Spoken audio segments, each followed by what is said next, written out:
control. You know I'm in control. Let me take you for a ride. Close your eyes, come with me. It's a heaven in disguise, just for you.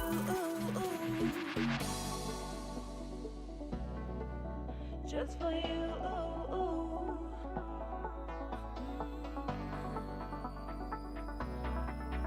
Just for you. You know I'm in control. I got this, you know, 'cause I'm in control. 'Cause I'm in control. You know I'm in control.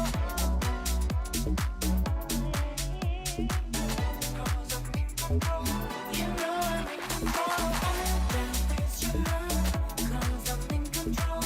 'Cause I'm in control. You know I'm in control. I got this, you know, 'cause I'm in control. 'Cause I'm in control. You know I'm in control. Let me take you for a ride. Close your eyes, come with me. It's a heaven in disguise, just for you.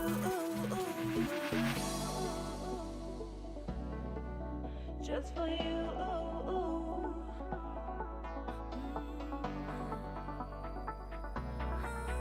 Just for you. You know I'm in control. I got this, you know, 'cause I'm in control. 'Cause I'm in control. You know I'm in control.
Do you feel what the eyes can't see?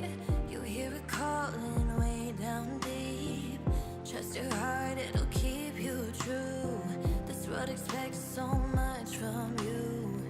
From the dark out into the light, it'll come in the middle of the night. You were raised in the sacred place. Evil runs when it sees your face. Throne calls your name, you know it's your time. Good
stronger than the day before. Tomorrow you'll fight for more.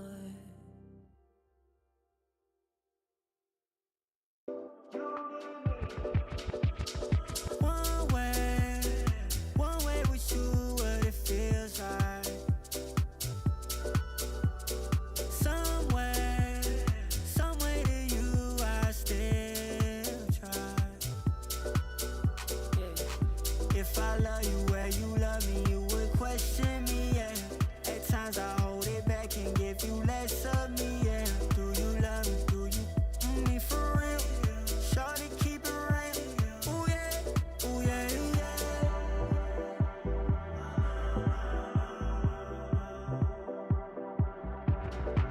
It's saying I want you more than you want me.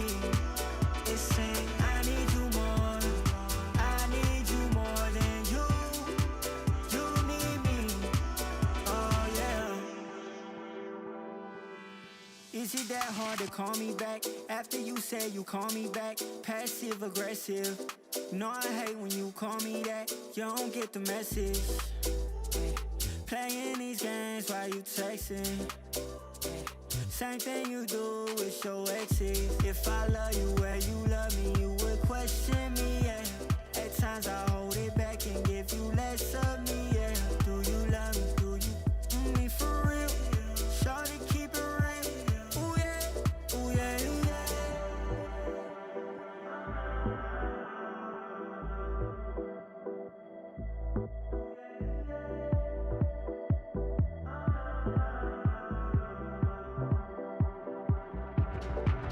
It's saying I want you more than you want me. I need you more than you need me. I want you more than you want me. It's saying I need you more than you need me. Oh yeah.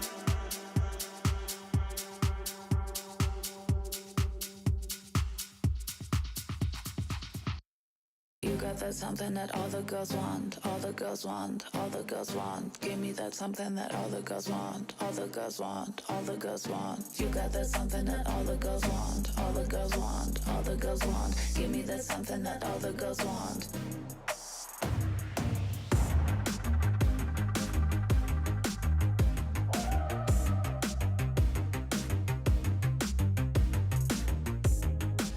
Who are you? Tell me your secrets and let us talk about it. I know what you need. Come on, let me show you, babe. Let us dream about it. Your hands would feel so good on me. I'm falling for that fantasy. You got that something that all the girls want, all the girls want, all the girls want. Give me that something that all the girls want, all the girls want, all the girls want. You got that something that all the girls want, all the girls want, all the girls want. Give me that something that all the girls want.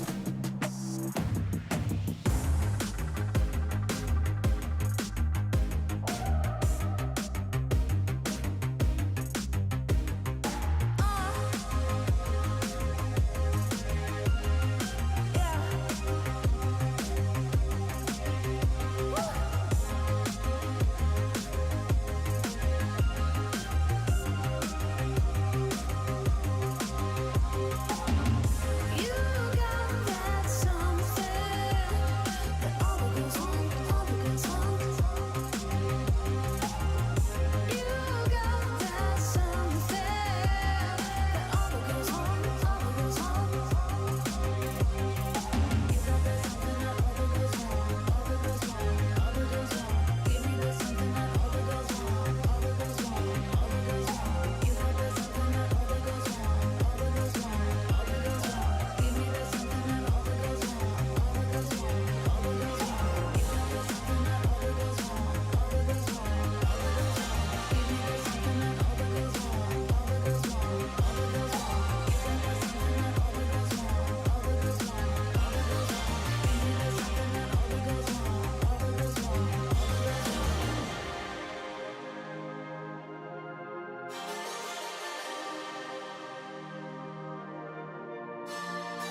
We in the club and you party like nobody. We in the club and you dance like nobody.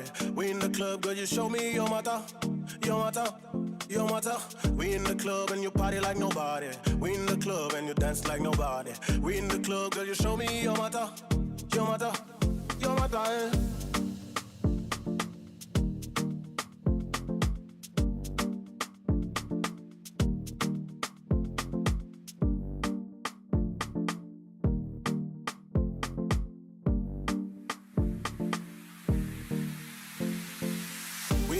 And you party like nobody. We in the club and you dance like nobody. We in the club, girl, you show me your mata, your mata, your mata. We in the club and you party like nobody. We in the club and you dance like nobody. We in the club, girl, you show me your mata, your mata, your mata.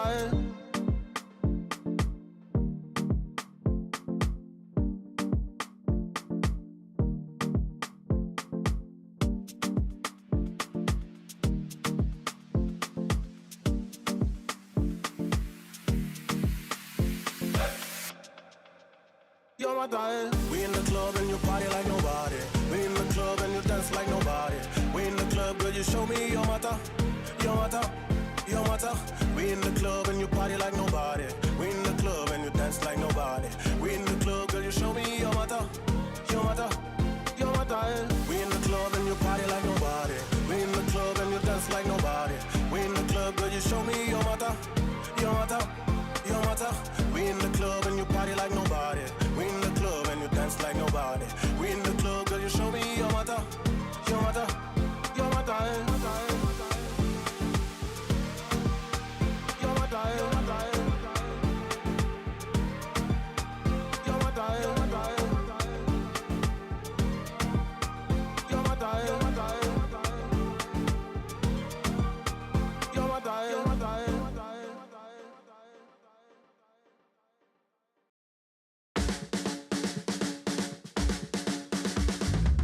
You know I got to wake up and dance. You know I got to get up and dance. When I'm in the backyard, dance, dance. When I'm in the graveyard, we dance. When I go back to sleep, I dance. In the realm of dreams, I dance. When I'm in the boneyard, dance, dance. When I'm caught off guard, I dance. I got a feeling I can't shake, but I'ma try to shake it anyway. I got a move that I can't break, but I'ma break that thing anyway. Not gonna tell you twice, we're gonna dance all night. Not gonna rush the beat, we're gonna move our feet. Not gonna tell you twice, we're gonna dance all night. Not gonna rush the beat, whoa. You know I got to wake up and dance. You know I got to get up and dance. When I'm in the backyard, dance, dance. When I'm in the graveyard, we dance. When I go back to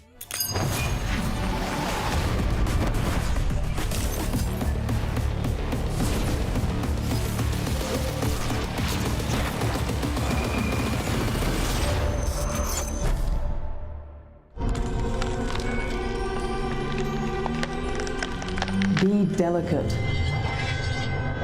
gentle, precise. Calm down.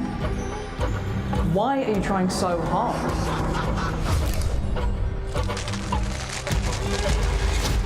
Isn't this too much for you? Aren't you scared? Don't play, don't compete, stop complaining.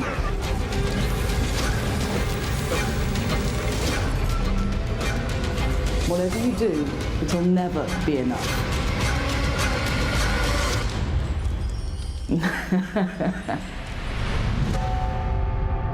Greatness comes from within.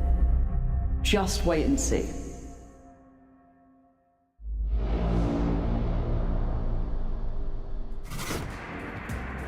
Hello and welcome welcome to VALORANT Game Changers EMEA. It's day 3 of the playoffs, and I am your host, your grandmother's curtains. And I'm not alone, because pulling me together today will be 2 fabulous analysts. We've got Thomas Business and Fast. And guys, how are you doing? Better now, I guess. The grandma's curtains. Yeah, no, I kind of see where the joke came from, I'll be honest with you. It's Mine not a is, joke. I actually dressed up as how I would have my curtains, which is blackout blinds. So we're matching today. Yeah, Mine would be Fast, you're funky. looking kind of groovy, right? Yeah, mine would be a bit funky, a bit groovy, I guess, to have these on your wall, especially in your bedroom. I don't think you'd be sleeping well. Too wild. Austin Powers curtains, that's what you've got on. You know what, Tom? In football, when, hashtag real world sports, they swap shirts when they score goals. I'm just thinking, if we smash the broadcast today, maybe we could swap clothes for tomorrow's broadcast. Yeah, sure, definitely. Well, I'm definitely going to do that. How about, yeah, I'll wear that on when I'm on the show on Sunday. Ooh, this is grand final material. It's got a thrill. It's got a I'm thrill. not on the show on Sunday. Should we move swiftly on? Because from tragic clothes to tragic happenings in the lower bracket, because sadly we did say goodbye to some teams yesterday, but before then we did also say hello to some teams as well as they progress further on in the competition, and Falcons versus Ascend being the first match we got to witness, Tom. Yeah, this was one that started off, about as badly as it could have gone for the side of Falcons. They got smashed in map number 1. I was expecting more of the same from Ascend, but this team showed some real life, some real fight back, as in the next 2 maps, they managed to turn things on its head, keeping themselves up in that upper bracket. More importantly, sending Ascend down with us. So it's made things very interesting, but yeah, just showing that little bit of extra depth, and I guess the same NASA as well. Yeah, for Nasser and BBL, obviously for Nasser coming as a contender team into this, BBL was a very, very tough hurdle for them. They started off super strong. They comfortably took BBL's map pick with a 13-6 on Lotus, and that being BBL's map pick is very, very successful for Nasser. Unfortunately, they weren't able to hold on into map 2 and map 3, causing them to lose that game and move down to the lower bracket, but still, they are a contenders team. This is their very first time in Game Changers in Stage 3. They've made it to the playoffs. That is an impressive thing by itself. Let's take a look at the bracket just to see what's been happening as well with the lower bracket, because we did say goodbye to 2 teams yesterday. We said goodbye to Odd One Out. They lost to Rebels Velvet, and also unfortunately the Polish super team Tiger Anonymo has lost by way of G2, which I'm gutted about, Tom, because I love Noel's Breach. It's a little bit cursed, isn't it, that you make it through, you're like, okay, yeah, sure, we're heading into that lower bracket straight off the bat. We don't really we get to face off against Falcons and then you're up against G2, who basically were there initially. So a little bit unlucky with the way things went, but hey, they had to win the whole thing if they were going to qualify anyway. Unfortunately, it wasn't their time. And take me through this upper bracket final that we're going to see, though. BBL, yeah, okay, we're expecting to see them there. They had a flawless group stage, as they seem to always have. But they're going up against Falcons, who've come all the way from Contender Stage 2. Yeah, once again, similar story for Falcons, right? Coming from contenders, very impressive. Also, BBL for them will definitely be a very difficult team to beat. We see BBL more often in this position, either winning out upper bracket finals or, doing very well in grand finals as well. So, early prediction for that. I know we don't have it today on the broadcast, but I would assume that BBL would continue that match. But then again, Falcons have that perfect underdog story and could potentially come out the books blazing. And there's some really interesting individuals on both of those teams. So that upper bracket final will be tomorrow, so make sure you don't miss it. And these teams are also going to be hoping they don't miss out on a plane ticket to Sao Paulo, because yesterday G2 became the first EMEA team to qualify for our World Championship at the end of the year, and there's another spot up for grabs.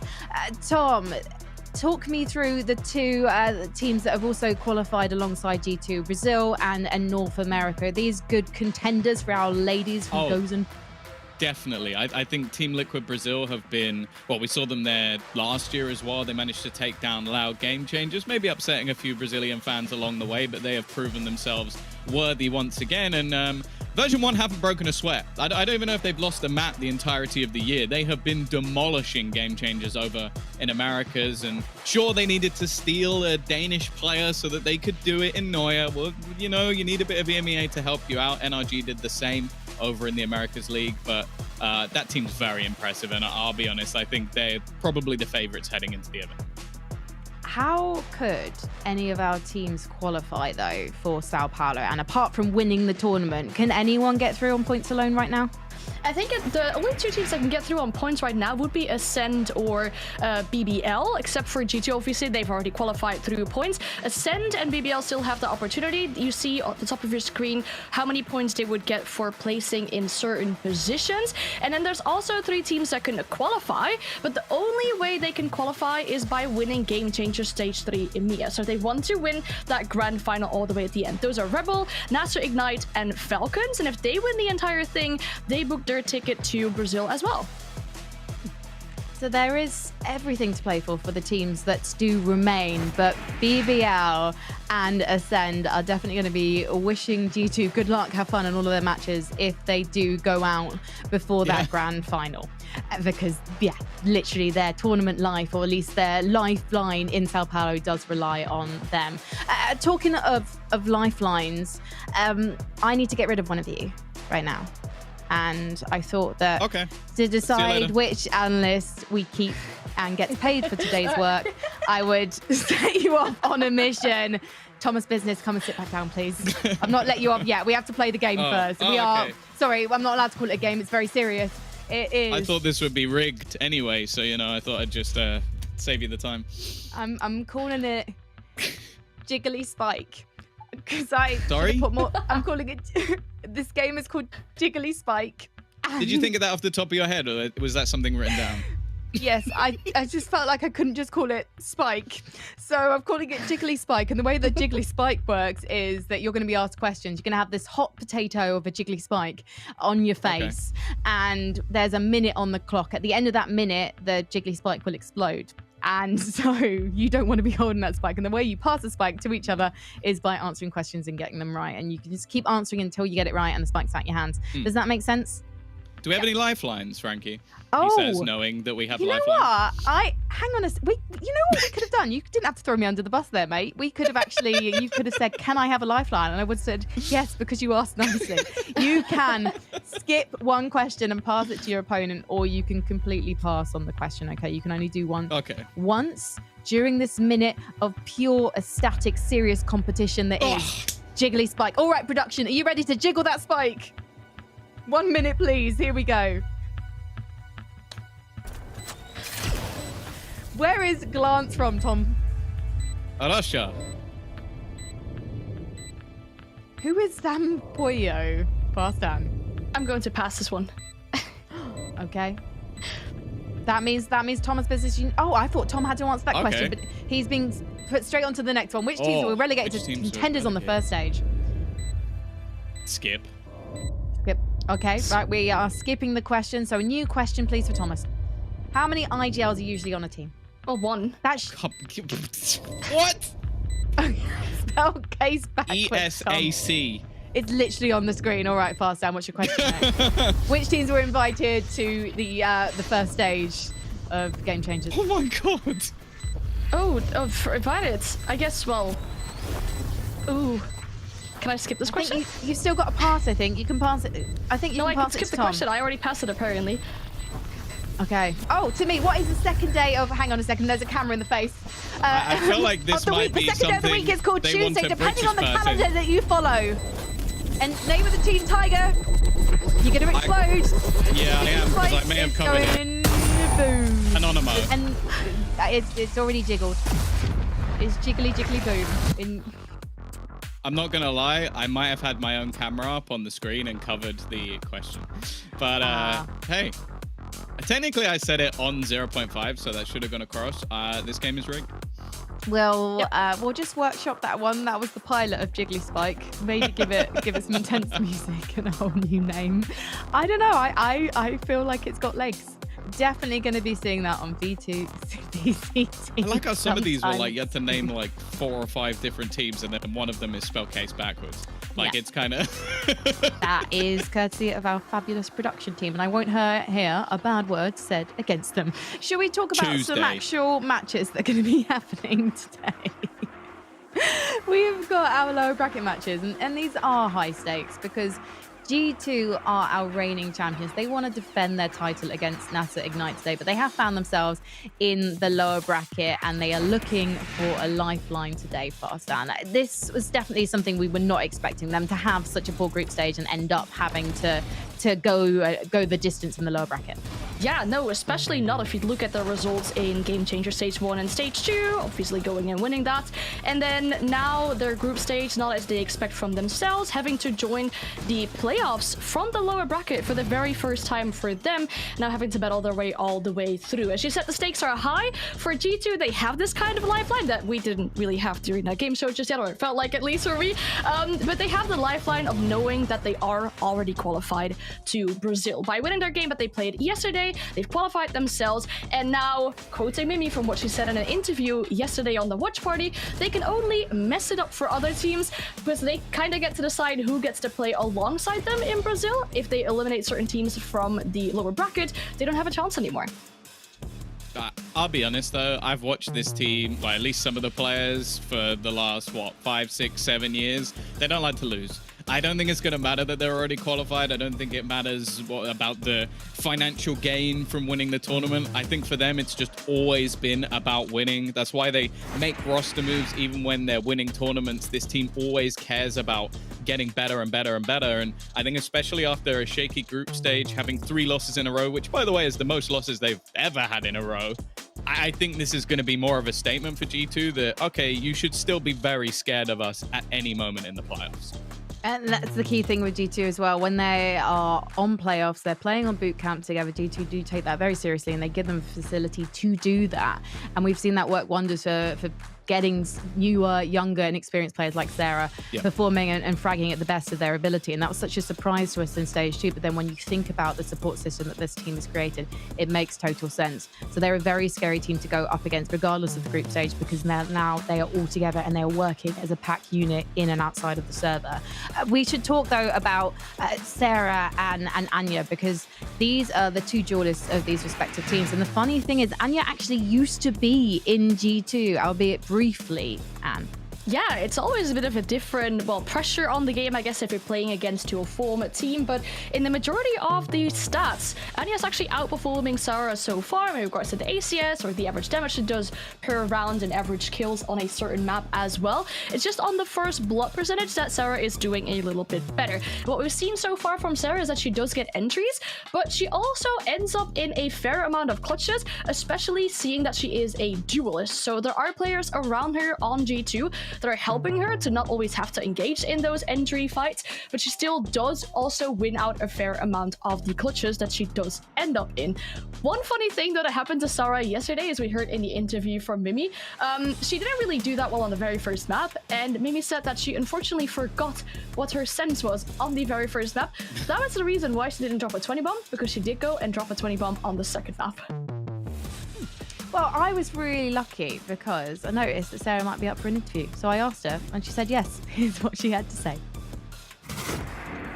I am so excited because we've managed to bag ourselves a Sarah from G2 ahead of this all-important match. And Sarah, first of all, congratulations. You're going to flip in Brazil, mate. How do you feel? Thank you. Yeah, it feels really good. It was a big pressure match yesterday. We just had to win that, and now there's no pressure for the rest of the tournament. But what about for you? Because basically you're playing in solo queue a matter of months ago. Petra thinks you're cool, and then she asks you to join G2, and now you're going to pretty much the other side of the world to play a video game. That must be crazy. Yeah, it was a very random thing. It was kind of out of the blue. I got contacted by Tibu, our manager, and then rest is history. So when you started playing Valorant, was your mission to become a pro player?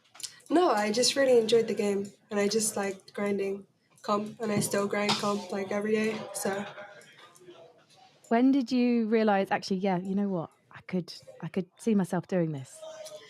I mean, kind of when I just started trialing for G2 and then I got the offer and I was like, this could be a real thing and, I can do it. Did you watch Game Changers last year?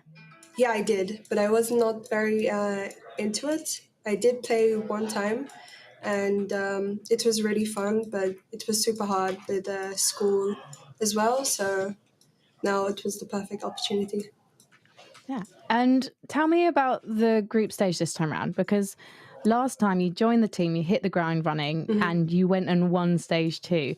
This time round, things haven't been quite so good in the group stage, but now obviously flying hopefully through the lower bracket. What do you think was the issue in the group stage? I mean, it was a lot of individual things, but once we start playoffs, it's always a different feeling. There's more focus, more energy, more good vibes. So what are the vibes like today going up against NASA? Because you have qualified for Worlds in Brazil now. So in some ways the pressure is off, but at the same time, if you lose this, then you can't win your 3rd and final European Championship of the year. I mean, we're pretty chill, but, of course, we're still very hype and excited. What's your favourite thing about working with the Gozen team? Everyone is just so chill and friendly, and it's like a big group of friends just playing together. Yeah, big sisters. Yeah. Sarah, thank you so much for talking to me today, and good luck, fingers crossed, for that 3rd title this year. Yeah, thank you. I confess, I was so excited to talk to Sarah that I was just like, right, I'm just going to keep asking you questions. That's my problem with one of my many problems when I'm hosting Game Changers is I get to talk to the players and then I get so excited. And then I'm just like asking them their entire life story. I'm going to try and resist asking you two your life story, though, Anne, this is the first time we've worked together. So there's still time. Well, I was born. We've got to talk about NASA instead, Sally, rather than Anne's beautiful pink studio. Anne's got flowers in hers. There's a bottle of soft drink in the background of Sarah's interview. NASA Ignite, this is another team that's come through contenders. Sadly, haven't got the same track record now as Falcons, who are still in the upper bracket, but these two did come through this qualifying stage. And one of the key things is they added a couple of big guns in Serena and Anya, and it's really paying off so far. It is, definitely. I mean, these two players have joined the roster since September, so some newer players on that roster there. And as you mentioned, they came through from contenders and then managed to get 2nd in Group B in the group stage, so Game Changers Stage 3. So very impressive, just under Ascent. And then now so far, they're doing this bracket run, the lower bracket run rather. And the main curious thing is how much stamina have they got left? Because if they want to go to Brazil on their very first stage of Game Changers, they need to win this out entirely. But they've got some difficult opponents ahead of them, so that's something I'm very curious about. It's almost the thing that's a little bit unlucky of like forming a team like this so late in the day is that there's no more opportunity to try and grind out the points throughout the season. They basically have to go straight for that win, have to take down the likes of a BBL if they get the rematch, or maybe even, well, first they have to get through G2, which is already difficult enough. I do think they have some of the components to do it, and I think Anya in particular is someone who has been an absolute showstopper throughout the entirety of Game Changers. The fact they've managed to get her to put pen to paper, it makes me excited about this team. I'm really excited to see this combination as well of new blood and existing members of the team. And I was really interested to get to talk to Serena earlier today because it turns out it's not that new a team at all. So let's find out what she had to say. Serena, thank you so much for joining me today. Tell me what it's been like joining NASA so recently and yet surviving and thriving in the playoffs. Well, it's been like going back home because like I know Nami and Luxie for a really long time and they were like part of my first team, so really good. How did you end up back on the team with them? Well, I was looking for a team and I know their coach and I know them, so well, it's just like they just told me like maybe you can join and I say yes. How did you feel after stage 2? Because I know all eyes were on KPI, but unfortunately it didn't go your way. So how have you kind of rebuilt yourself after that disappointment? Well, first split, I was in focus, and like we lost a lot. Like we even like got relegated. So at this point, I learned like how to lose and like to not to like destroy myself about it. So like was pretty fine for me, like just learning from my mistakes, and that's all. And you're an asset to any team. You have such an incredible hero pool. You're such a flexible player yourself. How do you manage to keep yourself sharp on so many agents? Well, it's a lot of work because like it's a lot of different gameplays. Because I used to only play Flash, then like teams will ask me to play Recon, then ask me to play some like Viper and stuff, or like Second Smoker. Well, like of course it's a lot of work, like a lot of working with the coach, watching videos, watching reviews and stuff. But like we could make it work. You played with Luxie in the past. What's your in-game dynamic now that she's the IGL and you're helping her with those mid-round calls? So well, she has like incredible calls, and like she's like really adaptive in the game. So I had just to follow her ideas, so just like basically I know what's the plan, and I just have to lead the other people like the Marty and Anya to do what we want to do. How have you built that trust given that you've only just joined the team alongside Anya? Well, it was pretty natural, I guess. We just get along together, I guess. Yeah. Is that one of the most important things to you about being on the team? That kind of feeling of team spirit and family? Yeah. I don't really know what to say about this, but like it's like when you like playing with like 4 other people, 4 other souls, like you have to, like get along pretty well, like to just get in sync in the game, So yeah. It must be hard though, because you're not on boot camp right now. So what do you think the key to success for you guys is when things aren't necessarily going your way in the game? How are you going to keep things on track, should we say? We've been like working really hard, honestly, like every day with the coaches and stuff. We have an incredible analyst as well who works with the coach, and like it's like really a lot of work, like we're reviewing like all the time. That's how we make it work actually. The work is incredible so far. It's going to be a tough matchup because you're going up against G2 Gozen. They didn't necessarily have the best start to their stage 3 campaign. You guys sailing into that top bracket. Do you think that the momentum you have now gives you a bit of an advantage? Well, we lost yesterday, so our momentum got kind of broke, if I can say, like, but I don't believe in this momentum stuff, actually. Like, I just believe like we have to, every round is winnable, every match is winnable. It's not about G2, it's not about BBL. We lost yesterday, but it's not a big deal. And like we can make it work today. G2 is buildable for like everyone. Like we've seen Out1 beating them 2-0, so we can make it as well. Yeah, and from the performance on those first couple of maps yesterday, you definitely can. Thank you so much for talking to me, Serena. Good luck today. Thank you. Bye. Yes, thank you again to Serena for putting up with my hours worth of questions there. And I mentioned momentum to her. Valorant puns. I wanted to say that they had momentum in the sense that at the start of that match yesterday on Lotus, they really did blow BBL Queens away, and they held on strongly on Ascent as well. It's a shame that they didn't have quite the stamina that they needed to carry it through and maintain that position in the upper bracket. But there is something very exciting, I think, about watching this team, Tom, on multiple fronts, but particularly that it feels like we're seeing not a complete, an unfinished article, if that makes sense. It's an article that's doing very well, but it's got so much further to go when it's got more time under its belt, should we say? That works as an analogy.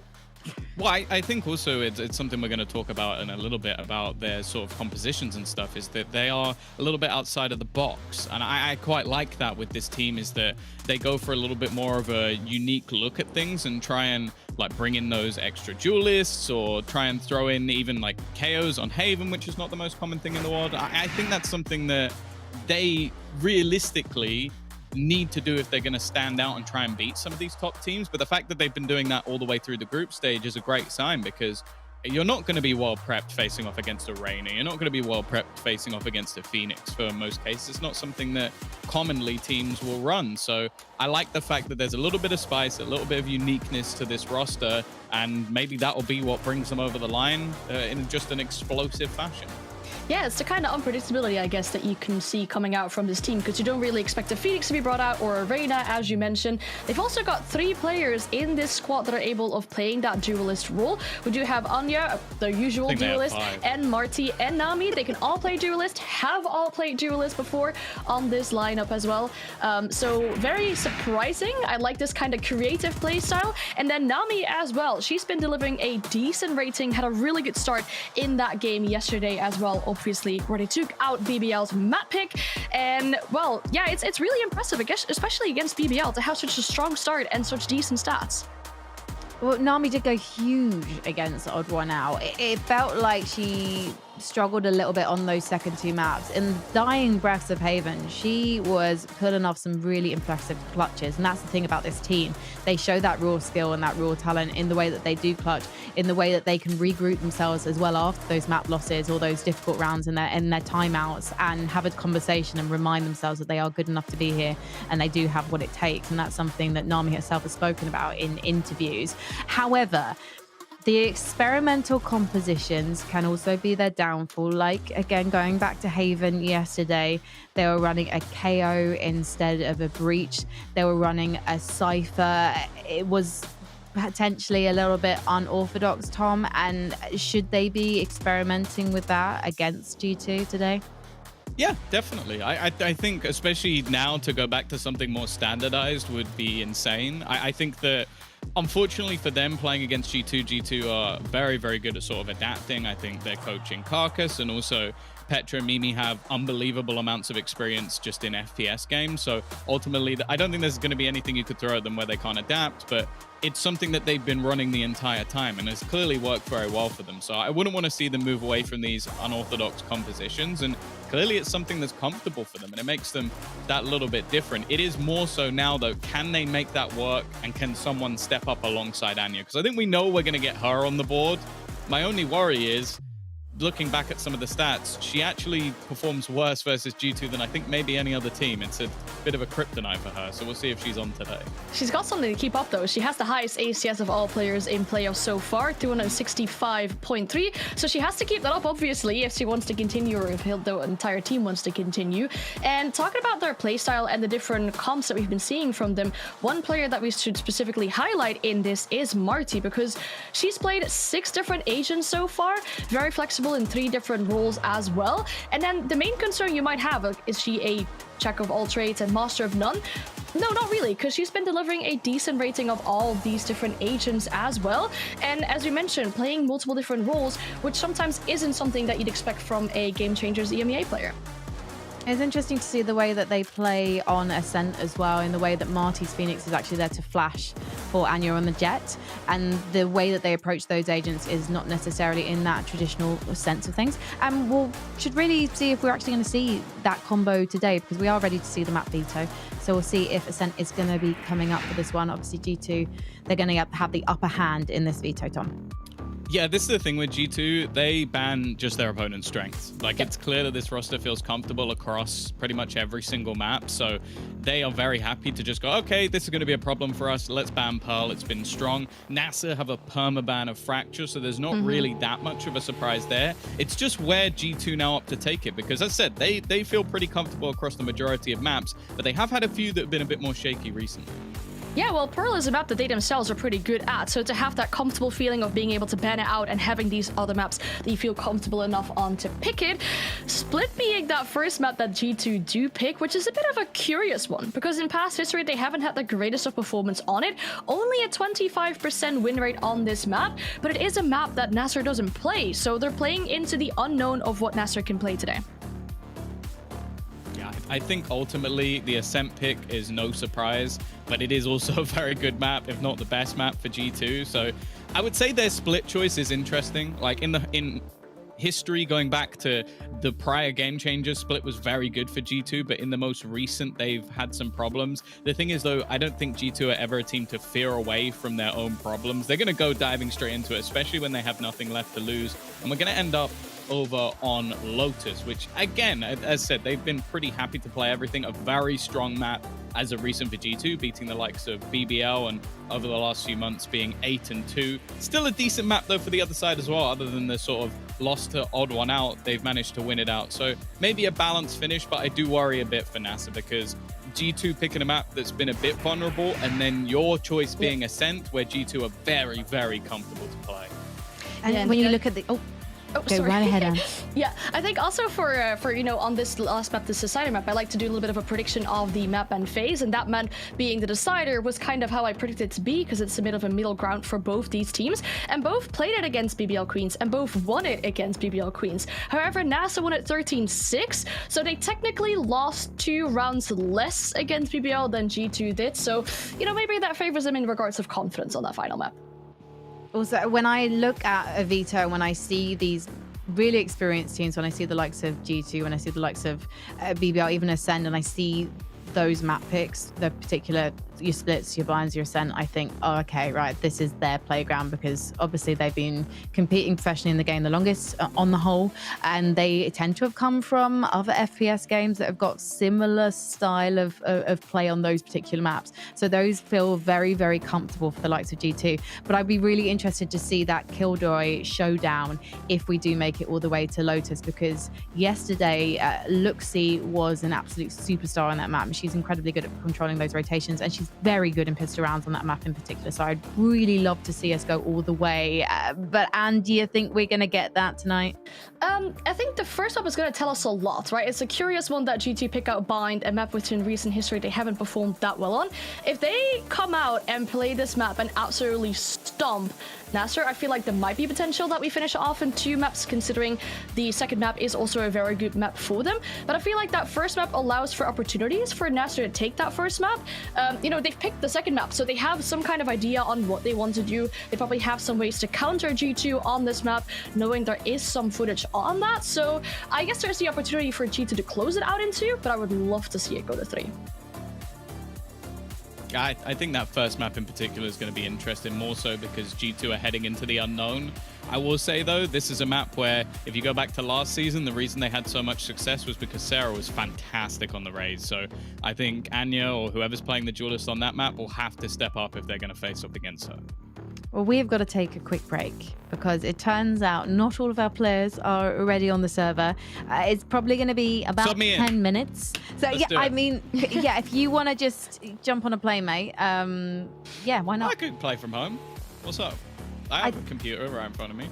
We haven't got time for you to trial, and I don't want you to be blaming that computer for when everything goes wrong for you. This is the lower bracket, mate. Like, one of these teams is going home, and I'm already whichever team has you on their team is probably the ones going gonna up. win. Yeah, I know. Exactly. Yeah, what's your rank? We've got some time. We can go to a break, or we can talk to Tom. So pick your poison. Silver's good, right? Silver, because it's like shiny. That's the good number, isn't it? I think so. It's better than wood. Okay. And I'm a Swift player. Depends what you're doing, really. If I'm building a house, I don't know if it is. You've got a lot of wood behind you in the background. Yeah, but I'm not going to use silver to... You said it's better than wood. I wouldn't build a house out of silver, would I? I mean, if you could afford to, yeah, why not? Yeah, I mean, you might shiny. you might get smelted in the night by a greedy blacksmith. I'd rather be smelted than smelled. I'll put it that way. Come on, smelt silver. You can smelt gold, because it always happens in fantasy shows like Game of Thrones. I want to... What's behind you in the background, Tom? What, specifically the little Yeah, items? give us a little room tour. Have you got, is that Figurines, vinyl right? or is that is that anime? Manga, sorry. Anime is the visual form. Got a little Squiddy boy. That's one of the things I got given as like in one of the care packages. Okay, what's the Squiddy boy Gecko? called? Have you called Squiddy boy something? Well, I'll name him after the person who gave it to me, so I'll call it Jim. This is the Gecko. This has the menu. This is actually from VCT EMEA, so you could get a load of different like boba drinks on one of the first weeks. So yeah, you have all of the different bobas you could get. I've kept that. This is actually the box that came with a Fnatic hoodie, and I just think it's a really cool box. So I've just kept that in my background as well. Are you a hoarder? Do you need me to come and sort your room out, Tom? You're keeping a box. Do you want to see? I've got some cool playing cards as well. But look, Yes. this one is. Is this from the original drop? This is Chronicle. My Ooh. Chronicle card. This That's one you cool. might know. This is Boaster. See now, I think they gave some of these out, but not many people had all of them. But that was because I got to be in the merch drop video, so I got to steal them from the actual video. We got Leo. I mean, I was given them. I didn't steal them. We got Durka, and he actually has something called Ball Buff, which I've clearly applied. Bald buff. Yes. Like, No, I what didn't did say you the say? other thing, Frankie. Get your mind out the gutter. We have got Alpha, yeah. I love the colors. And It's very cool. we have got one of the knives, the EMEA knife. So there you go. There you go. I've kept all of these. They're sleeved as well because I was told by Mitch that I have to sleeve them because otherwise they'll get damaged and he'll kill me. So there you go. Full set. If anybody has 50 grand, keep it because I'm not selling them. That's not true. You would definitely sell them for 50 grand, Tom. Yeah, then I'd just go get some more. I'd be like, hey, Fnatic, can you give me another set? I've still got my first Valorant hoodie from one of the first like drops that we got sent from back in the day. This is from 2020, guys. This is like an antique now. Yeah. How cool. I think I've got a load of hoodies over there, but it's very far away, and making me go and get them is a little bit too much effort, if I'm honest. Yeah, same. This one's really far away. I try and keep my room clean. These are also fake, unfortunately. Oh, they're fake So, flowers. They look pretty yeah. fresh to me. And is the reason you've got a tablecloth because you're hoarding things? Oh, yeah, well, no, I'm not hoarding things. It's not actually my stuff. But under that is like a box with old CDs from my parents. So it's not necessarily my stuff. It's just I try to make it look somewhat okay. You're trying to pretend you're cooler than you are, aren't you? Oh, these aren't my. This is not my music. I don't listen to this music. Yeah. This is my dad's music. Yeah. I think my Wii What is even in is there a as Led well. Zeppelin? I think our old Wii is in there as well, like just throwback games and stuff. But yeah, they're usually pretty Yeah, good you anyway. might want to the Yeah. Nintendo Wii console, just for Yeah. specification. Oh, yeah, exactly. Yeah. That's why there's a tablecloth over it. Yeah. Before I start quoting a song that's thrown in the bin, your CDs get thrown in the bin. What do they get thrown in the bin? Your CDs get thrown in the bin. We are going to go to a break. When we come back, it's not going to be us. It's going to be your casters with Agent Select. Durka! It's going to be Durka! We couldn't afford him, mate. See you after the break. What do you mean? I'm right here.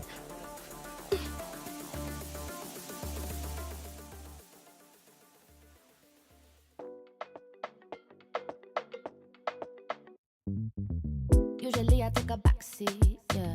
Low key, I tell I'm discreet and don't wanna put my heart on the line too many times. I've been burned, I bounce back quickly, and with the drama, tell 'em miss me.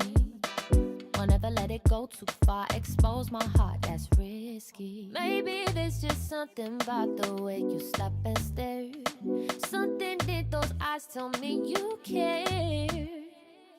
I'm still learning how to trust. So can we keep this between us? I got a reputation to uphold, so don't reach out your hand for me to hold. Don't rush to tell the world that I'm your girl right now, 'cause I might leave swiftly, just based on my history. Been on a take them flights at different side of trouble. Maybe there's just something about the way you stop and stare. Something in those eyes tell me you care.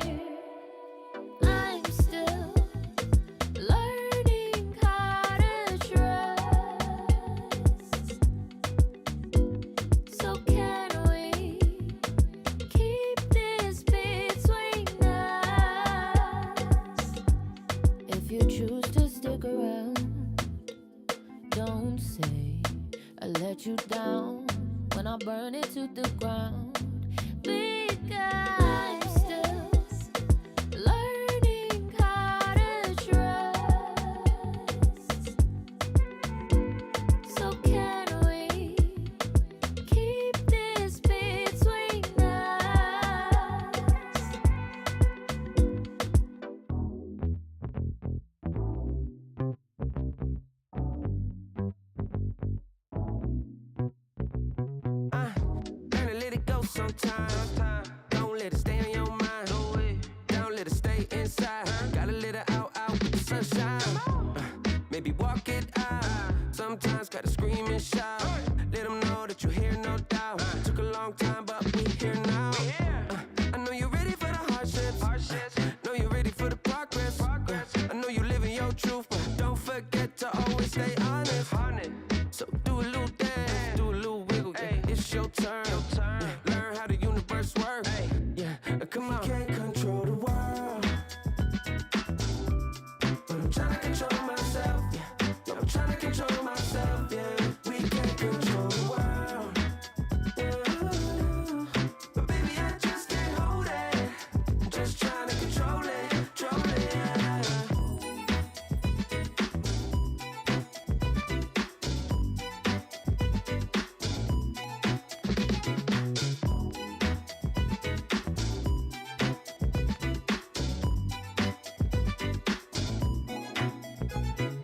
We gon' celebrate like we never have. Slow wine with your better half. Never hesitate to get the bag. Money talks and we always chat. That's why hard work and dedication can get you to a better place, better spacing. You ain't got time to be wasting, but don't chase it. We can't control the world, but I'm trying to control myself. No, I'm trying to control myself. Yeah. We can't control the world. What we doing? But baby, I just can't hold it.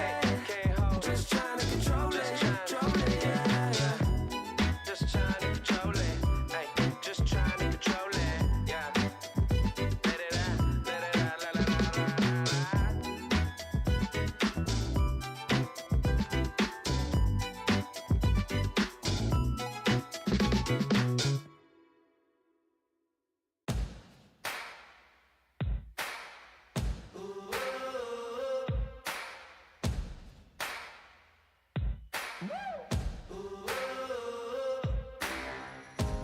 Bitter, sweet, fiery heat, whispers the man of the hurricane.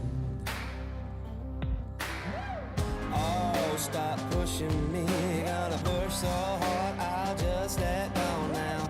Lost in your mind, blown on the wings of the hurricane. I won't let go, I won't let go, I won't let go, I won't let go, I won't let go, I won't let go, I won't let go.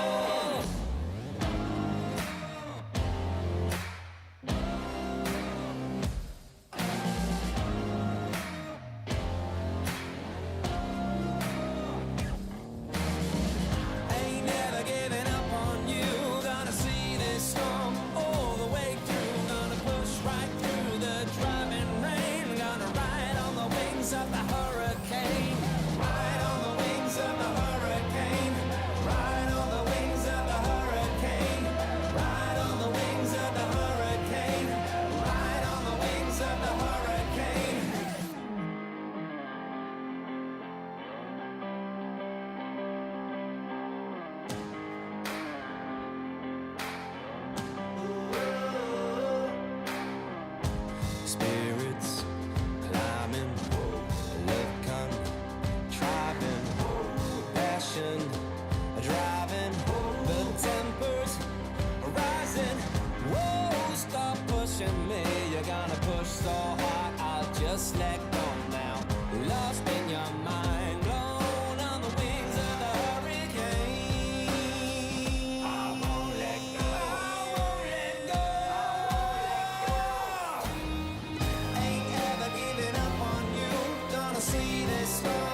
money in the bank.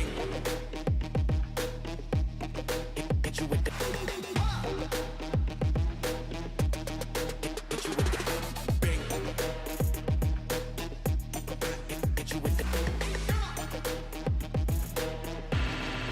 Hit you with the 808.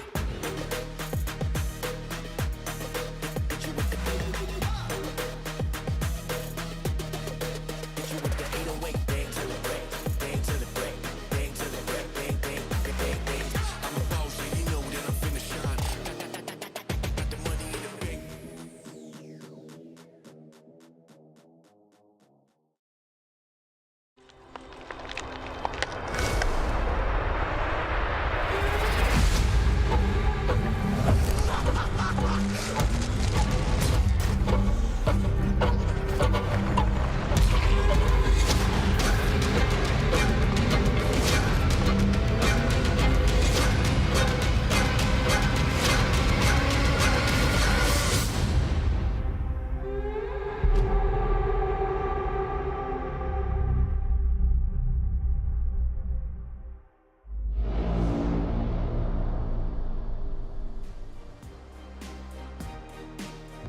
Hello and welcome back to VALORANT Game Changers EMEA. This is stage Hoorah. 3. We're in the lower bracket today on days 3 of the playoffs, and G2 Gozen are ready to go on their map pick of Split. But they're going to be up against NASA Ignite, who we haven't seen play Split in this current lineup. Tom, we know they like a spicy composition. Do you think we're going to be seeing spice on their opening map today? I'd like to see them potentially run the double duelist. I think that we've already seen Marty in the past play a Jet and Anya on the Raze. I think would be a good balance. Similar to what they ran in the past with their old lineup, but maybe switching out the Breach for a Sky. I just think having that little bit of initiation alongside those aggressive players blasting him will be really nice. And I think that following that Sky flash around can definitely help you quite a bit. Well, Agent Select is ready, so let's see. What were you thinking, though, in terms of double duelist? Were you thinking Marty on the Phoenix Raze again? Jet. Raze Jet. No. I don't want no Phoenix on this map. No, thank you. You don't want Phoenix on any map. That's not true. I like a Phoenix. He's a typical British boy. How could I not like him? But no, not on this map. I don't think it fits. And actually, they've switched it, like who's playing what. Marty's going to be picking up the Raze. I think also something that Am wanted to mention is the switch between Omen and Astra as well.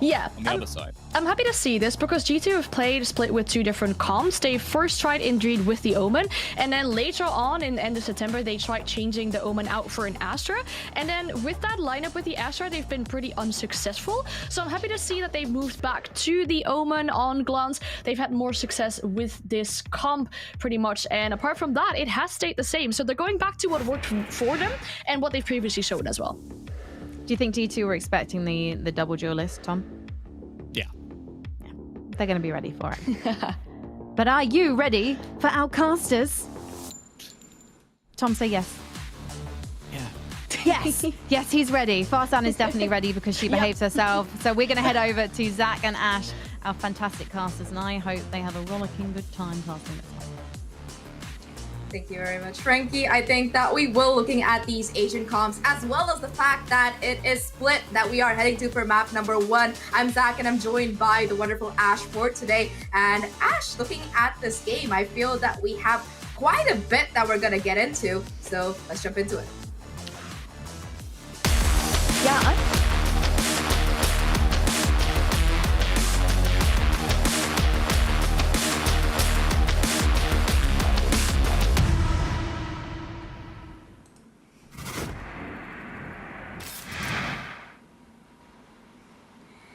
Yeah, so like you were saying, Ash, before we got that really awesome trailer, what were you gonna say?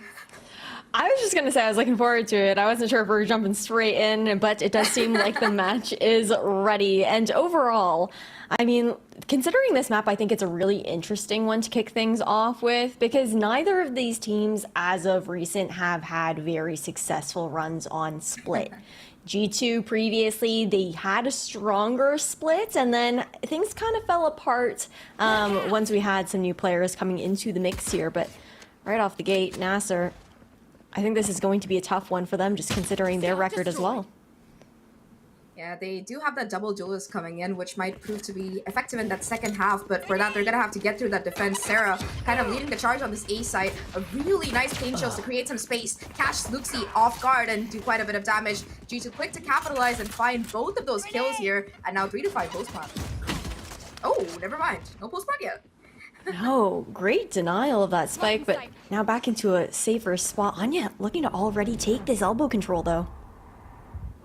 Boombot gotta be used to try and clear out that angle quickly. Marty jumps down right into Roxy's waiting ghost, and now there's just gonna be one player left. Anya on the jet, already 2 kills to her name, brings it down to a 1v2. Both players from G2's side still looking quite healthy. Finds the position of the first one, now it's a 1v1. Anya versus Mimi here.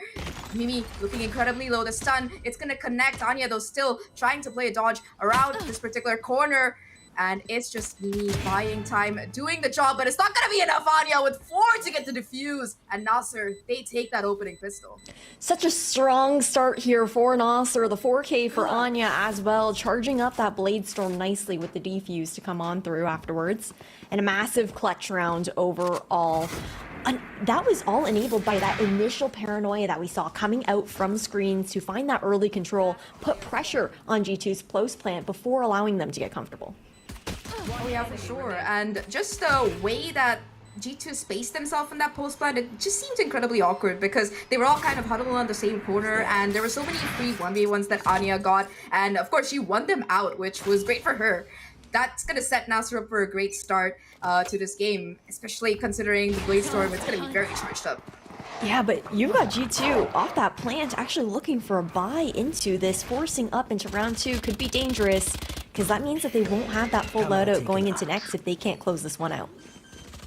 Exactly. They do get the side for free. It seems like Nasser opting to go in for a full retake setup instead. Both sides, like you mentioned there, Ash, having the weaponry to work with. And G2, they're just trying to hold the crossfire. Seems like they've learned from the last time. Beautiful paint shells to smoke Luxi's position out. Just gonna be a 1-for-1 trade though. The concussion gonna be impeccable. But despite it, both Anya as well as her teammates, they're gonna converge onto the site here. It's just gonna be Mimi once again in this kind of situation, having to try and clutch it out. Spike gonna be planted for her though. And with a sheriff in hand, she's gonna have to try and deny it. Already half the defuse comes through. Serena just gonna be able to stick it all the way. The flash doesn't matter. The kills, even if they come through, it's just for nothing because Nasser, they prove that pros are fake. We doing this or what? Absolutely do. And the 2-0 to kick things off there onto the retakes here for Nasser, really playing to the strengths of their team composition when you consider that double duelist starting out on the defense side first. But at the very least, both breaches on either side did carry that SMG over into the next round, so it was costly for both sides regardless, and meaning that one won't be, well, okay, I was about to say one won't be that heavily favored, but of course, as far as the economy goes, now that we get to sneak back into that preview, it'll just be that full force up here. Nasser looking to take a third round. So dangerous. Sarah doesn't quite check the corner. Could have been a kill there, but it's going to be Anya to come out on top. The judge, it could have played havoc in that position, but luck's not going to be quite on G2's side, and that's going to be one of those 2 weapons that you were talking about taken offline. Mimi got to be the only one with a Spectre. G2 still seem intent on hitting this A site, and they've taken some space, but they're using the Cyber Cage to just push through back into sight. Petra seems aware of it here, but Glance is going to be the one to find that opener. Petra with a second. Oh my god, it's just Anya on site now. And for nothing. I mean, that's also a great aftershock to come out. Mimi looking to close that out, even had that pick not been found. Roxy, alert positioning. Nasser, both players sticking together here, looking for that elbow control, but no paranoia to work with. Much indeed. And now Mimi and Glance trying to hold down this crossfire. Numbers advantage in favor of G2 here. The bait has done, the switch has worked, and Mimi finds both of those kills. They pick up the upgrades as well. And you know, when you hit share of shots like G2 does, it really doesn't matter if you have money in the bank or not, because as long as you can scrape together those 800 credits, it's gonna be enough to get you through that round, as was evidenced by that beautiful push onto the site. No, that was so solid coming out from G2. Then, in case anything did go awry, you had Roxy also set up already for that backstab, looking to rotate back over and flank through screens. But what a way for G2 to just convert that round. They were down a player to kick things off, and also on that eco, but already prepared here. Serena waiting to hear any piece of information, any utility to be used to set off that fault line. Roxy's just going to take this opportunity to completely creep through B that's been left alone here for Nasser, who are just completely stacked over towards this A site. That's some excellent conditioning coming out of G2 because they've made these very aggressive quick pushes onto this A side, and in this eco round when you do often see those gamble stack situations, G2 they just read it like a book. They go for Roxy's lurk, they get the information, the Omen ult to rotate, get that spike down, and now look at the amount of forward positioning they have. Ash. Nice cam though at the very least. The paranoia is perfect here for Roxy to find two. Just one trade coming in from Marty, but the weapons advantage still in the hands of these G2 players here. Now only 2 left. Showstopper available for the Raze on Nazar's side, but I doubt we're really going to be seeing it come out, especially with the clock having ticked down as far as it has. Okay, that's a kill. Marty swings, gets the kill. Sarah gets the trade at the end, and G2, they'll find the round, but I really need to see a replay of that shot from Glance's perspective, because I feel like she had no idea what hit her there. No, that was so dirty coming out from Marty, if we're gonna be completely honest about it. That shot was insane. Like, she was pre-firing that. She was prepared for that Raptors positioning. Man. That's gotta be like a moment you look back on and be like, excuse me? Are you serious? No. Oh. Shifting. Finally, though, we're... Yeah, shifting into this next round, though. Massive showstopper to be used right off the gate here, Zach. Insane. Just a prediction. Finally, the mid presence gonna be coming out from G2, and they're immediately punished for it. Mimi at least able to find a trade here to make the numbers a little bit less oppressive, but G2, they're still gonna be a little bit on the back foot. Roxy, as always, trying to kind of play that lurk, gain some control on the opposite side of the map, and does create a bit of rotation towards that A site. Yeah, look at the way that Nasser are now shifting themselves over, playing a bit more for their spawn, more of that retake positioning where they're not going to get caught out alone. Another trip to be triggered here, but Nasser holding steady. Nice flash to come out, catches Serena's position, and Roxy, they're going to be able to catch Serena on the corner. Mimi takes her down, and just like that, G2, the battle plan, it works out. The numbers advantage has been flipped, and the spike itself will go down off the back of that neural theft. They know exactly where these 2 remaining players are, and you can already see Mimi ready with that Rolling Thunder if necessary. They are willing to put everything they have to take the lead here. Yeah, just off that trip, and the timing absolutely perfect. Yeah, they're able to just push forward. Paranoia, it connects with their own team, but it still does the job, buys enough time. The dark cover to come through as well to cut off the corner. Mimi with the 3rd kill on the round. Nami finds the trade, but that will only be one that comes through for the Omen. As G2, they take the lead 3-2. And, you know, I believe our AD was touching upon this. You really see the difference when they play that Astra and that Omen. When Glance's on Omen, it's just a little bit more dynamic because she's just so much more mobile. I really think it does have to do with not even just the mobility, but Glance's ability to play for herself more. Astra is a much more passive kind of agent, much more supporting kind of role that doesn't give Glance that opportunity to shine like we know her to. She's one of the most... Glance isn't even necessarily underrated, but you don't hear people talking about her nearly as much. Sorry, I got distracted there though. This time around the judge, it comes perfectly fine through, and it finds that opener. The rifles are ringing through on the other sides as well. And in about 15 seconds, G2, they find a 4th round. Sure, Nasser was on an eco, but that said, almost flawless coming through from them, and they're really charging up these ults again. You see they're 1 off the showstopper for Sarah. They have the Seekers ready to go for Petra. 1 away from the Omen ult again. From the shadows, we saw how useful that was for rotation, and this is such an awkward interaction in mid, man. Raze versus Raze.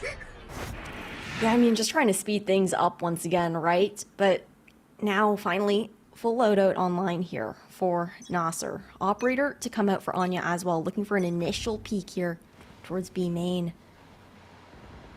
They're all stacked up. That was such a nice dark cover, though, really cutting off the angle, letting Anya just catch sight of the knees. They're able to find that opener, and that's Sarah taken down. No showstopper possibility for the duration of the round. Petra, though, investing the Seekers, taking some space off the back of it, and now they know that there's at least 1 player still towards sight. Delaying utility comes out. The flash though, that's a perfect peek from Anya to get the second with the operator. Tough position to be losing that spike in. There's just, this is irrecoverable essentially. Player standing. Pretty much, and just again that bait and switch tactic that we've seen. The operator shot goes, Mimi goes wide, Mimi swings, and it's just a second player that she was not prepared for. Now they know where Roxy is, they know that she likes to lurk, and two players just gonna be watching for the spawn. All of them converge on her. Nasser, they're not afraid. Anya, she's made a statement with that operator, and now that's one more thing that G2 they have to be very apprehensive of in these upcoming rounds. That's a big thing. Luckily, on the side of G2, they do run that double initiator, flash initiators at that to be able to push on Anya off of those angles. And that's a big positive as far as just being able to set up in those kinds of situations. The op also just being so imperative for Nasser, especially running this double duelist composition, to be able to hold off one of the extremities. Again, it will be towards B main that Anya is looking to hold. Not as aggressive as previously, just trying to do some conditioning in that kind of sense. That deep one way as well makes B main nearly impossible to try and take. G2 though, they still have the ability of that showstopper to try and generate a little bit more space here. They're just walking up mid though. Sarah just taking all of that for free, and I feel like there's not much information for Nasser's side either, just the trades of the concussions to be able to go forward. And G2, they're reconsidering that plan towards B, and as well because there's 4 players from the defenders stacked up. That flash though, it's going to trigger a very quick rotation. Absolutely will. Nasser, the protocols to just play a little bit more passive on that weak site, to fall back to be able to get out, but the rotation back over towards this B main area. Op still in play. Anya just kind of lying in wait here. The flash comes out, doesn't quite connect, and unfortunately that will be Sarah once again, that first body to go down. G2 now ready to flood their way onto site. Anya still though having repositioned with the help of this operator, looking to go a little bit forward. The smoke will come down in time though, and off the back of that neural theft, they know where G2's close plant is now. Situation though, so many smokes, barely can see on this retake. One enemy remaining. The 1v1s, they're still going in favor of G2. They maintain their numbers advantage, and it's just going to be Nami now having to isolate these fights. She knows exactly where they are, but G2, they're not giving her any quarter here. It's just Roxy playing around with her food until Glance swings around to find that final kill. 4 on the round for Glance there. And despite that numbers disadvantage that G2 were running throughout that round after Sarah went down, their post plant was just so clean. There was no real way for Nasser to break into the site despite whatever utility they had on board. No, it was great util usage coming out from the likes of G2 to be able to give those opportunities to reposition. I think that Cloudburst honestly was a little bit more in the favor of G2 as well. You would have thought that, okay, it gives that chance to try and peek out of the smoke. The Cloudburst fades. They just go and spray it down, an aggressive angle as well from Petra to try and counter that. Forces the first time out to be used in this matchup here is Zach pulled out by Nasser Ignite. Yeah, I mean, they had a pretty good start, but you know, G2, they looked really convincing. You know, they managed to find those 4 rounds in a row. I know a couple of them were ecos for Nasser's side, but G2, they're really building up the momentum here. And you can see it from how confidently they're playing, right? They're just walking up mid, kind of going for these quick and aggressive hits once they have the information. And they've been rewarded for it. Nasser, especially when it comes to these retake setups, they looked really good on that A side, but on B, they've been struggling. And G2, they've made that realization. So this timeout, it's a really good way for them to kind of step back and think about it. Okay, so retaking B, it's not quite working out. How do we like reassess this? That's the thing too. Nasser were also giving up a lot of that early B main control that they found, and then struggled to actually find the entry back on site. Now G2 shifting over to what we initially saw in the first 2 rounds here, that aggressive take here towards A. Aggressive, all right, already the showstopper coming in, but not going to be finding much. You can already see that Nasser, they're happy to see the site here, not really wanting to risk losing a player early on, and the showstopper is not going to find anything, but it will get G to the site. Oh my, the smoke goes out at the worst time, and that's going to cause the spike to be go down in the open. However, Nasser, they push a little bit too aggressively, too fast, and Glance is there for the punish. Now G2, once again, they have the spike back in control. Need to go onto the site and get it down.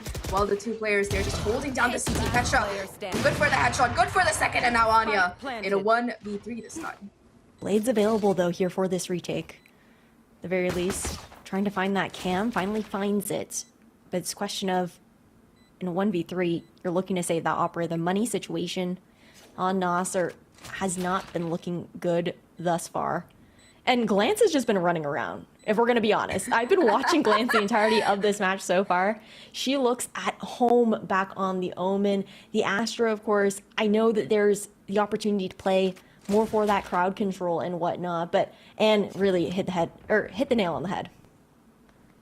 Yeah, I mean, I like you mentioned, it's just sometimes it just comes down to comfort. Sure, Astra, she's nifty in a post plan. There are all those tight corners that you can use your stuns and pulls on, but that Omen, it also, when you're owning that single duelist, especially if it's that race, right? That Paranoia just has so much potential, whether you're trying to satchel up the ramps, you know, go towards stairs. There's just so many places where it's incredible. And at this point, it's just Glance's positioning, right? G2, they're so tried and tested with the post plan setups and their positioning that they're more than ready for whatever plays that Nasser are going to make. It's like they're always a step ahead throughout this game, especially after that third round. No, they're so consistent in adapting those crossfires, right? But now, back to a default split here for G2. And again, Nasser looking for this early B main control, aggressing all the way this time around. They're playing so far back in spawn. Oh no, Marty gets a little bit too ahead of her boots there, and Mimi there for the punish. G2, like you mentioned, they've been doing an incredible job of conditioning. You know, in the beginning they were able to just go for those fast and heavy hits, and now that they've slowed the pace, Nasser look to make a splash of their own and are punished for it. They are rotating back towards this A site though, and Anya, she's still here with the operator. Jump peek, I don't know if that quite spotted her out. I think it did see her shift back over towards elbow there. Just looking for everyone to get into position and throw the utility down for this execution. Nice dark cover. Gonna force Anya to take a call if she wants to play inside or go forward here. In fact, it's gonna be the Blade Storm popped. Anya gonna be the only one on site hit by the Paranoia to boot. That's gonna make things even more difficult. Spot Sarah, and when you have a Vandal in your face, unfortunately the Blade Storm not able to do too much. Off the back of the flash, Petra tries to take a little bit more, but Serena dodges it and is able to take care of it. Rolling Thunder available for this retake. It's going to be coming in, and again, the positioning by G2 is just so ahead of it. Not much of a chance at all. Nami trying to make something happen, a 1v2 situation, but will fall at the first hurdle. G2 7-3 domination in their attacking half. They look so comfortable right now. Sure, Nasser, they found those first 2 rounds. They found one of the rifling rounds, but otherwise it's been G2 across the board. And when we're also looking towards the way that G2 are setting up for these executions, the elbow push is absolutely gorgeous. You've got that dark cover that covers up both elbow as well as screens. You protocol having that aftershock hit towards back elbow, then the Paranoia covers the rest where you would be pushing onto site to try and get out of it in case anyone's stuck there, and just gives no breathing room left over towards Nasser. Yeah, it's just this simple. G2, they've gotten Nasser's measure. Sure, in the beginning it looked a little bit back and forth, but especially with those eco rounds kicking in. But G2, they've gotten their opponent's number, and now they're just running it down, playing it by the book. Again, you can see that discipline coming out towards that A side, perhaps hoping for another aggressive play from the side of Nasser, but they're just going to be sticking to their guns, holding on, and G2, they're going to be rotating over to that B site instead, where the operator, once again, it's going to be Anya ready to go for it. The thing is, the second that if Anya ends up proccing this dash here, uses the tailwind, G2 might use that as the green light to just aggress on further up, not knowing that the trips lie in wait. Off your feet! Oh, Rolling Thunder gonna be coming in, and Anya hit by it, concussed, fighting for dear life. Sarah, though, gonna be hit by a concussion of her own. That's gonna save Anya's life here. Not for very long, though, as Sarah, she's gonna be slaying out 2 kills to her name before she's finally shut down. Numbers still heavily in favor of G2, and once again, it's gonna be just Nami, a 1v3 this time, and none to be found for her. G2, they played around to perfection once again, just running that clock down, and that final aggressive push, there's just no way for Nasser to really hold on. No, I think difficulty as well, when we're actually looking at the fights that were just taken on this retake situation here for Nasser, it was a lot of 1v-X's coming out, you know, a great isolation as well, of course, coming out from G2 Gozen with the use of those flashpoints and whatnot, but you saw players jumping out kind of one by one looking to save each other instead of kind of pausing, taking a breather, and looking for a more coordinated retake. Ooh, that's going to be an aggressive push coming out of Trera. This time around, the Serena, she's going to be the one to find the better. Seekers once again invested towards the stairs area. Petra leading the charge. The adjustment is there though from Nasser. Tripwire going to be pointing out the position, and that will slow the party a little bit down. Anya, in the meantime, taking a bit of space towards his B main. Has to find the timing and does on Roxy. That's a huge kill. 3v5. Yeah, and so everyone here on Nasser is so close as well. No comfort to be found for G2. Never mind, Mimi says, excuse me, I've got you. And Mimi and Petra between them, the old guard, they find 3 kills, 2v2 situation. Omenos gotta be invested. Glance gets out of there and rotates over to that A site, which is completely free and available. The only problem is that it's gonna be a late rotation coming out of Petra, so Glance has to be careful here. She cannot go down before her teammate rotates over. They're gonna have to look to fight for Heaven in this situation. It's not planted for A main. I think that they're just gonna be trying to go both players together towards Heaven. It's kind of in the corner, and the thing is, without Nasser knowing where that spike plant is, they gave up on that Heaven position. Paranoia now gonna be coming through once that tap comes in, and Glance finds the kill. 1v2 situation. Serena, not much HP to work with, and Glance will be the hero of that round. She finds those last 2 kills, and just the fact that she had that Omen out to rotate over quickly is gonna get G2 that sweet, sweet 9-3 out. That was, man, the calling in that last round was absolutely stunning, and all opened up by Mimi as well. They started off on the back foot, losing 2 players off the gate, and Mimi's the one who closes that gap with that aggressive defender-sided positioning over towards B CT spawn. Now, we're swapping sides. This is the side where you're looking at Nasser's composition, right, Zach? You would expect more out of them here now that they're on the attack. And sure, it might be 9-3, and it is doable, but it's also split, and G2 like their top plays. I think over the course of the years, we've seen quite a few of them, especially Roxy. You know, a lot of people were talking about whether she would be, you know, a good enough replacement for the team, and I think that she's more than demonstrated her capabilities on the Cypher, on this map in particular, so definitely going to be seeing a few of those coming in. Now, mid presence, it's going to be coming in from Nasser. They aren't able to do too much damage. Glance does lose that armor, but aside from that, they haven't found any meaningful control, and instead, they're going to be opting to fall back and give up on that space, and you can already see G2 going for that quick reclear. It's a double up here on ramp as well. Petra available to help out Sarah play that crossfire if Nasser do go for Heaven control.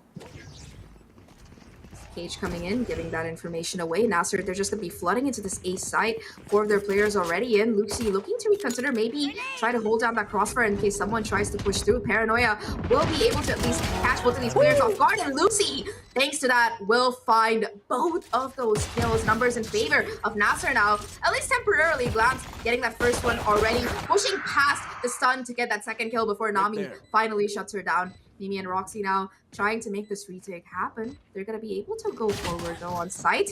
First kill for Roxy, second as well off the back of that concussion. Impeccable for Mimi, and now a 1v1, and it will be Roxy. 3 on the round. We talked about her Cypher, and she will not fail. G2, they find double digits. Important swing round there for Nasser as well to have to win that pistol, but in early double digits like you mentioned here, Zach, it screams the danger zone, right? And then when we're looking over towards that second map as well, being Ascent, that's scary because both these teams are so strong on that map, so comfortable on it. It's also the question of Nasser maybe starting off too much on the back foot here in that first half. Yeah, it just felt like G2, they had the read after a point. Their positioning, you know, they expected the Rolling Thunder, they expected the Showstopper, and off the back of that, they just played it to perfection. And with that pistol going in their favor as well, like you mentioned, the split map, it seems pretty much done and dusted, at least for Nasser's trouble in this round. That A side, it's going to be played for retake. They're able to get the plant down.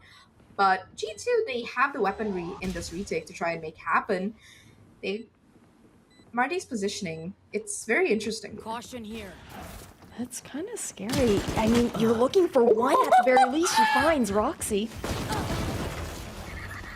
They were not expecting her there on the right click, just a little bit too much to deal with. At least Sarah able to trade things out here, going forward off the back of that, looking for yet another kill. In that close range, the right click would have been very bad, but it will be G2 all the way after that first kill. Diffuse comes through as well, just in time, and it will be 11. 2 rounds away from map number 2. You know, Ash, I don't know if you saw what G2 posted on their social media, but I believe the phrase they used was running through. And going by how the split is going, I feel like they're sticking to their word.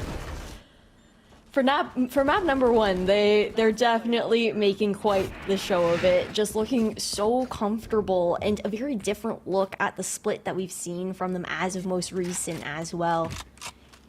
Nasser have not been able to pick up a round since round number 7, and that was a single one within the sea of rounds that G2 manifested for themselves. It's if you want to say it another way, G2 have won 10 out of 11 rounds that they played so far, and they have no intention of really losing anything else the way they're going about it.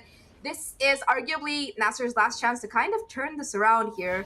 3-11, they have the weapons advantage. Anya does have some control, and I don't think they've cleared the corner fully yet. So Petra looking to find a little bit of value, a little bit of damage. Marty with a nice little jump to dodge that pain shells, although she still does take a decent chunk of damage there, and no real way to heal back up either. I think what's difficult too is you're looking for some of those more explosive plays coming out from Nasser, but G2 with the trap plays, the trap setups with Mimi often towards spawn as well with that fault line ready. It just shuts it down right off the gate, making it difficult for Nasser to even find these openings. But they're also, throughout this map, warming up a little bit, I guess, lacking that coordination we know. That flash was beautifully done by me, beautifully done to let Nasser get onto site, and now that they have control, they're going to be able to set up that crossfire for once towards main. Huge opener there, especially with Glance going down. Mimi on the flank, looking for some of these players maybe. Timing not quite there though for G2, and they are going to be forced to kind of wait it out here. Flash comes in, but it's not going to stop Luxie as she goes hunting for these kills. 1-for-1 trade so far, and Nami watching for the second. Mimi still finds the better though, and now Sarah and Mimi, they are looking to make this round, if not a win for G2, at least as expensive as possible. Serena still trapped on site. Anya though has heaven control, will be watching for the cross and will catch Sarah off guard. Nasser, they pick up a round here in their full buy, and it might buy them that little bit of breathing space that they need. Yeah, it was a lovely crossfire setup there into the post plant, but like you mentioned, it's a bit of breathing space. However, it's still a really tall climb to be making here. 1 away from match point here for G2. They have rifles back in pocket here as well. No big ultimates online. I don't think we necessarily count the neural theft as a big ultimate going into this round from either side, but the retake so far from G2 goes in have been key in those first 2 rounds.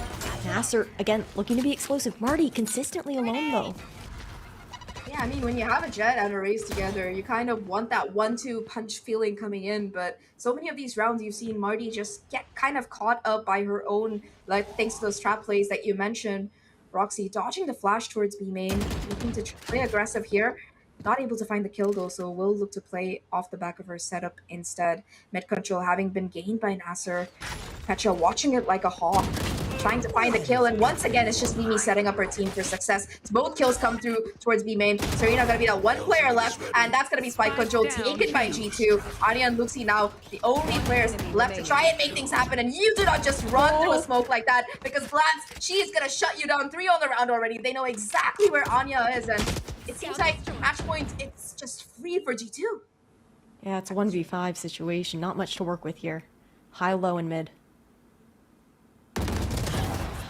Oh, Anya at least finds that first, but not gonna be much more as G2, they find match point on their map pick. 1 round away from pushing us to that ascent. And, you know, Ash, throughout this game, I think that the MVP award, it goes to Mimi. Because every single time, her fault lines, her Rolling Thunder, her flashes, especially her fault lines, they have almost always gotten a kill from the rest of the team. Yeah, Mimi, and then if I gotta give another one out there, it's gotta be Glance as well. Like, Glance multi-kills have been going absolutely crazy this game. And when we're looking now over towards Nasser, it's a Hail Mary situation. Well, that's the first one. Hail Mary, all right, they take out Mimi, but it's just going to be the trades coming in. At least Nasser, they're able to keep that advantage in their favor, keep the numbers in their pocket. Petra with the judge. Yeah, Petra with the judge looking to hold on to it, but still on site, it's just so chaotic here. The timing, it's going to come down to this Luxie. Does she check this or not? Does spot the player, but at that close range, the judge, it's going to be absolutely devastating. No. Second kill as well, and this is not how you want to go. G2, almost flawless game throughout. 13-4 here, and we've had our questions. The group stage, it was less than ideal for G2, but they are back with a splash during playoffs. They absolutely are here, Zach, and this is tough. I feel like that last round said it all. Walking into G2's traps, we're gonna hand it over to a quick break, and the analyst desk will break it down right after.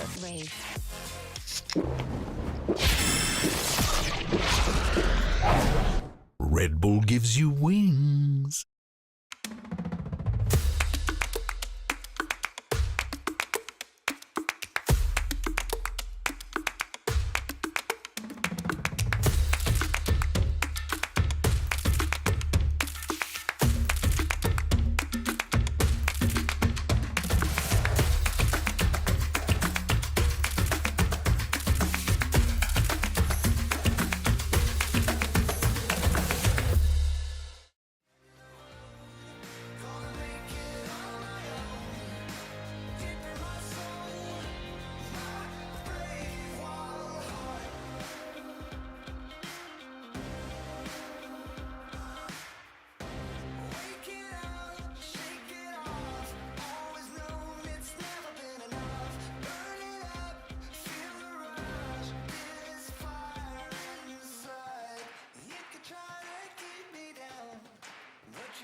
I just copped a big bag of that gelato. I'ma go and run these numbers up like no tomorrow. Pull up in that skirt, El Dorado. I be in the wind, baby, I'll hit you tomorrow.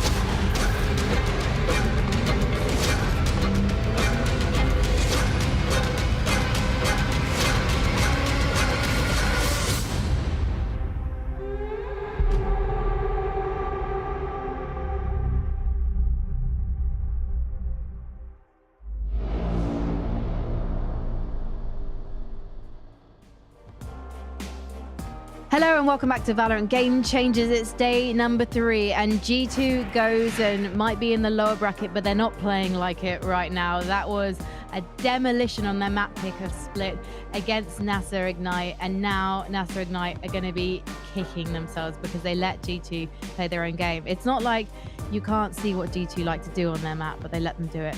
Anyway, Tom Biz, I'm guessing you're not surprised. No, not particularly. I think I expected it to be a slightly closer affair just because of some of the rough, I guess, choice of the map that's come in from G2. Like, they've kind of struggled a little bit in terms of this map before, and they just obliterated them. They have. I mean, it was very strong from G2 indeed. I mean, this is the setup. Yeah, in regards to previous results, but then again, you know, NASA, we haven't seen it from them, and we saw some really good setups, as you said, Tom. Yeah, this was one of the ideas that I think that NASA actually did really well. Is like they had some of these early setups where they would get the openers, and a lot of the opening kills in this game actually went in their direction. Like, they seemed to be able to find those first bloods, but when it came to after plants of G2, they just did not match up. And in terms of their conversion, it definitely wasn't something you want to be writing home about. Very quick, it seemed like G2 could simply sit back, relax, and just go, yeah, we're not going to hit bomb site yet. We're just going to see what NASA are going to do. And it felt like, and sometimes NASA went, okay, we won't do anything then. Yeah, I mean, they got a lot of entries indeed, and then sometimes they had, for example, the Cypher cams on mid and had the information of what G2 was doing, and then maybe we're a little bit too passive for G2 to be able to rotate safely and to take ground on different bomb sites safely. As the cashers were mentioning as well, you know, going for those B plants and holding the B plants worked so much better for G2, and when they themselves understood that, they got so much of success off of these B plants and B post plants. Was there any way to break G2's momentum, do you think, Tom?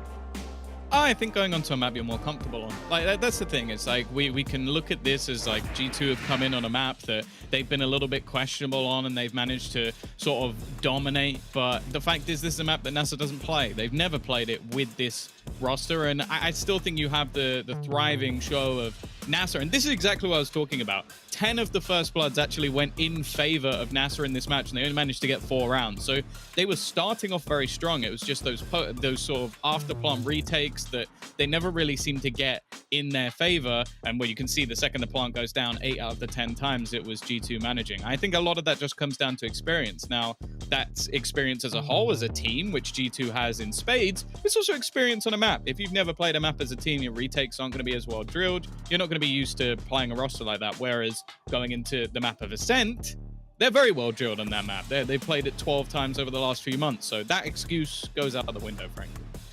The retakes of G2 just being very good on this map, and there's so many players you can, well, commend for what they've done during those retakes. I mean, for example, we talked about Glance, we talked about Mimi. They've been really strong in just being aggressive in that, picking up those kills to bring it back onto even man count. But also a player like Petra just sitting patiently, holding that flank, waiting for a player to push her, not necessarily looking at her, really helping in towards evening things out and putting the momentum back in G2's hands.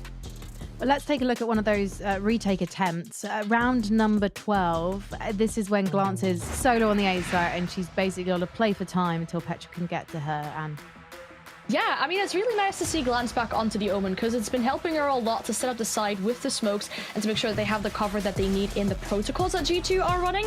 And they do rotate with the TP from B to A to go for the planter after they've kind of created some chaos on B, but then rotate to A and go for the plant, eventually hold it very well. It's a risky decision because Petra has to rotate all the way from B to their own spawn, but then to be able to use that paranoia on the spike as well to make sure they can't necessarily defuse, hold it very well from Haven. Just, I'd say risky decisions being made there because they TP from A to B, whereas they already caused that chaos there and had that control slightly, bringing it back. But the Omen helping so much there with smoking off B, being able to go for that TP, just causing the chaos there, and also having the paranoia to hold off the post plant.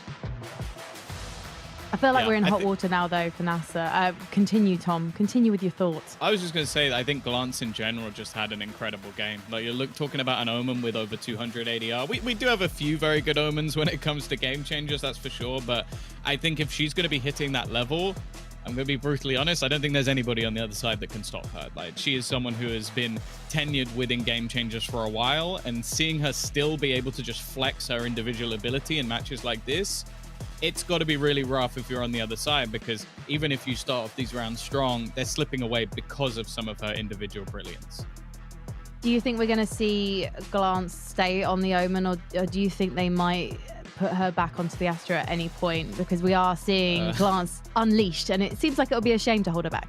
3, 4, 5, 6, 7, 8, 9, 10, 11. So in the last 3 months, she's played Omen on this map 11 times, and they've played the map 11 times.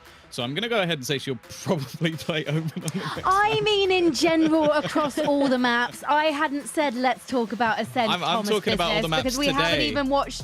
We it's gonna be a haven't even 2-0. watched Glance's highlights yet. I believe we might have a tasty little package of Glance killing people, and we haven't got to see yet. So I wanted to see that, and then we're going to talk about Ascent and the fact that we're definitely going to see Glance playing Omen. Probably. Yeah, and it's been helping out for her, right? And in regards of bringing back the rounds in the man count, I think Glance in particular has been stepping up so much. See, as the cast has mentioned as well, she's been able to be, able to relocalize quicker with an Omen in comparison to what you would do with an Astra, because you're quite, stative sometimes with an Astra, you know, when you're putting out your smokes and stuff. That's not the case with Omen, obviously. Well, she can move out faster after that, and really stepping out to the plate today together with Mimi, whereas Sarah, I think, had a slower start of the map, suffering sometimes from these opening deaths, as you mentioned as well, Tom, but then later on stepping up too. And with all these 3 factors being so consistent on the side of G2, I feel like it might be a really tough cookie to handle for Nasser. Should we talk about Ascent now? Probably. Yeah, all right, fine. Let's talk about Ascent. You had the numbers open 11 times recently. G2 have played it. What's the win rate? What do you want it as a percentage or like the numbers, Frank? You got like which one's sexier? Give me the I don't think numbers are sounding ever. stats. I don't think numbers are ever sexy. I'll be honest. Okay, give me the percentage then. Come on. 73. 73% is not a sexy number. No, it's not. Maybe if we remove 4%, then it's a 74. little bit better. But no, both them and Nasser are very good on this map. Again, though, you sort of have to look at level of opponents in some of the earlier matches that were played, but at the same time, other than like a loss to BBL, Queens has been a very, very good map for Nasser as well. As said, their style's fairly unique in the way they play it, throwing in the Phoenix, which, well, other than players like Scream throwing it in back in the day, it's not very common to see on this map at all. And actually, the compositions, I think, are going to be very interesting, because the old composition, up until the last time it was played, G2 were running, involved a Viper. And that's one of the last agents I want to see you play versus a Phoenix, because you basically just give them a wall to flash through. So I think the new composition that they're running, just going back to that sort of solo controller and the double initiator, I think will play a lot better. And the KO versus the Phoenix, I think, would actually be a very good matchup to watch. I think on this map particularly, I think indeed, as you mentioned, the previous opponents that these two teams played against, yeah, Nasser lost it against BBL, but they've won it against multiple teams that are still in the playoffs, for example, or were in the playoffs at least. Odd one out, they won it against Rebels. They've also beat Foot on it, which is pretty impressive considering Foot's performance in the last Game Changers. So yeah, with G2 losing this map against Kase Hydra and then winning it against Tiger Anonymous, for example, there are other opponents in there, I guess, that are less strong as the opponents that Nasser was able to beat on this map. And Nasser, yes, they lost it against BBL Queens yesterday, but it was an incredibly closely run affair. Anya is definitely one of the highlights of this map, and you can see everything that she's bringing to Nasser Ignite with that recent pickup in her performance on this particular map. In terms of Marty playing on that Phoenix, so what is the team going to struggle with? Because obviously they're going to be losing some significant util there, Tom. I think I more want to talk about like what they sort of gain, because I think the reason you're going to see Anya sort of succeed so much on this map is because a lot of the time your Jet is just going to be solo dashing into sites with a flash. That's what you'll gain. You'll gain utility that you can sort of throw in behind her to give her that little bit of extra support and some of the information. That's what you'll lose because you don't have that second initiator on the defense. The thing is, though, what they gain is that Marty's probably going to be taking a lot of the pressure off of Anya. So you're going to see a lot more aggression when it comes to that defensive side, like pushing the exterior of the map with those flashes, farming up ultimate orbs to try and get that run it back and give you a free entry into the site. And what that does is that frees up a lot of space for Anya to not just be this head bumping straight into a wall duelist, but actually take some space behind this Phoenix. A lot of the opening duels in that map versus BBL Queens were being taken by Marty. So I think that's why they have this second duelist, is just to try and give Anya a little bit more space. The problem is, though, is I feel like you can do the same with the KO on the other side, and it's going to be pretty fearsome for the side of Gozen, as you can have that same sort of level of aggression coming in from Mimi. And I'll tell you, when she's freed up and allowed to be that little bit more aggressive, she is terrifying. Are we expecting the terrifying aggression from Mimi Passan? I mean, yeah, partly. She's been really showing up in this game so far. I'd like to see that continue in the second map, obviously having had really good stats so far in regards of KD and ACS as well during both group stage and the playoffs. I'd say actually maybe even her ACS was a bit lower during playoffs so far, even though they've only played that one game obviously yesterday. But during the group stage, she may have actually been a little bit better on this. So yeah, we're expecting her to, you know, make sure those stats stay up. Something I'm also curious for indeed to see is that KO and Sova instead of the Viper and Sky, which is what G2 have been bringing out yesterday. And Mimi, in that interview that she did on the watch party, said that, hey, well, we brought out this operator instead of this agent instead of a Viper because Tiger Dynamo did not expect it, and it really caught them off guard. Well, let's see if we're going to get caught up right off guard right now, as I just did verbally, because we're going into Agent Select. We'll see what our teams are running composition-wise for this one. If we're going to see that Jet and the Phoenix, yes, we are. And yeah, there's absolutely no surprises here, Tom. No, I think that although Mimi might have said like, oh, they threw this comp in as a surprise, this was their playoffs comp when they played last time out, and they only played the Viper Sky comp in the group stage of this event, which, as we know, G2, I feel like they like to test stuff in the group stage. So they've gone back to the tried and true, the bread and butter, and I think that it's going to be difficult for NASA Ignite to take this one, because although I think their comp is cool and interesting, it has been done and it has been seen. It's very cool. They got Phoenix in it. Right, we're going to head over to people who are much cooler than me and not dressed like the Grandma's Curtains. That is, of course, our fabulous casters, Zach and Ash. Don't say that, Frankie. I'm kind of digging that style here. But we are going to be heading into map number 2, Ascent. And like our analyst just pointed out, Ash, absolutely no surprises when it comes to that agent comp. No, it definitely doesn't. And I'm curious to see if they are going to be hurting on that lack of KO on the side of Nasser Ignite.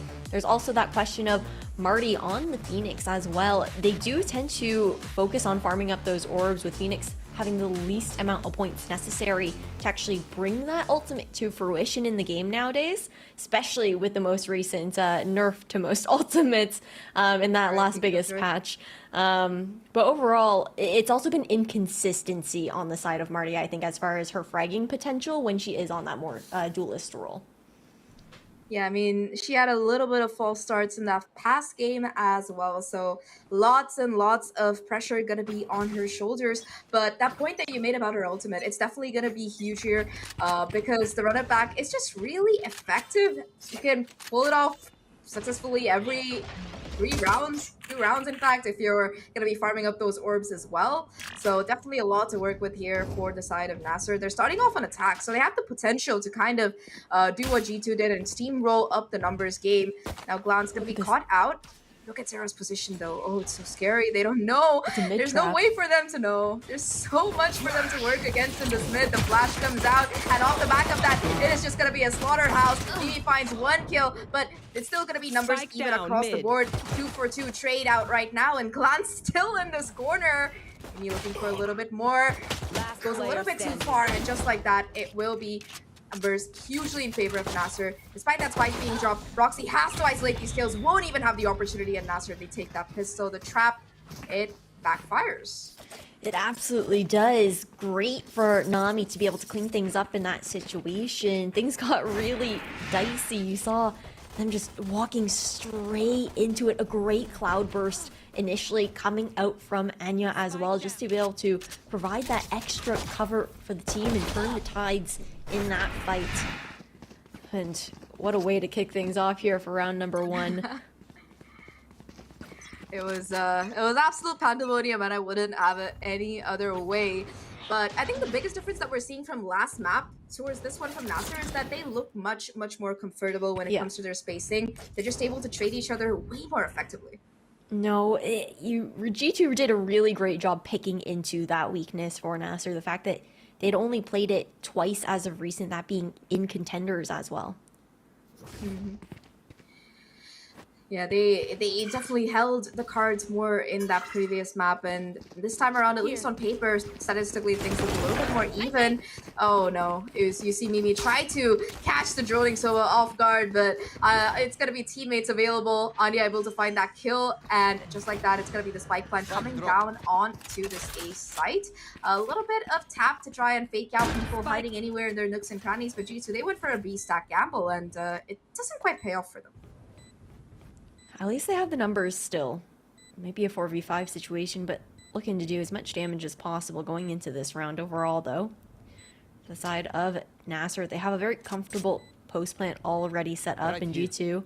From the looks of it, they're just more than happy to go for those exit frags. This is something that we've known G2 to be patient on beforehand. And again, because of how quickly Marty's ultimate does charge up as well, it looks like they're also trying to deny some of those orbs.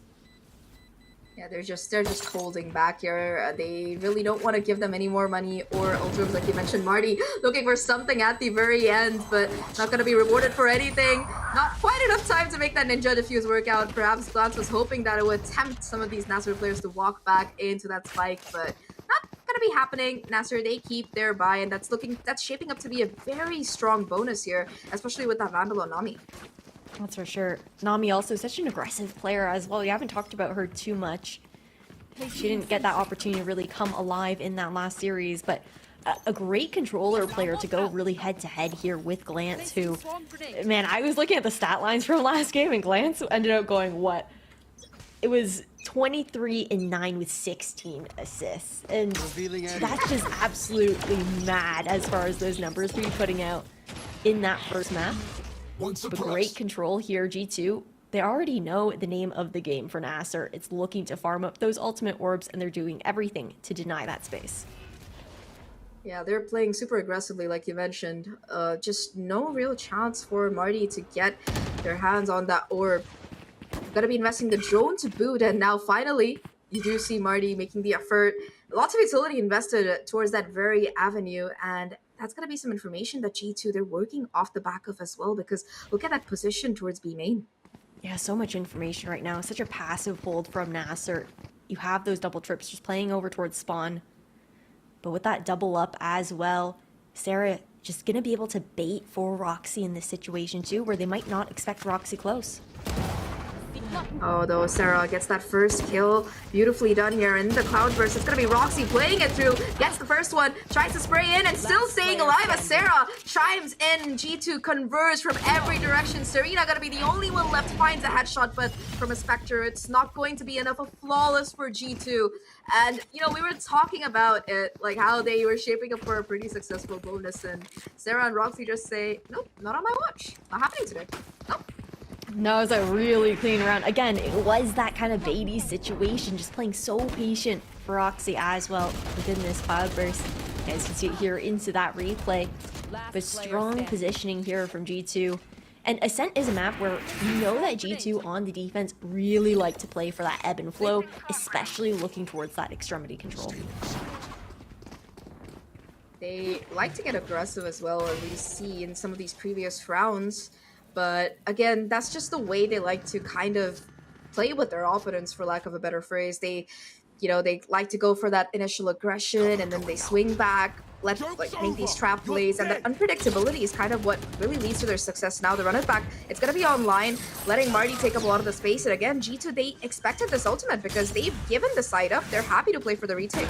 Yeah, they were playing so far back in spawn, and retake is the name of the game here for G2. They've been so strong on it on Ascent, so consistent in the way they're able to funnel onto site. They have all of their utility available as well. The drone gonna be spawning out the player. Is still though gonna be a 1-for-1 trade. Nami getting back with a fairly decent amount of HP. G2, they gotta be faster about it, and that's an impeccable flash from Mimi to catch Nami off guard. Mimi taps the spike here, spots the barrel of the player, and takes down Marty as well. Now Luxi on the lurk, wrap around, caught out by the recon, tries to go for the trigger discipline, but Glance will catch her out. Now just Serena in a 1v3, and with 8 HP left, not gonna be much that she can really do with just enough time on the clock. G2, they find the defuse. They have 2 seconds, a little bit close, but I feel like they know their timings perfectly. So another round for G2. I'm gonna be looking forward to how Nasser look to adapt into their post plans as well. I feel like when we're looking towards that comparison between the Phoenix and the KO as far as that flash player goes, the KO is so much stronger in being able to retake from awkward positions like top site there on A, where you're able to actually chuck that flash drive down. Meanwhile, it's a little bit more difficult to actually get the angle for that curveball on the Phoenix instead. An immediate denial. Again, great fragment from Mimi to deny early on. And then the paranoia comes out, trying to clear back out. But the one-way makes it dangerous. Again, though, the orb, it's still, after that, gonna be taken, but G2, they get a pretty good exchange. They get the paranoia taken out, and that's gonna be one less piece of utility available in the arsenal of these Nasr players. Now, Sarah with the operator just walks out into the open and is rewarded with the kill for her efforts. Mimi chiming into the action as well. It's just gonna be chaos down towards mid, and that's gonna be where the spike is dropped to boot. Now, 2v3 situation, expecting the push out of B. Luxie able to find the kill, 3 on the round for the Cypher, and a 2v2 scenario. Yeah, having the better angle there on Roxy, who had the shorter wall to work with. Luxie having that advantage as far as vision goes. The spike. But with the spike retrieved now, the KJ setup on B is null and void. Unfortunate for Nasr, they'll be walking straight into the 2 players of G2 playing over towards A. And very cheeky position here from Petra, looking to crouch right on site and buy as much time as possible. 30 they're seconds looking to left. clear out tree first. Just radio silence across the board. It's going to depend on whether Sarah can really find the kill with the Opera or not, and she will not miss in that position. Now just Nami in a 1v1 has the from the shadows. That might be the ultimate to make or break things here. Doesn't know the position of Petra, and she will be able to get away with her life. That will let Nasr plant things down, and she will have more than enough time to reposition and play for the 1v1. Petra, she has her full kit here, so definitely a way to find some information. It's scary though. You can use the recon, but the drone is a lot more daunting to try and pull out. No paranoia available here for Nami either. Oh, the positioning though, it's so good, but Petra, you do not whiff on Petra because she will not let that go unprotested. She finds the kill, gets the defuse, and my god, it seemed like Nami did everything right, but despite it, Petra, she just does not miss. What do you say, drone? That is heartbreaking. I mean, that's the clutch queen IGL on the side of G2 goes, and right, Petra so comfortable with the amount of experience she has under her belt to maintain that just steal holds. Man, it was such a great play as well. Waiting, watching for that cross too. I think the issue there actually for Nami was the fact that Petra ducked under her initial bullet with the crouch. Yeah, just was not expecting that kind of play, but it's really difficult there. You know, especially in that kind of 1v1. Nami, she did it as well as she could, almost perfect for lack of a better phrase, but just not enough by the end of it. Now, kind of a change of pace here, change of the way they're playing it. So far, it's been these extremities, like you mentioned, this A site that Nasr have really focused on. Now they're finally looking to go towards B instead. 2 players from G2 on this backside, trying to hold down the fort. Roxy, that first one, try and take contact, but it's gonna be both Petra and Roxy to be taken down here as Anya and Serena find the kills. 3v5 situation now on this retake, and Mimi gotta be the first one on site, but Nasr, their post plan is just so impeccable. Oh, TP over. Luxie's gonna hear that though. Yeah, just positioned in main, more than ready for it. Paranoia comes through, doesn't quite connect, but Sarah's Bladestorm does. She goes for a little bit more, not quite able to connect the shot there. Will be able to at least pick up the gun and swap out. 2v4 situation, 2 of these players looking so incredibly low health-wise. The clock is ticking, however, and G2, they might just decide to save their guns here. That seems to be the call. I mean, this is a great exit frag play coming out from G2, right? They know that Nasr don't have the money to play with and are looking to deny any weapons. Meanwhile, G2 have a bit more comfort in that kind of regard, and Nasr just won't be able to get out whatsoever with any of those guns. An expensive round win to tie things up there, Zach, and that's also a shift for Nasr too. That was one of the first rounds that we saw them changing that pace up since the first 2 that they had won, the pistol and the anti-eco, just shifting gears to play a little bit more high octane, catching G2 off guard after the initial default conditioning that they did over for those ult orbs. Yeah, I feel like G2 just weren't expecting that kind of flood on the side, but like you mentioned, they at the end they still managed to get what they wanted, which was to kind of put the economy of Nasser on its last legs already. You can see players having to compromise, two with Bulldogs, one with the Guardian. They are only one off of that Phoenix ult, so they have the Hunter's Fury to go as well, so quite a bit to work with here. Sarah looking to find a little bit of value off the back of the Paranoia, but Nasser, thankfully, they weren't up too close and they were able to get out in time. No first blood found, but enough damage done as far as Jeevan just scaring them off the angle, and then Petrick goes a little bit further with that Owl drone. Sarah looking to jiggle, see if she can find anything, but it prompts that full rotation from Nasser in towards spawn, over towards A, and into the clutches of Roxy, where she's got that killer Killjoy set up to delay. Killer Killjoy. There's a phrase for this. It's called the toaster oven, because you know it just melts people who walk into it. But that Omen ult is gonna get the necessary information here for these players. Run it back gonna be invested as well, gaining Nasser the space they really need to take on this A side. G2, they've completely given it up, and once again, like, they're so confident in their retake ability that they are happy to let it go. The thing that they have to be careful about is that Serena has her Hunter's Fury, and look at where she's gonna be playing from. Playing over towards main, nobody looking for that late backstab either. Great delay using the curveball up towards heaven, but the flash drive ready to come out.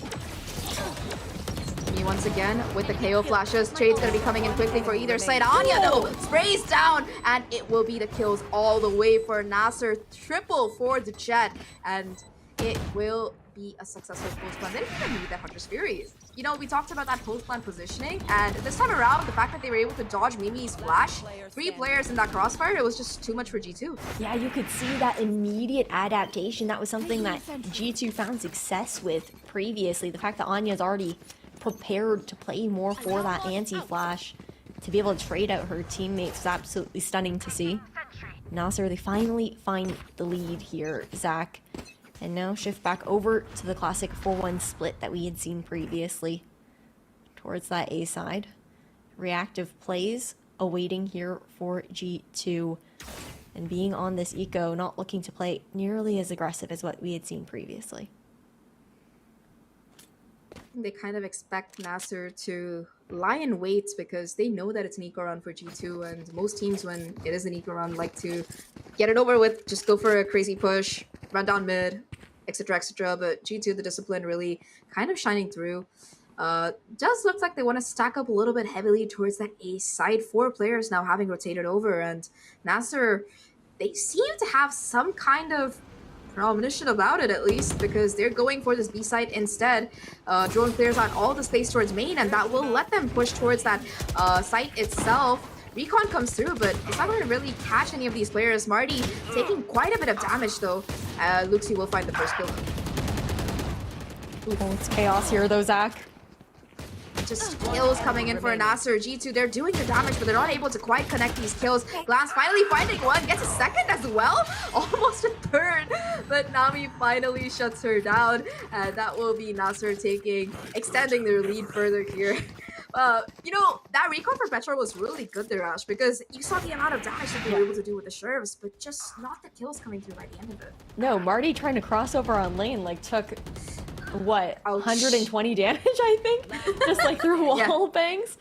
But I like the way that Nasser still protocol to have Anya be so explosive, knowing that there was that delay with that Molly. Anya still takes that opportunity to updraft dash on towards site, clearing it out completely there for Nasser. Just great things to see, something that I'm looking forward to seeing as we continue on with this matchup as well, to see if it'll be something that they carry on throughout these gun rounds here with G2. But both teams have been making really nice adjustments. They haven't been too repetitive with what how they've been playing. Even when going for the points for the run it back, they haven't consistently just fallen into a pattern in the way that they're approaching that control of the extremities. I think one more thing that Nasser are doing really well is they're, you know, if they are hitting the site with a Killjoy, they like to go fast and heavy, and they try to make sure that it's only one or two players on that particular side. They really, so far, they haven't tried to force the issue with both the Killjoy utility as well as a stack here. This time around, they might have to deal with it because there's not just the utility of the Killjoy, but also that operator from Sarah online on this B side. However, Nasser, they have all the ults except for that Phoenix Reddit back to work with. The op shot goes wide, not quite connecting, tries to get one through the smoke, but it will be Anya to find that opener. The operator not going to be finding any value, and Roxy will be playing on site, trying to hold on for dear life, find at least a couple of kills, but Anya, no way you find that kill. Two openings for Nasser, and the neural theft off the back of it to smoke out the remaining 3 of G2. Yeah, no, that was illegal. But at the very least, G2 in a 3v5 situation, Anya low. Marty and Serena have some poke damage, but Luxie making this difficult. Just the cages coming in, Luxie buying so much time here, and playing up in that close contact as well. Able to find both those kills in the close range with the Phantom, and now it's just gonna be Petra. G2 might have been the one to take the timeout, but Nasser, they made the battle plan, and they carry it through to perfection, a flawless round, and they only used one of those ultimates there, Ash. They still have 3 left to work with for these next few rounds. Man, it's really the difference of comfort that we're seeing from Nasser between this split and now Ascent game, really having that shine through. The fact that they have so many more reps here on Ascent and the adjustments that they're able to make on the fly on top of that as well. But no KO on the side of Nasser means that Roxy will not be denied any opportunity for a lockdown should G2 find some sort of advantage in this eco. At least the counter is available. Serena's Hunter's Fury might be enough to really take care of that lockdown. That said, though, G2 in this half-buy round, they don't really have much to work with. A bit of a stack, though, on this B side. 3 players just lying in wait, and Sarah already able to find the opener thanks to the Sheriff, as well as those mollies coming out of Roxy to melt these players down. The HP looking quite low for some of these, and Roxy finds the trade. Petra and Roxy towards the backside, making these Sheriffs sing, still denying the side control that Nasser so desperately seek. It's just Roxy left alive right now. Glance coming in with the backup, and it's going to be enough. Roxy, she was the bait, and Glance, she was the sword. It's going to be G2 to find a beautiful Thrifty. Can we see that again, please? Because I feel like it happened too fast. It was a really chaotic round. That was the fastest flank that we've seen G2 actually go for. Previously on their eco rounds, they had been a bit more patient, playing together as well on top of that, and just playing a little bit slower and really catching Nasser off guard this time around. Counter timeout coming out of Nasser this time. They still have the economy to work with, but they're gonna have to be a little bit careful because it's 6-4, so it could still technically culminate in a 6-6 half for G2's side. And they want to try and keep the advantage that they've gained so far because they're already a map down. For G2, there's no pressure in this matchup, right, Ash? Because they've already qualified. You know, it's just a question of the pride of them being able to win all 3 championships this year. They weren't able to do it last year, if I remember correctly. Guild kind of stole that away from them. So they want to try to make sure that they get that perfect record throughout the year if possible. For Nasser, though, it's a little bit more difficult. They're in the lower bracket. They have to be G2 to move forward, and they need to win the entire tournament to qualify for that championship. So it's a long road ahead of them, and they're arguably facing one of their most difficult obstacles on the way there so far. Yeah, it's gotta be it's like facing a Titan. Yeah, it definitely is. It absolutely is. G2 have so much experience, so many accolades under their belt as far as Game Changers goes.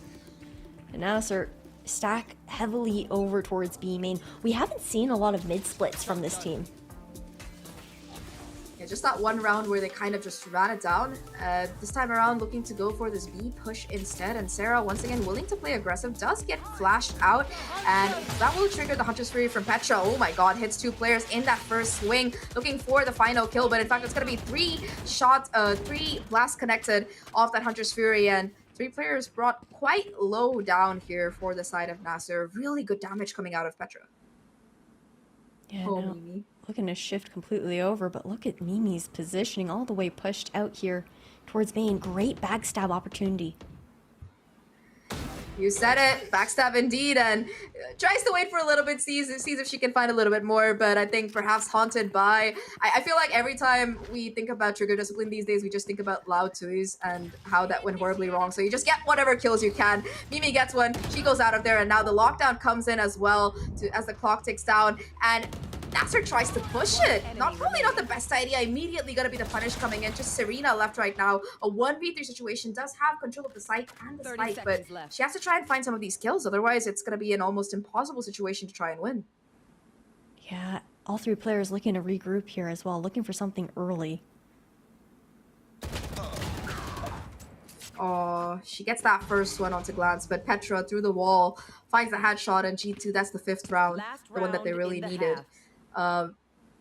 Nasser, they started off pretty well, but again, right, they keep running into this Killjoy utility, and you didn't see it really do too much in those first couple of rounds, but you do not just push a Killjoy utility. You just don't push the ult, especially when you know that there are multiple players on site. That's what happens. It's really unfortunate for them. I think what they did really well on the side of G2 as well was Sarah was placed inside switch room and actually acting kind of like counter bait because they were looking to wallbang that lockdown, and then Sarah's just there, and aggression immediately from Glance. No more smokes here for Nasser. 2 for 2 trade though. Finally Anya with the Blade Storm able to at least find that kill. It retrieves the spike as well, so still gonna be even numbers for both sides here. That said though, the ultimate for Mimi is only one off of fruition, so if she can find a kill here, that's going to be a huge ult that will be available for the duration of the round. She gets all this information as well. They haven't cleared her out on site. That's the free kill that she gets. Null Command coming in, shutting down the utility. No more Blade Storm available for Anya. She's able to isolate the fight with perfection. Now it's just Anya, a 1v2 situation. Does go for a little bit of a thirst on Mimi. Tries to find these kills, not succeeding, and will make that quick rotation. Or at least fake it. She's waiting for the tap. But Petra, her positioning is even better. It's like, it's layers upon layers. You know, she knocks down Mimi, leaves her alive, waits for the tap to try and revive, but then G2, they are more than on guard, and they take the lead. No, it was great from Petra to just continue to watch that cross, knowing that it would be more of a bait situation. No one in their right mind would allow that KO to be picked back up. 6-6, though, as we swap sides here. And Zach, the thing is, when we're looking towards Luxie on this Cypher here on defense, sure, the KO can be a pain with that 0 point, but the Cypher positioning with the utility allows her to be a bit more flexible in avoiding those common spots that the knife is thrown in. Yeah, for sure. I think that the way that she can kind of just play offside as well kind of adds to the benefit there. Still though, gonna be a couple of players on site. Marty puts down the molly to prevent G2 from really pushing in. You do see the quick rotation coming in as well to try and back them up. And while G2, they're still making noise. They are considering just running over to that B site instead opting to go up a short. I don't know if Nasser is gonna be expecting this. Nami kind of jiggling the angle. That said, though, it's still quite a heavy presence out of Nasser's side, and now they have the information. Yeah, smoke coming out to deny that cross from Tree, and that's the spike lost here. Devastating for G2. Incredible read, picking up some upgrades as well in G2. They're looking to walk in from main towards short. I think that they do hear the sound cues. That dark cover, perfect to isolate these fights. Anya with 3 already, and it's a flawless pistol for Nasser. I think Nasser have a perfect pistol record, or is it 3 out of 4 so far? 3 out of 4, yeah. G2 won that last one split. But Nasser, they've been looking incredible throughout these pistol rounds, and just the positioning coming out of them right throughout this round. Fantastic. On top of that, a great dark cover being thrown out there by Nami as well, just to split the team up there on G2, disconnect them from each other, and cause that disruption kind of situation. G2 will lean back outside of this A site where you have the double duelists being set up here for those more aggressive peaks. But what's nice with the Phoenix is that he's also got that molly on Marty. She's able to throw that out to deny space. Surprised Marty didn't decide to use the molly to kind of heal up instead, but I think with the help of the flame wall, maybe it can get some sustain back. The one way towards short, Nami kind of playing off of it, will be in fact finding a kill onto Glance, so definitely an advantage. However, it's gonna be trades coming in throughout. Petra with the pistol able to find a kill. Now just Marty onto site, knows exactly where these players are, but they're converging on her from every single direction. Not much that she can really do. A 2v2 scenario. Spike gonna be available on site to get down, and Sarah, she has an upgraded Spectre as well, so this is definitely a viable run for G2. Yeah, nothing yet here for Serena either. Recon not quite ready for this retake. Oh, Mimi's position gets smoked out. Sarah tries to push to the cage and make some kind of play, but it's not going to work out. Luxi in that 1v2 does find the kills and will get the defuse. G2, they almost make it happen, but Nasser, they're still going to be able to convert that anti-eco that they invested quite heavily in. That said, though, it's very good damage for G2's side. Oh, absolutely. Just keeping the economy tight. They have those rifles to fall back on as well. And that cyber cage was really what sealed the deal. You mentioned it, Zach, being able to smoke off Mimi's positioning. And then on top of that, sometimes you might think that you would drop within the cage, but they used it as to kind of like fake that idea out, and then you hop out on either side and take them by surprise. But now, splitting things up, default positions here for G2, slowing things down as well.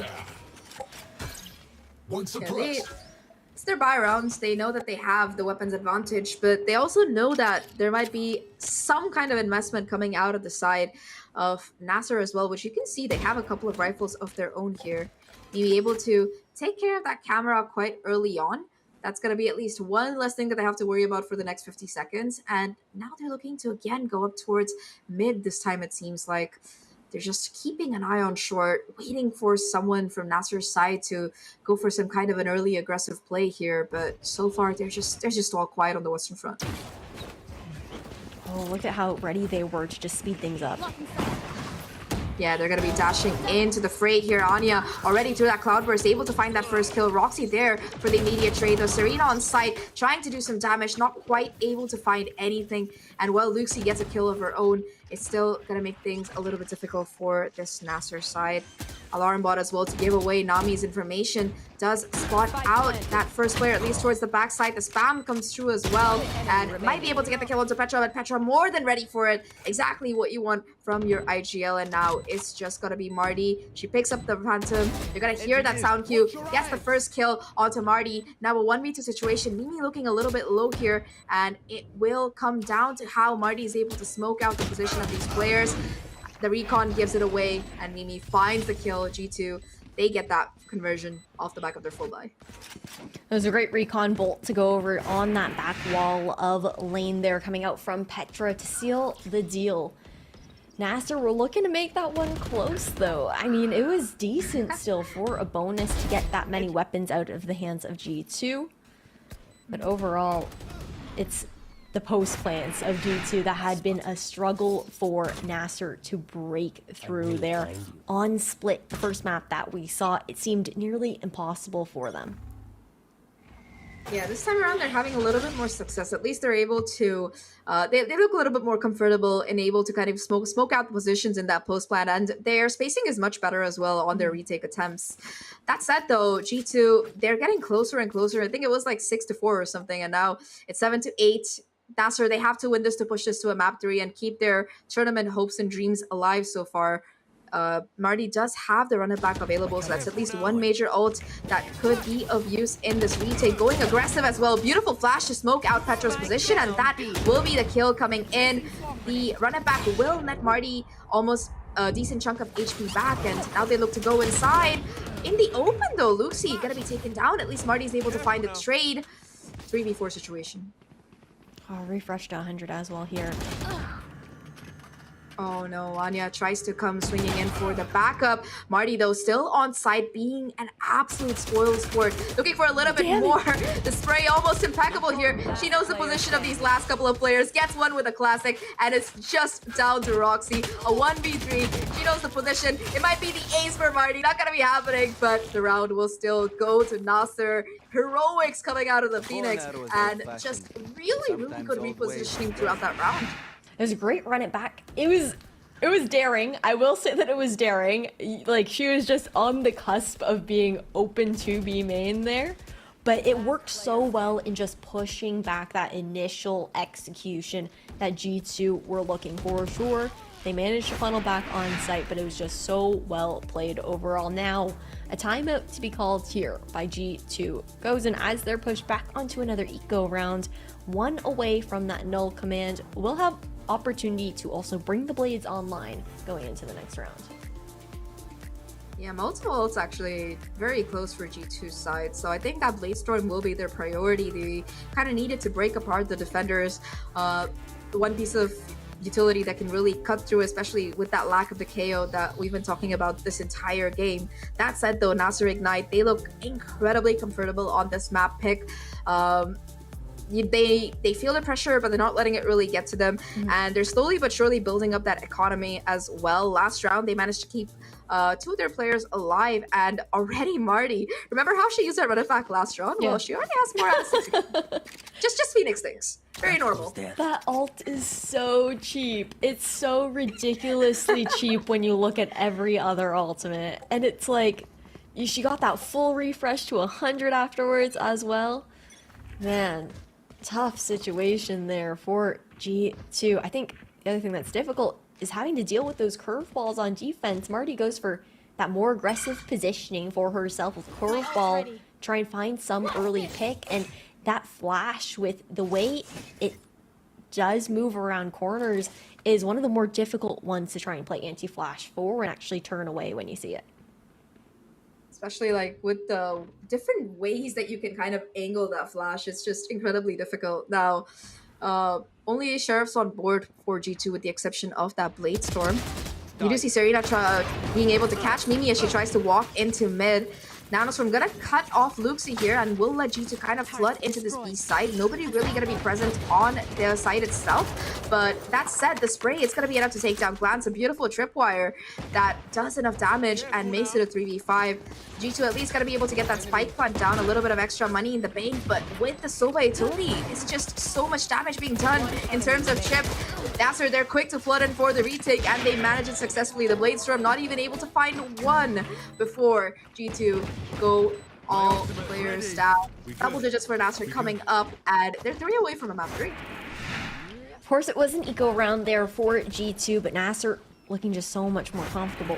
I like the ideas, though, coming out from G2. You see that typical nano swarm that Roxy throws over towards mid-market. It denies Luxie playing off that initial trip by forcing her back and off the angle.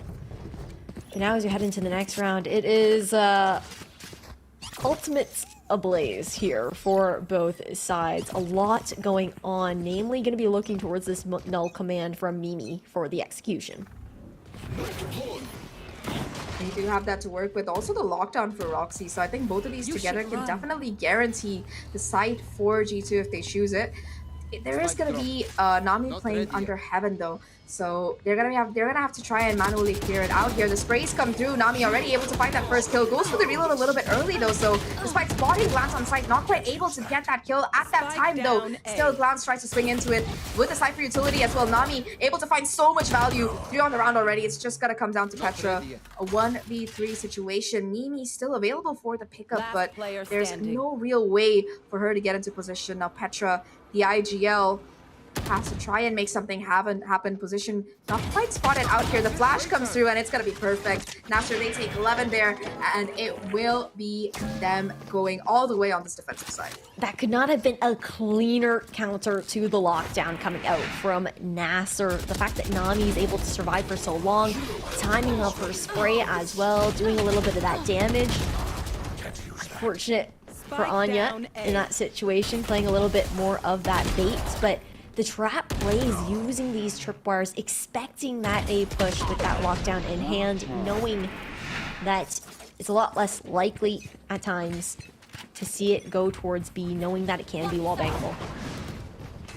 Ooh, Nasser now taking the initiative here. Very aggressive push down the mid, and it's going to be rewarded with 3 kills. G2 just not ready for that flash and dash play. Petra's position known as well, and it seems like the side of Nasser, they're still hungry for these kills. 3 for Anya already, and just glance all the way towards spawn, trying to make something happen, but it seems like it's all over. But this final kill, Glance pushing forward to try and find the spy. A little bit of an awkward interaction. Hello there, and it will be Marty to shoot faster. 12 for Nasser, and G2 in this last round. How much money do they really have? We'll have to take a peek after this replay, but that was definitely a hello and then a goodbye.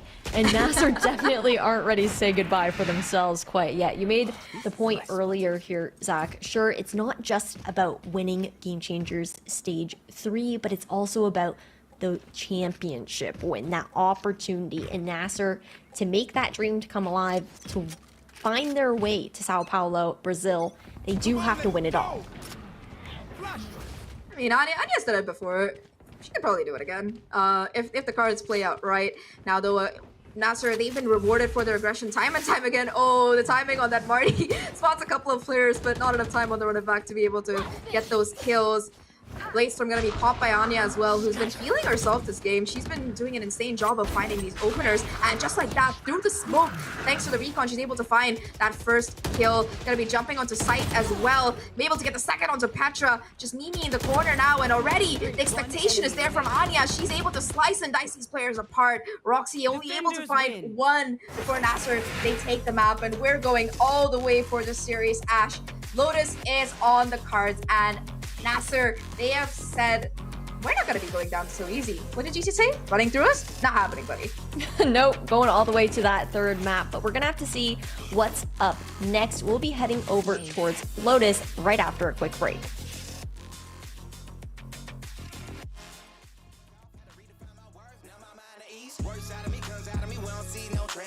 Stuck in the same frame of no clip with no ammunition. I am vicious. They can't handle me. I'm too ambitious. Ain't nobody invited you and your friends. This is fan business. Probably shouldn't be worried about your haters. Let that fade off. Whichever cheese told me I wasn't gonna make it. Should've got laid off. I know a lot of y'all thinking when the edge catch don't pay off. But I know your work. Add tax and take off. Take off. Yeah, I gotta win. I can tell they ain't want us around. They ain't gotta say it. Been doing this a long time. I put that on my mama head. Game recognized. Game we good. We ain't gotta play it. I've been in the jump. All week, leveled up though. Ooh wee, that's a whole lot of wins on me. That's a whole lot of wins on me. I'm a big dog, no leash. You all bark, no teeth. That's a whole lot of wins on me. That's a whole lot of wins on me. Come through like I'm Dolomite. Hold up, this a holy site. You think you a legend, what they say, I say for sure you right. All I ever know is being OG, I'm a prototype. Cooler than the polo sweater, brighter than the police light. Beast mode is a deep grind. Speak gold up at each line. No cheat code, I'm a beast, bro. You a bistro in this E-town. Got big goals and a big dream on the beach shore, taking me time. My whole team lit too tough, we too up like peace signs. I'm real, raised up in the field. Grinding while the sun is on me, I ain't got no chill. Get it out the dirt and work like I ain't got a deal. I'm trying to blow 100 bands and tell you lames how I feel. We ain't throwing up a brick, dog. The game tipped off. I'm out the kennel, catch me running with the big dogs. Don't hear the critics, they can kick rocks like kickball. They not important, boy, I'm Jordan to the pitfalls. Too many L's over there, I'm trying to big ball. I'm trying to level up a bit, I'm talking Rich Paul. I hit the floor and get it jumping like I'm crisscross. Throw me and Cannon in the booth and that's a hit, dog. I've been in the jump all week, leveled up though. Ooh wee, that's a whole lot of wins on me. That's a whole lot of wins on me. I'm a big dog, no leash. You all bark, no teeth. That's a whole lot of wins on me. That's a whole lot of wins on me.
welcome back to the analyst desk of Valorant Game Changers Stage 3, day number 3. I'm Frankie Ward, and we are the power of 3 on the desk right now because we've also got Tom Biz and Fast Dan. And we're going to a third map, Tom Biz, which you did not predict happening. No, I think it was really impressive how NASA kind of came out of the gate, really explosive style, fast paced, but it was also tempered in the sense that they would go for these like explosive hits when they actually did decide to execute. But a lot of it was about taking their time around the map until they found the moment was right. And I think that, honestly, G2 found that really difficult to deal with. Like, they would, at times, try and get aggressive, at times, try and sit passive, and whichever they seemed to do, it just looked like NASA was ready for it. Really solid showing for them on their map choice. Yeah, I think it was good to see them once again get a lot of entry engagements and be positive for Anya. But then also what I like to see from Nasser in this case was that they showed less respect in that mid round, I guess. When they got the entry or when Anya had an entry onto the site, they actually kept on going after that. Anya was very explosive. The utility they had on the side of Nasser, specifically the Cypher, helped so much in regards of having those post plans, having that information, and just being able to not really show respect to G2 and push on further. That seems to be the key thing that NASA was missing on that first map, was that disrespect towards G2. There was definitely giving up G2 too much space, whereas this time, as you said, Tom, the mind games were very well and truly in NASA's favor. And you can kind of see a much more mature version of NASA on this map. This case in point in this round, Tom. Well, I think a lot of what we would see from this squad is like the way that they're able to play off of each other. Like, I think we saw that a lot more. A difference to the sort of Comforter on the last map is like a lot of these plays are very aggressive, but as a unit. Like, sure, Anya will be the tip of the spear, but there always seemed to be help at hand whenever she would need it. And I think that's something you really have to sort of credit to this squad is you looked at Split, you looked at their retake even with advantages, and they would struggle. Like, G2 were able to pick them apart. This time out, you could see the spacing looked a lot better. When they did push somewhere, they pushed it together, and it was a much more of a structured approach, as you kind of expect from a team that's played this map a lot. There's potential for the structure. It's just that potentially on some of the maps they need more time. But, you know, that's why we get to go to a third map. This is why teams have their signature map. And we'll talk about Lotus that we'll be heading to in a bit. But let's talk about round 16, if you wouldn't mind, Tom, and talk us through some of the cool setups that NASA had on display. This is the thing I really loved about this defensive side. Is something that is a problem with Phoenix a lot of the time is it gets to the defense and it's an absolute burden. But they actually had some really cool ideas. Firstly, Luxie was basically just used to sort of set up her teammate, like having this contact play off the back of her util, spotting the opponents, instantly activating the cage off the back of the Molotov, and then the cage popped so they can flash out of it. Because obviously just flashing around the corner, maybe a little bit easier to dodge, but seeing that cage, it gave a full sense of security to G2. It's like, oh, they're trying to delay us, not that they're trying to pressure us. So just a few little set plays that caught G2 off guard that they weren't necessarily ready for. And the fact is they changed up the way they did it so often that G2 couldn't really sort of catch hold of everything they were doing with that Phoenix. I think Luxie on the Cypher was phenomenal in this game, also on their own attacks in regards of post plans, for example, having those cages to create that kind of safety, but also with the neural theft to just deny G2 to be able to retake that site and to get the post plan successful for them. So having that Cypher has helped a lot. The Phoenix as well on attack, sometimes just being able to deny certain areas by putting the wall there, having the flashes as well, just to make sure you're, well, kind of supporting your team to get that entry on the site, despite your playing the duelist yourself. Then on the other side versus the Killjoy and the KO, I think the KO was really nice to see with the knives to get that information to, well, deny players. Also just to see them like not be able to push certain areas due to the fragment being there, that's also been very helpful. Then once again from Nasser, we kind of saw that they didn't really show that respect. They just sometimes stood in that fragment just to make sure they would deny control for these players to step onto the bomb site. Yeah, I'm really excited by what we're seeing from NASA Ignite now. I still don't know if it's going to be enough to see them go even further in the lower bracket, But at the same time, Lotus is a map that they have taken off BBL Queens, which I believe BBL Queens recently beat G2 on. So that's my logic, Tom. I think it could be a close Actually, one. G2 beat them on it, so you're Oh, did they? Yeah. Oh my gosh, hang on. Who? They did. They did. Oh, But they've lost. both beaten BBL Queens. Yeah. On it. Listen, Yeah, they both I've beat got BBL a lot of screens I'm running with here, but I just want to gaze into your eyes via my camera's eyes, and so I wasn't looking properly. And my apologies. All But good. anyways, they've both beaten BBL Queens, so you know it's going to be a tie. NASA beat them slightly better. That goes with your point. There you go. By 2 2 rounds. rounds. Yeah. There you go. 2 rounds. Well, Fits. the interesting thing though with this match against BBL Queens was that was their opening map as well, and it definitely took BBL by surprise, but because BBL are that team that just believe in themselves so strongly as individuals, as well as having those team protocols, they definitely have the upper hand. NASA obviously haven't had as much time as a team unit, and therefore G2 should surely have the confidence going into this one, Tom. What? Are you just admiring Petra? Right now. They look a bit tired though. Mimi's Uh, annoyed that they've lost that map. Probably. She thought that she'd be like chilling, having some dinner right now, and you know they're gonna have to play another map of Valorant. That's a tough one. But no, I the thing is, I in my heart of hearts can't imagine G2 going out 5th to 6th. Even though they've already qualified, it just doesn't fit right in my head. If they're not in the grand final as a minimum, it's not a G2 goes in performance. So I think NASA, they've taken blood. They've managed to do some damage along the way. But now the real test begins, because this is another good map for either side. And G2 are not going to let this one go without a fight. I think Nasser have the confidence, obviously, and the momentum now that they've taken the second map away from G2. But then G2 also obviously knowing how Nasser played it against BBL, they have the support staff, obviously, to make sure that they counter out the ideas that Nasser will bring out today. Sometimes they're running a Sky, sometimes they're running a Fade. What are you expecting to see in the comp for G2 on this one, Fastan?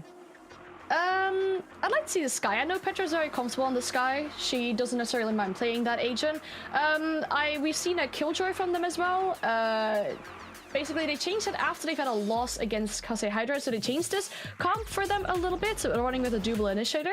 But then on the side of NASA, they've been running it with a double controller, and so far they have been playing this with an Astra, whereas I wouldn't be surprised if we see an Omen more today, maybe. Also on the side of G2, knowing how Gloss has been so successful with it.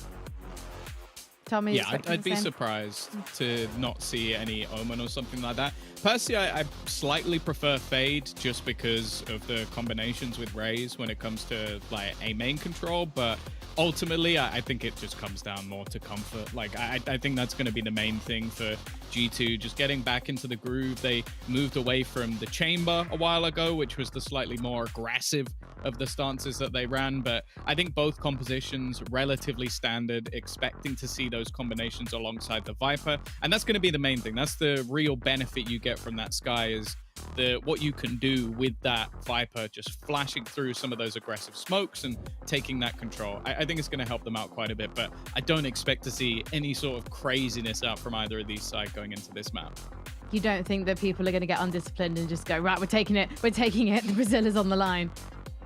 Oh, you know, NASA might like play in a style that's very aggressive and insane, but I just mean agent comp wise, I expect it to be a little bit more dulled down. But I really like the way that NASA, when they move quickly, which I think on a map like Lotus is really plausible. Like this map is all about taking control and then having very fast rotations back through the B site and basically trying to push and pull your opponents. And that was something I think they did fantastically on Ascent, was taking that map control, not overplaying their hand, and then just having great burst takes, which I think with someone like Anya at the helm is going to be that little bit easier. But this time she doesn't have that Phoenix to almost act as a distraction. It's going to be more on her as a focal point, and I think that will always be the case with these two teams. Those duelists, they're going to be the focal point when it comes to this map.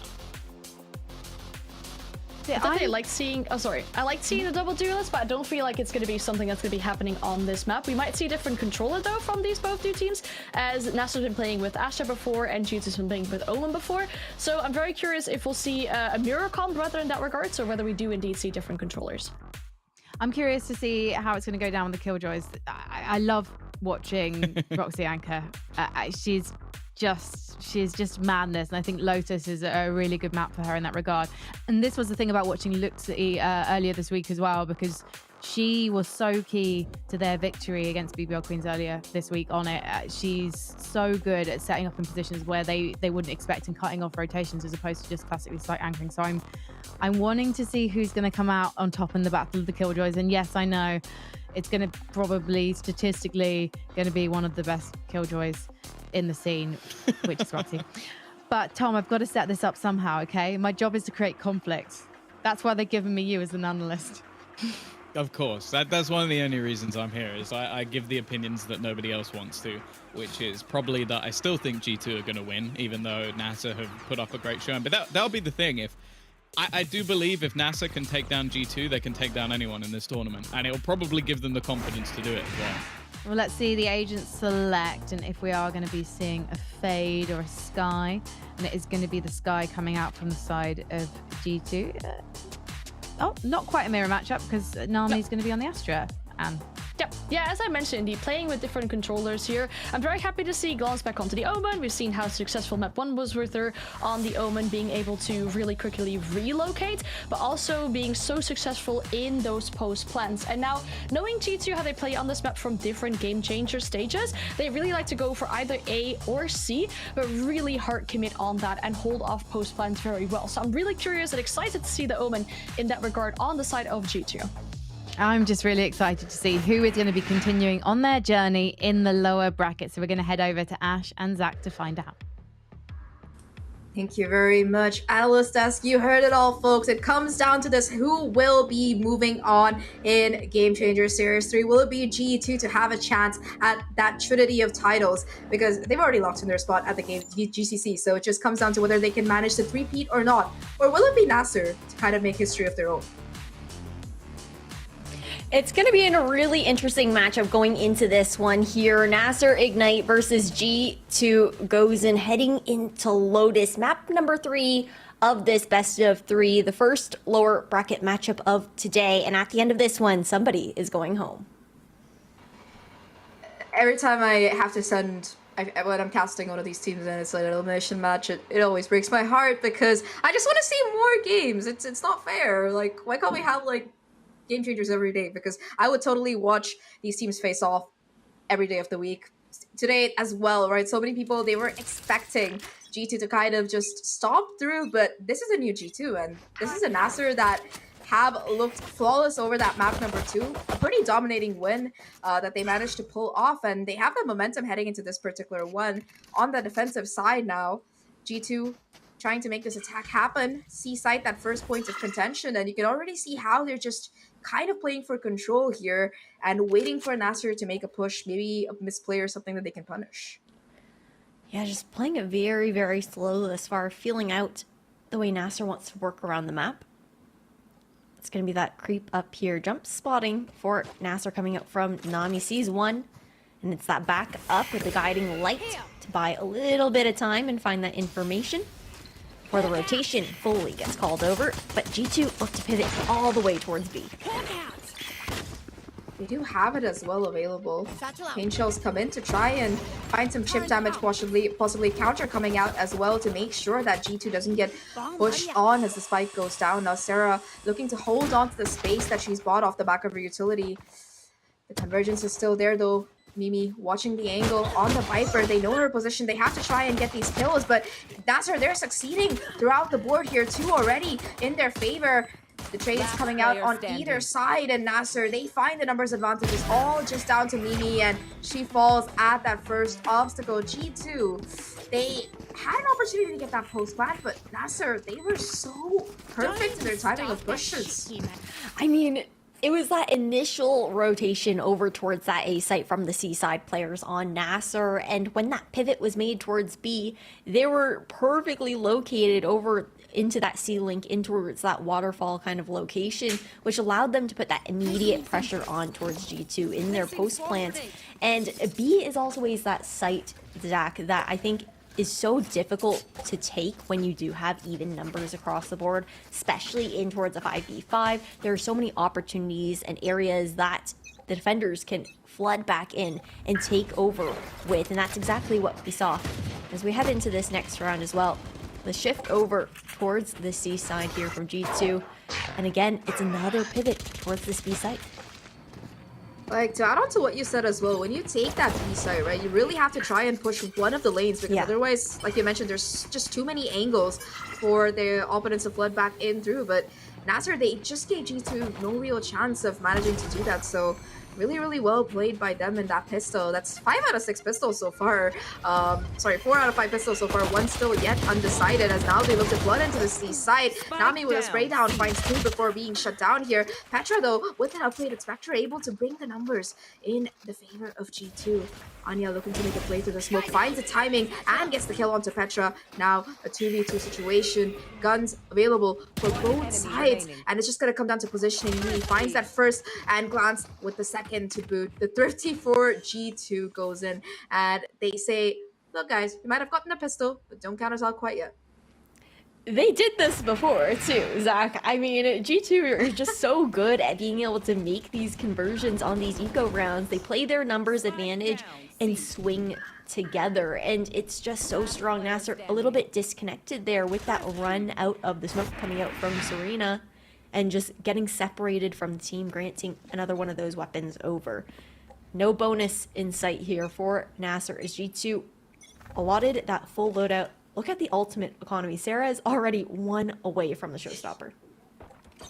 Yeah, she's been really not only finding these kills and plots, but also farming up the orbs on this entire map. And on Lotus, right, if you look at how the orbs are positioned, they're always so attacker-sided, it feels like. So just a lot of potential. A very heavy stack by the Nasser gang towards this A site, and that does seem to be where G2 would like to push towards. So definitely a chance here for Nasser to make something happen. G2, they haven't quite caught on yet. You know, finally though, they look to flood into the site. Serena able to find that first one. G2 still looking to push the issue, and it might not be the best call here as the kills, they come in either way. Glance looking for a little bit more value. At the end of the day, the weapons, they're still a little bit too much. Roxy with 3, just watching and holding down the fort, and G2, they find the round. It got a little bit dicey there towards the middle, but at the end, they still convert. Yeah, I was really surprised that Serena actually granted herself 2 in that fight, still like hiding inside of hut. But free gun, by the way. Yeah, that right click when it hits, oh, it is hitting. Assisted by obviously being vulnerable to that initial snake fight, right? But as we head into this next round now, Zach, you can see that they're already setting up for this more aggressive play for the orb control here once again. Just running for this B side. G2, they have a showstopper as well, so definitely a lot of ultimates that they have or are very close to be able to work with, and they've learned from their lessons. They're going to be looking for a lot more control on the C side already. Sarah having pushed up quite a decent amount here. The beautiful paint shows, though, going to isolate Petra and let Marty find that kill. Maybe on the lurk to find the trade here. 1v1 situation, Loxi able to win it out, and that will bring Nasser back the lead.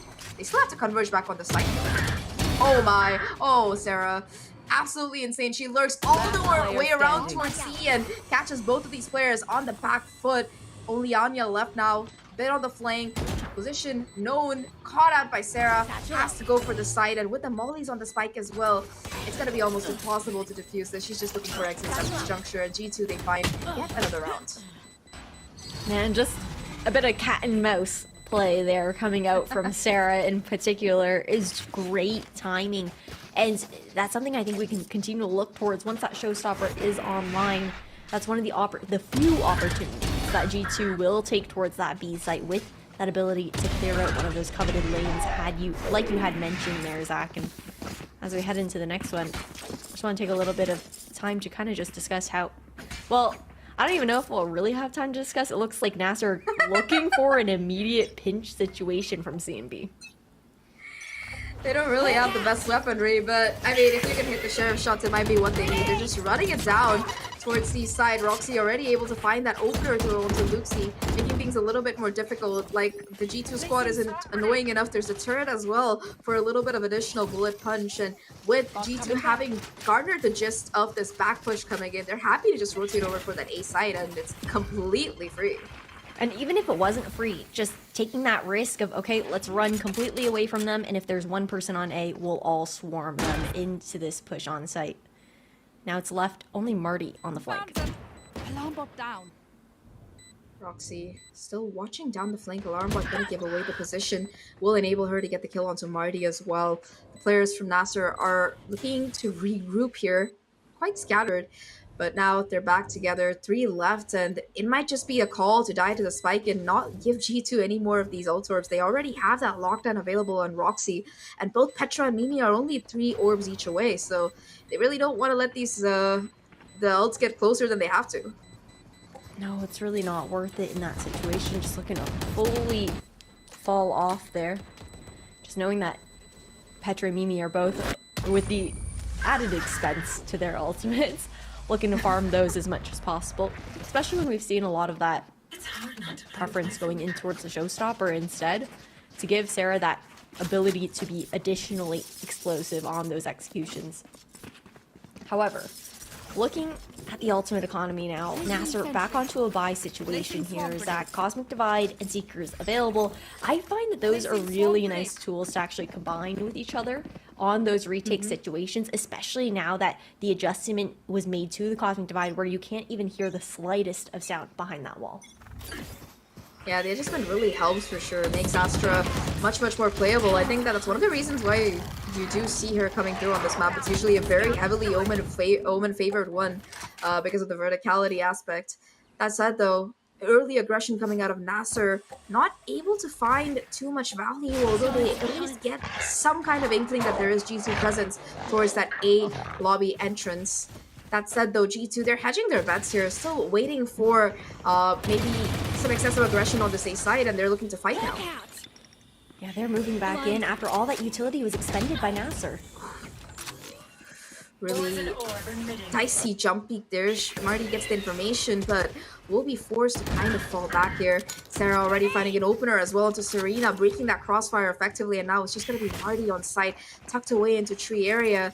G2, they haven't quite cleared it yet, though Petra, she has her eyes open, and Marty and Luxie between them, they're able to find a couple of crucial kills. However, Nasser, they try to jump in to try and deal with that lockdown available. It's going to be the showstopper, in fact, invested, and just in the nick of time, the escape will come through. Oh, it's a fake! Let's outplayed, absolutely outplayed, takes Anya out in G2. They still maintain control of that ace side. I did not see that coming, Ash, I'll be honest. I didn't either, but Nami has to wait. It's 1v2, looking to stall out this plant, finds the first tier, needs to find Glance. Spike planted. Sticks the spike, able to get it down, and now with that with that teleport coming in, it just seems like Nami doesn't know where exactly to look for Glance. In fact, Glance going for the complete wraparound play here. It's just going to come down to timing. Who peeks where? Oh, Glance kind of stuck on that wire. I don't think Nami will expect this positioning. This is just such a game of cat and mouse, and Glance, despite being only 33 HP, does know the position of this player. Nami finally going for the stick. Did not expect Glance to come all the way around, and that's gonna be the clutch there from the Queen herself. Glance on Omen today. She's been putting up a show in this round. I have to say it was a masterclass. It was. I mean, that from the shadows, fake situation, cancels it, back into tree, finds a pick off the back of it, plants for a main, forcing Nami to clear so deep, knowing that Glance has that opportunity to swing her, but instead perfectly timed with that wrap back around, and so quietly and carefully done with, I think it was only 13 HP there for the Omen 7-1. There. 33 HP. Yeah, one bullet either way, like who's counting, especially with the Vandal being online. So Glance played that incredibly well. Just spam pot shots being taken through these Viper walls. Not quite able to find headshots, although some of them came very dangerously close to some of the G2 players' heads. They are waiting near the orb. There's an Odin as well online for Nasser, so that kind of spray, it's not something that you really want to risk running into. Finally, the execute is going to be coming into gears. Molly doing a little bit of chip damage. Caught between the Molly and the Odin spray. Sarah's going to be chopped down to 39 HP. Just so much utility being thrown at her. Just Sarah fighting for her life, and she hasn't even spotted anybody else. No, it's the Wumbo combos with the Mollies and that LMG, right? But look how Nasser are positioned. They're looking to put immediate pressure on towards G2's close plan. Oh, really nice swing though. Petra kind of caught in the open. Too many players for her to try and deal with.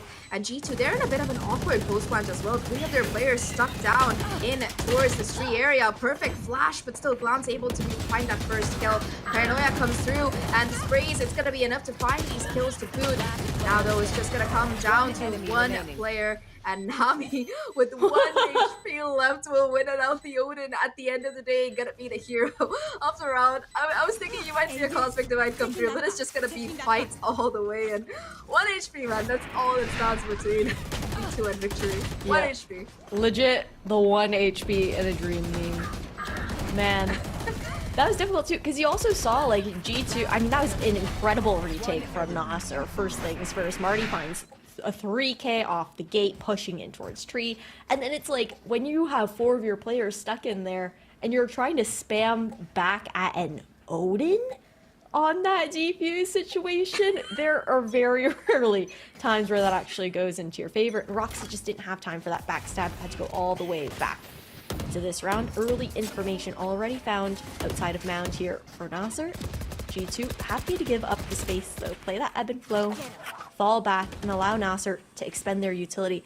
And that's something that I've noticed, Zach, is that they have this tendency to kind of util dump at the beginning of the round, and then G2 will let them do that. They'll force them into playing reactively as they do so, and then play that ebb and flow. They rotate off and find somewhere else to go after wasting so much on the side of Nasser. Really, really good point there, Ash. I mean, you said it. They are just so good at baiting out a lot of these crucial pieces of utility. And you can look at how good they are at conserving a lot of their own. Sure, they invest that Viper utility early on, but aside from that, they're able to just keep the rest of it for the execute. Sarah now with the showstopper, looking to head in, forces her way past the Molly to find a kill onto Anya. That's got to be the first opener that G2 needs to take control of the C side. However, Sarah's cut off by that Viper utility, so it will be just a 1-for-1 trade at the end of it. I think that G2 wanted to use that showstopper and the Pandemonium to kind of bait that C side and go for that A execute instead, but it hasn't quite worked because Nasser, they still have 2 players on the site. Oh, that's a great nanoswarm to delay this push from tree though. Luxi trying to play inside this Viper's pit, looking to go in a little bit further, finds that kill onto Petra, looking for a second one though. Mimi with the spray down, finds not just one, but both of these kills. Now, a 2v3 situation. Seeker's not available, so it's going to be very difficult to smoke out the position of these players. Serena going forward, does not check the corner, and Roxy just ready for the punish. Now all down to Marty, a 1v3 being tanked down by that Viper split and Glance. That headshot was a little bit of an overkill, but G2, they make that round work, and that Viper split, just beautiful work coming out of them. Roxy's positioning on top of that, when they go for this open plant, specifically for tree, Roxy's consistently positioned in case things do go awry there, the solo player to save the day, in case things do end up falling apart. They haven't yet there for G2 with that Viper's pit up. Of course, the other time didn't work out so well because Nasser were a bit quicker to actually flood on in and didn't allow G2 to get comfortable in that kind of positioning. Now we head into this next round here again. Same sort of attempts to throw out that utility on the side of G2 to bait Nasser out with their own, but Nasser being a bit more conservative this time around because they don't really have much to work with. Yeah, a little bit of a eco around there. Sheriff's pistols across the board for Nasser. 6-2 G2. They have quite a bit of a lead here. They have an opportunity to extend it even further. Marty going on a bit of a fishing expedition of her own. Hasn't quite found anything yet, although multiple players from G2, they're going to be walking right into her clutches. I'll be very surprised if they don't check this corner. In fact, they are going to be just running through, and Sarah will find that first kill pair next, but it's going to be just a little bit late. And it's not going to really find anybody from Nasser's side. G2, they have the site completely to themselves, and they'll be happy to get that spike out. Oh, no smoke. Oh, smoke already actually expanded very deep to allow them to keep control of that left side corner. The sprays coming through. Sarah with 3 on the round already. Turns around though. Anya with the classic somehow finds 2. Really, really good work. We'll get her the paint shells back. However, Glance with that weapon advantage able to take down Nami, and now it's just Anya in a 1v2. Is able to pick up that upgrade, so at least something to work with here. Takes a little bit of chip damage from that Nanoswarm, runs into Roxy's waiting Vandal, and that will be G2 to take 7. That said though, pretty impressive from Nasser that they were able to make it as close as it was in an eco round. And now they have 4, almost 5 ultimates ready to go. Yeah, this is a big snowball round. Things have the potential to get extremely chaotic depending on how scrappy the fights get here on site. But timeout to be called here by Nasser. Of course, they're still vying for that last coveted championship spot, right? G2, although I'm sure they would love to win and continue to keep their throne on the top of Game Changers, have solidified themselves as the first team to make it in that championship slot here for EMEA. Yeah, they've already locked it in off the back of those circuit points, but you know, Nasser, they've had a little bit of a tumultuous year, for lack of a better phrase. The thing is though, they're a team that's proven to be pretty resilient over the course of the games that we've seen from them. So if anybody can bounce back, it's them, but it has to be now, because 7-2, it's already looking a little bit dire. They have the ultimates to work with, potential for snowball like you mentioned, they have the weapons as well. And if you look at the scoreboard here, it's just been the Glance and Sarah show on this particular map. Of course, Glance has been kind of showing up huge throughout the entire day, but on this map in particular, I've been very impressed with Sarah and how she's been able to just cut through the defenses that Nasser are trying to put up. She's just slicing through them like they're nothing. Yeah, she makes so much space for the team there. Something that I'm looking for Nasser to adjust now, though, is being a bit more conservative with that utility, off that initial utility that they see coming out from G2. And it seems to be the case this time around. Previously, we would have seen a lot more util dumping at the beginning of that round, leaving them with less to stall with and allowing a freer site push there for G2. Oh, the positioning from Roxy, the Seekers, they're gonna give her away, but she's still looking to fight it out here. Runs out of bullets, otherwise she might have gotten a little bit more. Anya with 2 before being shut down. A nasty flick onto Glance, and that will be the controller taken out of the equation for G2's side. Well, one of them anyway. They still have Mimi Smokes to work with, and they're probably looking to go back towards that A side because of that very factor. It does seem like Serena expects it though, because look at where she's watching. She has to watch for both B and A, so it's a bit complicated and difficult for her. At least a turret here towards that B site, right? Trying to bait out some sort of rotation on the side of G2 with that guiding light out towards B main. Doesn't see anything though, and they just slowly contact up. Nobody's home, but G2 of course do not know that. I want to take this time though, Zach, to talk about the fact that this game is also feeling a little bit reminiscent of what we saw in Nasser versus Odd One Out on day 1. Nasser, although Lotus, a decent map for them, struggled versus Odd One Out because Jada went absolutely insane on the Astra. I believe that was like, she went like 28 and 12 or something crazy like that. And Glance has very much been that kind of controller presence here for G2 thus far. Yeah, that performance really made, I think, the entire community sit up and put some attention onto Jada's name. Back to this round though. Oh, that is a beautiful paint show to destroy this lockdown. G2 were aware of it and they were more than ready for it, and that will make this retake so much more harder for these players. Beautiful Molly though to smoke out Sarah's position. We'll be able to find that first kill at the very least. Sarah really able to find 1 before being shut down, and now it's just a 1v2. Mimi has the wraparound with the positioning, able to find and deny that defuse so far, and buys enough time to make the round work. G2, they find H. She gets the kill as well, the icing on the cake. Just extremely well played by G2 throughout the course of that round as they find their 8th. Such stunning micro plays coming out there from Mimi in that clutch kind of situation. But again, Nasser tend to struggle with some of these more oppressive players. I mean, 11-3 there for Glance. Of course, she was taken out early in that situation. But that's also not to say that Nasser haven't had great moments in of themselves. Like, Anya's had some really great frags as far as being able to hit some insane shots on the G2 players. And then on top of that, you have the ideas that have been there as well. And aggression, again, here for Nasser outside of B. Roxy prepared, looking to deny, and the Viper's Pit finally popped. Yeah, Serena gonna just try to use that to shut down presence on C side. Sarah has the showstopper back though, so might be a little bit hasty, especially considering that she is playing alone on that particular site. Mimi on the lurk here, at least creating some kind of impression that there is trouble on that A side as well, and keeping the rotations from really coming in.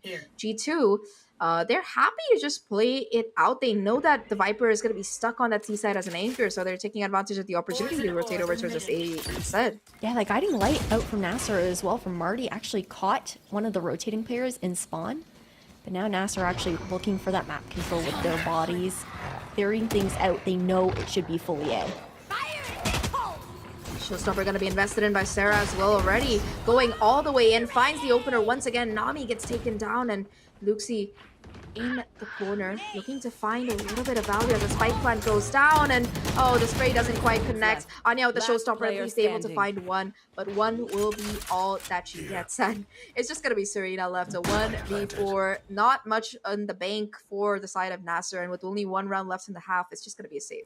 It's an expensive round loss for them, right? A hero rifle to be carried into the next round. Might be able to see rifles across the board for everyone else alongside some light shields and whatnot, whatever it may be that Nasser looks to sacrifice.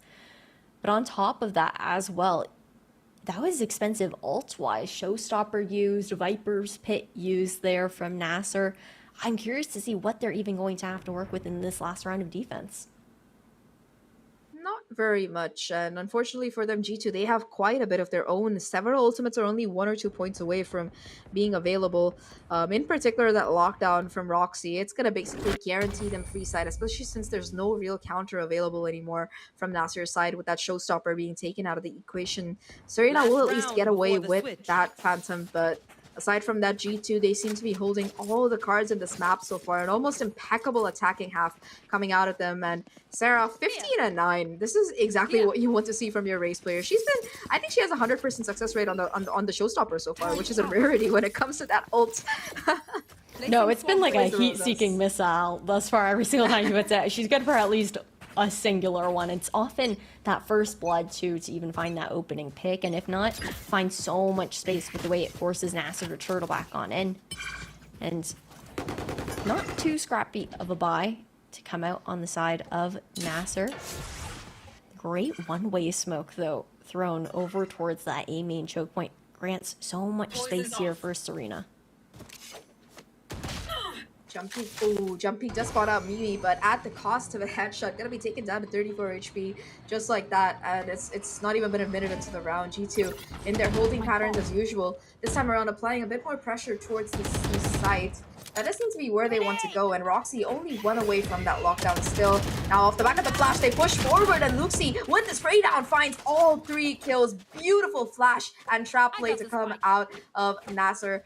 Now G2 Roxy, along with Mimi, 2 players left. They know that the A side is a little bit more vulnerable. They have the lockdown, but it's going to take heroics to make this round really work out in their favor. Serena giving her position away to boot, and Nasser, they know that the A side is going to be where this hit is coming. If they can isolate and find this kill onto Serena early on, it might be what they need to try and make this 2v4 work 30 out. seconds left. So lockdown in play here as well as an option for Roxy will be thrown out, but again, you have to worry about Serena's backstab here in tree. Them trying to hold on to these various angles. Anya finds the timing, takes down Mimi, and it will be a flawless round for Nasser to close things off. Maybe a little bit late, yes, but 3-9, it's still doable. It's the magic number for a reason, and Nasser, it's gonna be one hell of an uphill climb that they have to bring this map back in their favor, but they've given themselves a fighting chance, and Luxie, that was an unholy spray down coming out of her.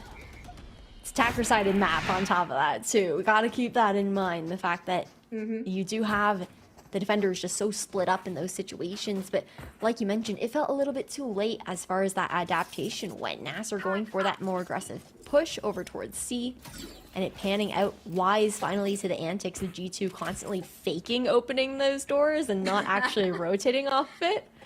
But as we saw up sides now, Nasser set up in a very default kind of position thus far with this initial pistol round, just looking for information outside of B. Might be a bit more of an aggressive look from G2 though for mound control. They're definitely going to be fighting for it. If it does come to that, you can already see Petra just ready for the flash, waiting to swing perhaps off the back of that orb being touched up. However, Nasser, they seem to have prepared. They seem to have prepared for that very play because they were quick to jump out of there. They really don't want to take those engagements without the advantage of utility in their favor. Now they look to reaggress towards that C side instead. Again, G2, they have quite a bit of heavy positioning towards this B and C side, mainly because of the luxury that the Killjoy utility gives them on A. With the turret as well as Roxy moving down the fort, it's going to be everything they need. And the first blood, it's going to be coming to Marty as Petra gets a little bit too aggressive for her own good. Yeah, investment into the Seekers here as well. There's a nice initial combination from G2 to keep that mound control alongside Glance playing from B main. But this is Sarah now alone on site. No paint shell already used up here guarding C. Everyone else so far away. Oh, caught in the open as well. Sarah tries to push forward, maybe see if she can get a bit of advanced positioning, but instead gonna be punished and taken down. Numbers in favor firmly of Nasser now. Only 3 alive for G2 left. Glance playing inside the Astro Smoke, trying to find the timing possibly on the push, but that smoke is gonna be watched like a hawk here. You can already see the post plant coming out of Nasser. They're not letting a single angle go unchecked, and G2, they have such awkward fights that they need to take, especially with the amount of utility still available for this Nasser side. Oh, the flash, it's just a fake, and Anya with all 3 kills to be found. That's gonna be the 4th round, and a flawless to boot once again for Nasser. As they say, things definitely aren't over for us quite yet. A much needed swing round on top of that there, Zach, for the side of Nasser to pick up that pistol enables them to slowly close this gap between them and G2.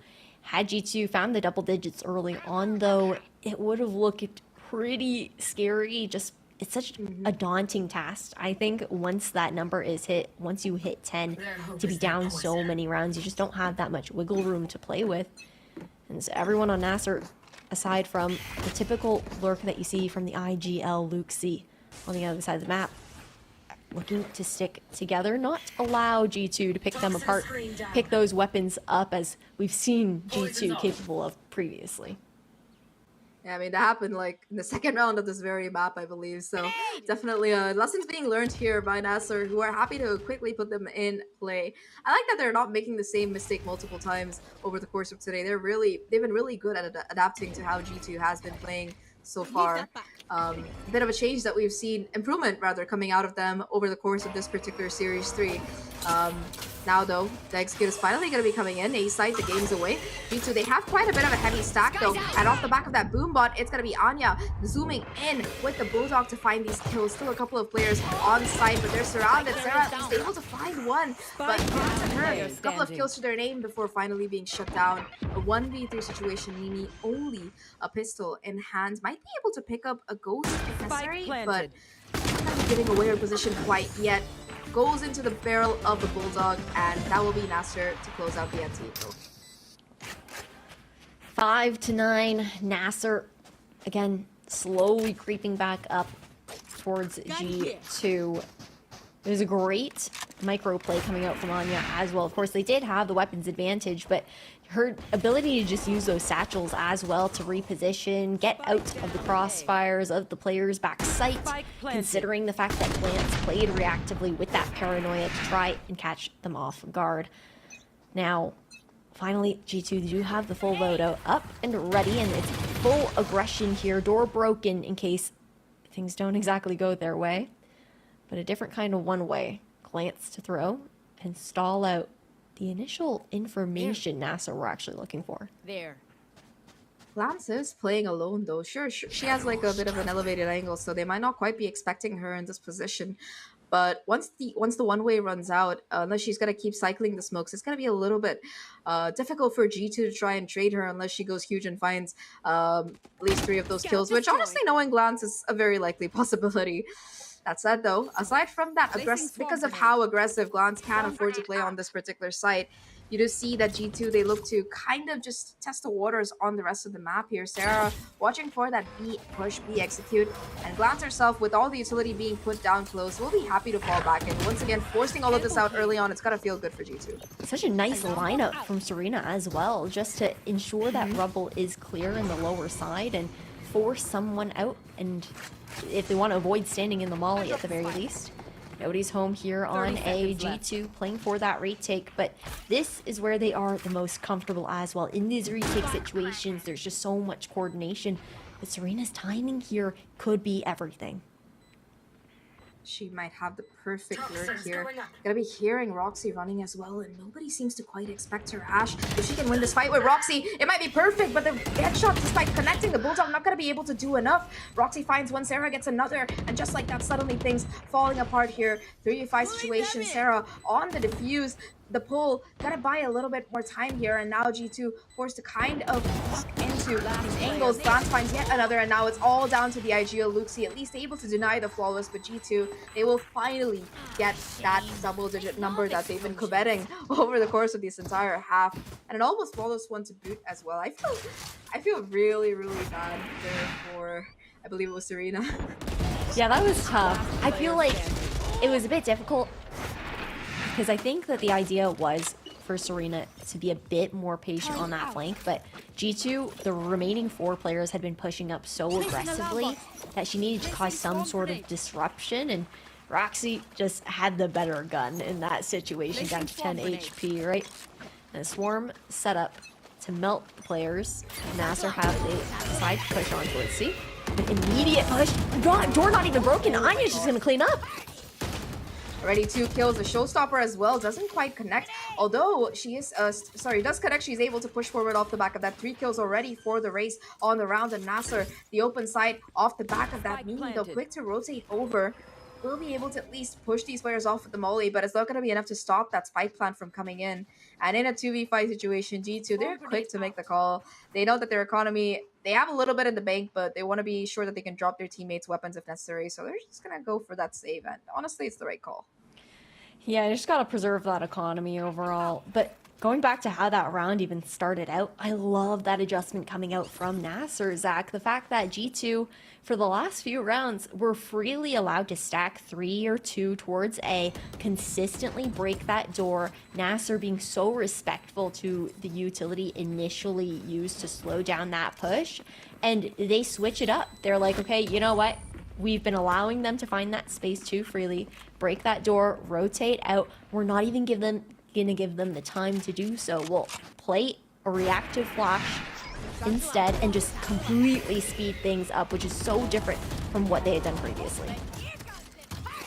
For sure. Like, if you look at how G2 were able to find that domination in that first half, right? It was off the back of how Sarah was able to create all of that space and find a lot of those impact frags. And now, in this kind of do or die situation, that's exactly what you do want out of your own duelist player. Anya really stepping up when she's needed the most.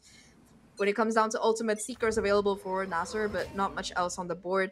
G2, they're still going to be having the economy for this particular round, and they are pretty close to a couple of their ultimates, so we might see them coming into play later, but so far it's going to just come down to the gunfights. And again, Nasser, they're happy to just play with the pace of the game. They went for that heavy aggressive hit in that previous round, and again, they're back to their usual chill defaulting, for lack of a better phrase.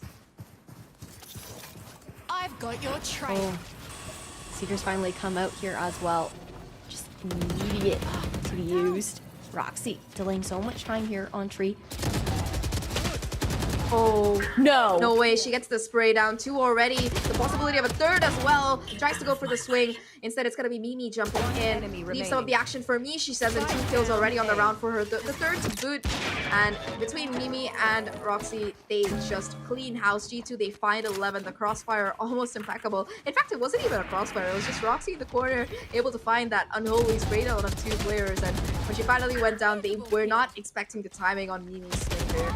Really, really clean work out of G2, and they get closer and closer to locking in their spot further in this tournament. Just 2 rounds away, in fact.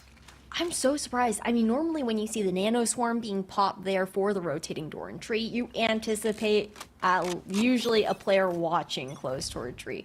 But it is that immediate adjustment from G2. They previously defaulted with 2 to 3 players playing aggressively for that rubble control, and instead they lie in wait and allow Roxy to just lull them into a trap.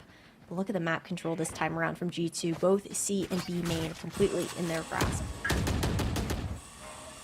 That's holding a little bit of an aggressive position as well, so I think that will definitely help out here. Paranoia to try and maybe push these players off, but it's going to be coming in a little bit late. That said, though, the other flash from Petra will still buy enough time, and off the back of the molly, Mimi, she's able to find both of these kills towards B. Suddenly, Nasser in this buy round, things are looking quite bad for them.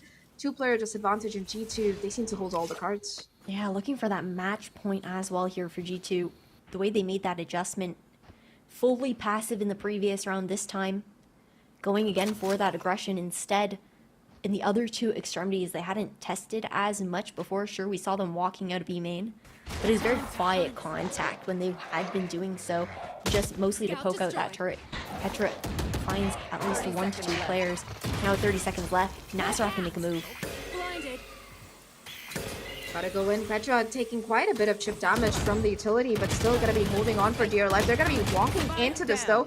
Anya able to find both of these kills. That's huge. Glance looking for the trade, but not quite able to connect the shot there. Serena will take her down, and suddenly the numbers, they're once again evened out here. 2v2 situation. The flank there for Mimi as well, and they know exactly where that spike is going down. Now the convergence coming in from both these sides. Roxy just running at Serena, finds the kill, and it's all down to Anya.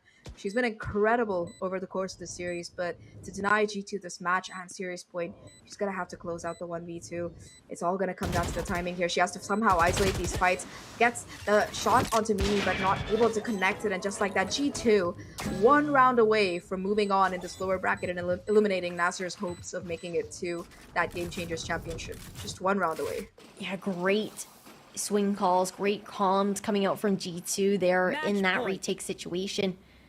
That got dicey though. We have to remember G2 started with a 5-3 player advantage. Then Anya solo able to just cut it down in that situation, down to a 3v3.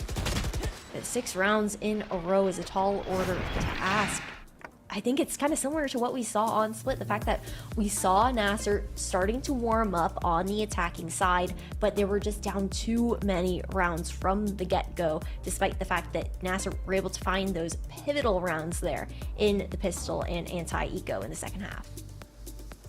Yeah, it's been a bit of a rough road for Nasser, especially since, like you mentioned, right, they always seem to start off on such a back foot. Like on Ascent, they look so much more comfortable because the scoreline was more even, a nice 6-6, so they were able to kind of have the confidence, and not just the confidence, but also the bandwidth to work with to be able to take that lead and hold on to it, but they just haven't had the opportunity on this map at all so far. G2, they've dominated in that attacking round, and they just have the ultimates as well now. They have that Viper's Pit on Mimi, the showstopper for Sarah, 1 off the lockdown for Roxy. Nasser, it's gonna have to take an absolute miracle for them to bring this back from the brink. And it's all going to be fragging potential for the most part, right? They don't have those ultimates to work with, just the cost and provide. And Nami, a player that we usually see leading at the forefront, sure, she is 11-11 right now, but I feel like the Astra utility has fallen a little bit flat. We haven't seen the same kind of impact we would like to see from an Astra so far on this map. Again, G2 will be some really aggressive positions. Beautiful paranoia coming out of the players here. And, well, the showstopper goes into oblivion. It's still going to be a 1-for-1 trade as Sarah does go down. That said, though, still G2, they hold on to most of their important utility and keep the numbers even. Placing swarm grenade. Work over towards that A side as well. Just looking to bait out more of that util. Viper's Pit popped in response there by Mimi. Trailblazer gets quite the bit of information. It's a green light there for G2 to actually make the rotation all the way on towards A. Problem is that they still haven't found a way to really deal with how Roxy is playing on the side. This time though, Anya just runs and takes her down. Huge kill, and that will let Nasser be able to get that plant on the spike. However, Petra raised Molly to be able to take down Anya. 3v2 situation, numbers still in favor of Nasser here. Glance looking to kind of change things around here. Gets spotted out by the Sky Trailblazer though, and Luxie will be happy to capitalize off of that and take the kill. Now it's just Mimi versus the world on the flank. Position given away by the alarm bot. She has to go forward fast. Able to find that first kill. A little bit of an awkward spray towards Lucy, but still succeeds in that battle. 1v2 situation, 46 HP left, the clock ticking out, and at this point it's just going to be Mimi trying to possibly find those exits because the economy for Nasser is still looking a little bit shaky the way it's going. Any kind of rifle that she takes offline, that's going to be enough for Mimi. And Nasser, they don't quite take the bait. Mimi will just save the gun. Yeah, it's a great call here to try and get those weapons out of their hands, and everyone on Nasser, last 2 players, Marty and Serena, run in opposite directions, not looking to lose anything that they've got. Fortunate as well there because Marty actually wasn't able to find an upgrade in that round. Stuck still on the Guardian to carry it over. We'll be tossing a rifle over towards the likes of Anya into this round. But it's tough because we're seeing adjustments from Nasser. They're finally able to start dealing with Roxy, who now has switched up her positioning, right? The tree position, the second it doesn't work, that's when you fix it, and that's exactly the way the G2 will play it. Yeah, I think they've won enough rounds off the back of that kind of plays out of Roxy. Now, like you mentioned, Nasser, they're slowly but surely able to kind of read and smoke out what G2 are trying to do, but they don't have room for mistakes anymore. They have to win 5 in a row to take this to overtime and have a chance of staying inside this tournament. So pressure definitely mounting up. Boombot gonna be catching Petra off in that angle as well. However, Sarah is still gonna be tucked away into those corners, tries to swing off the back of the flash, but Anya will take her down. Huge showstopper ready to go there. It just goes fast, lands a little bit of a unfortunate Rosal situation, and glad to find that kill 4v4. Question is, why didn't anyone follow up on Anya? She wasn't blast packing in or anything like that. You just needed to run behind her and see if you could clean anything up in that situation. She was left high and dry. And the Cosmic Divide's still available to be used. Plant sees nothing, and it's a push back here towards the seaside. Nothing really available to stall here. Oh, the Seekers are going to be messed by Petra, and even if from the shadows didn't spawn anything, the second ultimate will give it away. However, Glance tries to sneak back into side, and Luxie immediately there for the punish. Numbers back in favor of Nasser here, and with that Cosmic Divide providing quite enough protection, the spike itself will go down. However, Roxy, she has that lockdown available for that retake. The spike itself is planted towards main. The problem is that it's going to come down to the timing. G2, if they're disciplined enough, it's going to be impossible for Marty to really try and do anything here. Has to be able to find this kill onto Mimi, but will be denied, and the spike is planted in such an awkward angle as well. Petra already trying to go for the defuse. The last utility will deny a little bit of it at least, and Roxy looks to push past the flash. Serena though finds the kill, and just like that, the post plan, it's finally working out for Nasser. Serena with 2, Loxy with 1, and G2, they are not able to find it. Nasser holds on for another round. Couple ultimates expended to find that one as well, but all worthwhile. That was a showstopper, as well as that Cosmic Divide used up. I believe the Seekers have been refreshed into that, or it might be the lockdown. We'll have to see when we come back. Okay, so it is the lockdown and 1 away from the Seekers. That is massive for Nasser as far as tools for both the execution or even saving it into the post plant if it's not necessary, just to be able to stall out as much time as possible on G2 trying to get those retakes in. And G2, they're finally feeling the pain in their pockets. Still should be able to scrape together a buy for this, but yeah, like you mentioned, they're getting closer and closer to the brink of brokenness, for lack of a better word. I think that they haven't really suffered for that throughout the series, except for those first couple of rounds on splits. So I think that if Nasser can win this one round, it's going to be enough to at least get them that advantage when it comes to economy. Just one round further, they do it brick by brick, and they have 2 down already. It's just 4 left to go. And while it seems very casual when we say it, only they know the pressure of playing against G2, because this G2, they're not here to mess around. They have been very good at their set plays, and when those aren't working out, they've been even better at adapting in the middle of the game. So Nasser, they're going to have to be just as good, if not better, to be able to take it forward. Oh, they're shifting gears again. It's right back to that aggressive setup here over towards A. We haven't seen it in a couple rounds now, and on top of that, Roxy to back them up. Early utility usage though, not gonna really find anything, and off the back of that, with Nasser knowing that there's at least a couple of players, probably 3, knowing Roxy kind of locks down that A side, they're looking to go towards C instead. They do have that lockdown available, and it might be what they need. Mimi pushed forward off the back of that utility, hit by the flash, trying to spray people down, but Anya will satchel over her head and find the kill. Huge opener there. Both Boombots have a little bit of a awkward interaction there, and at the end, Nasser, they're still gonna be able to get that spike down very comfortably. Except if that smoke didn't go down, Marty in fact gonna be able to find another kill as well. Lockdown now forced out of these attackers to try and buy a little bit more space. Just gonna be waiting until it runs through. Luxie as well aware of the possibility of a flank. She has to be ready for this fight. Does spot out Roxy's position, and Roxy though still to find that kill. 3v3. Looking for aggression, pushing back in on CT. Really, really good call. They know that Roxy's on the flank here. The flash, though, doesn't quite connect. And Serena with the spray down finds both players. Now it's just Roxy. The Nasser squad, they know exactly where she is. Anya, more than ready, just spots the tip of that Killjoy's hat. And the shot is immediate.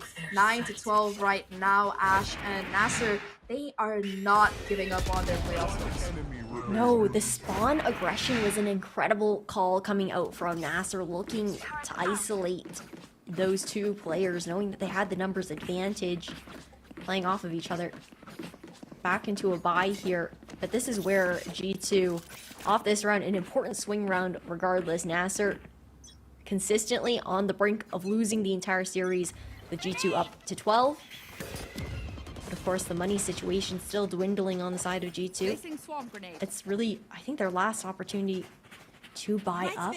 If they lose this round, Nasser could bring it to 11. Lots of pressure gonna be mounting up. No ultimates for them to really work with here either. They've been burning them consistently at a pace over the course of this entire game. On the other side, though, Serena does have a Viper's Pit of her own. I wouldn't be surprised if she just opts to hold on to it, though, because Nasser know that they gotta run the entire gamut of the marathon here. Multiple players on the C site, so it's a good thing that they're investing. The Trailblazers at least spot out that first one. They're still pushing the issue on the C side, though, and just like that, the spray from Mimi is perfect. 3 already on the round, and Marty tagged up to a sliver of HP as well. 2v4 situation. Suddenly, this is falling apart for Nasser here. Mimi on the 4K on the round. It's just down to Luxie, and Glance denies that as well. G2 goes in. They continue their reign of terror in this lower bracket, and unfortunately for Nasser Ignite, despite an eventful playoff so far, they are going home. I mean, it's a feat in itself to make it such a tight 1-2 series there for Nasser, right? Coming from contenders as a squad in that situation, leveling themselves up to take it all the way to a close third map, and they really heated up there in those last few rounds, Zach. They were down quite a few rounds at the beginning and nearly making it to that double digit, just 3 away to that OT, but the G2 goes and dream lives on. Yeah, they were definitely looking a little bit dicey in that second half, but they managed to put it back together. And that last round from Mimi, it was just really, really beautiful work. That spray down, 1, 2, 3, 4, quick, done, dusted, moving on in that upper bracket. But, you know, we saw the game by ourselves. Let's have our wonderful analyst desk to break it down for us, because I really want to know what G2 are cooking.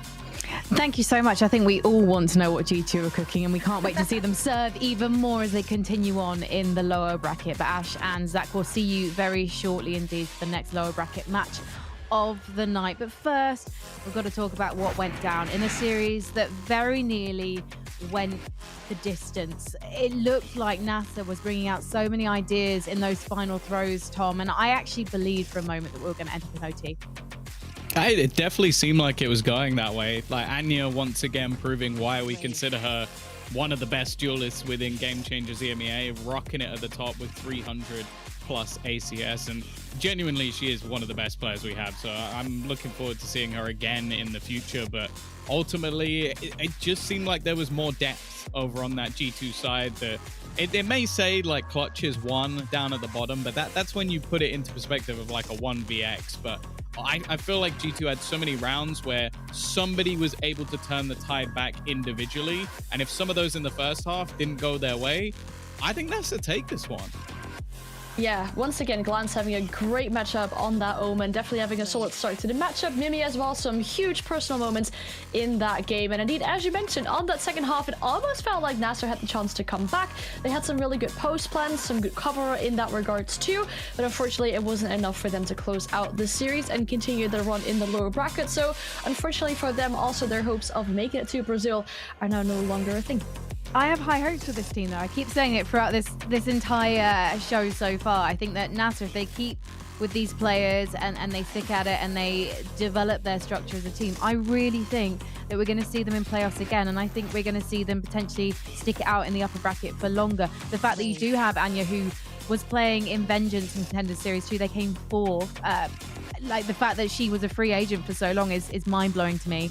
So now to see her at her prime again, and to see what Serena is bringing to this team in terms of giving ideas in the mid-round and working with Luxu so well, I definitely think that we've not seen the last of this team so far. But they had such an uphill battle against G2, and G2's newest recruit, Sarah, Tom, was showing her fangs early on in Lotus. Yeah, no, we've got a clip to display it, and I think it just showed maybe more comfort from her when it comes to this map in particular, because something I enjoy about this, firstly, ult used to take space, sort of the norm, but it's what she does after that. Just claims the space for her team and then just goes instantly on this fast flank. And okay, we've cut it a little bit to sort of make it a bit quicker for you, but she takes her time just wrapping back around to get some of those early kills for her squad, and just basically becomes a nuisance for the rest of the round, just causing them issues while they're trying to retake. It was something that she did so fantastically well in the attack, and I think all of that just comes down to, okay, like my job is done as the entry into the site. The team were happy to just let her off the leash, give her that confidence to go and roam the map and just cause her opponents problems. I think she had a great series in general. I mean, she had a bit of a slower start maybe on the very first map in regards to the entries, but then after that really came alive. And we kind of discussed in the beginning of the pre-show about how she sometimes ends up in these clutching situations, or at least in a fair amount of clutching situations, given the fact that she is a duelist. She tends to win them, but I feel like especially in this last map as well, she really was thriving off that entry engagement. And would you say now that Sarah is being trusted a lot more with those entries, and she's being less wrapped up in cotton wool by her team? Well, I mean, well, if that map was anything to go by, I think you have to say yes. Yeah. Like they let her off the leash in a lot of those rounds. But I also feel like G2 are that sort of team in general. Like I think they'll do what they can to support her as a player. But I think if I was going to go and play on any team and feel confident, it would be G2, because those girls are very good at hyping up their teammates. I'm not going to lie, Mimi did look a little bit stressed at the end of that one. Maybe we'll get to chat to her in a bit. Maybe we'll get to chat to Glance, because we've got so much to say about this player. Throughout the whole series, she has got the highlight reel to end all highlight reels, I imagine, on that Omen. We didn't want to see her restrained by the Astra, and we didn't see her restrained at all, Tom. Oh no, this was one of my favorite clutches we've seen in a while, mainly because it's just the duping of her opponent while she's actually using that ult, just cancels the TP to kill off Anya. That's a keyboard breaker. That's where you just smack it on the table because she's bamboozled her completely. But then it's this at the end as well, just wrapping all the way back around. And this time we are going to just show it off, because Nami had absolutely no idea. No clue where her opponent had gone. She cleared everything as she should. Don't get me wrong, you might watch this back and go, what a fool. No, it's just that Glance has played this to literal perfection with her timing, and the exact same with the initial kill on the cancel of the TP as well. Like, that is someone who knows the timings of the map in and out, and the timings of her own agent as well, which, well, there's no surprise that she's at the very top of her game, but it's still very impressive to watch. I've been interrupting you guys all day, so now I'm just like, right, I'm just gonna. I know Anne's got so much to say about Glance. I'm just gonna let her say it. Yeah, no, that's fine. I mean, I was really happy to see her on the Omen, because we questioned a few of the, the Asian compositions, I guess, of G2, what they've been changing up in recent history. But seeing her on that Omen instead of the Astra has been really helping her in this matchup so far, especially in that last clip as well that we just had on screen. Really playing the mind games, especially on that bomb side. On that side, I think G2 did more of these ring around the rosy play styles, the little mind games that are bringing out, and it shows that they were the better team today. I love the fact that with G2, obviously, we are seeing the fact that they're a fantastic team and regarded as the best team in the EMEA. But then we also, particularly on a map like Lotus, get to see those individual little micro decisions and just see how good those individuals are when their backs are against the wall. For example, round 10 with Mimi, Tom. Oh, I think this was a clip picked out by Anne, but it was a sick clutch. I'll set it up in that way. It was really good. I mean, they initially tried to go for side C, eventually tried to get an entry there. It was Mimi being especially huge in towards this round. Roxy gets a good entry there, but then they move over towards A instead, clear that side completely, and go for the plant eventually there. We'll see that Nasser initially had 4 ults ready for this round. They'll end up using 2 in this round. Unfortunately, unsuccessful. The Killjoy lockdown goes down, but is easily destroyed by the Pain Shells. And Nasha have a difficult time trying to regain control over this site. They're trying to push the GG players away, doing a bit of a ring around the Rosie. We see the Cosmic Divide coming in as well. Cosmic Divide, but then Mimi is doing a bit of a ring around the Rosie around this site here. And I don't think that the Nasser players have any idea of where she is. And in this 1v2, she really isolates these gunfights very well by hiding behind, well, the site rather, and making sure that she does not get picked off easy. And in that way, she could isolate the gunfights and win out a 1v2 in a very impressive way. Well, we're waiting for the interview from G2 at the moment. So while we do wait, let's talk about G2's chances now. They never cease to take us by surprise when we do think that perhaps they're not playing to their full potential. But how much are they playing to their full potential now, Tom? I still think they've got a bit of a way to go. Like, they're not just blowing out opponents as we've seen in the past. So I still think there's more to come, but it's definitely a good sign. The fact that they came back after that last map and looked reasonably dominant other than maybe the last couple of rounds of this one. Should we chat to our superstar Omen? Sure. Yes.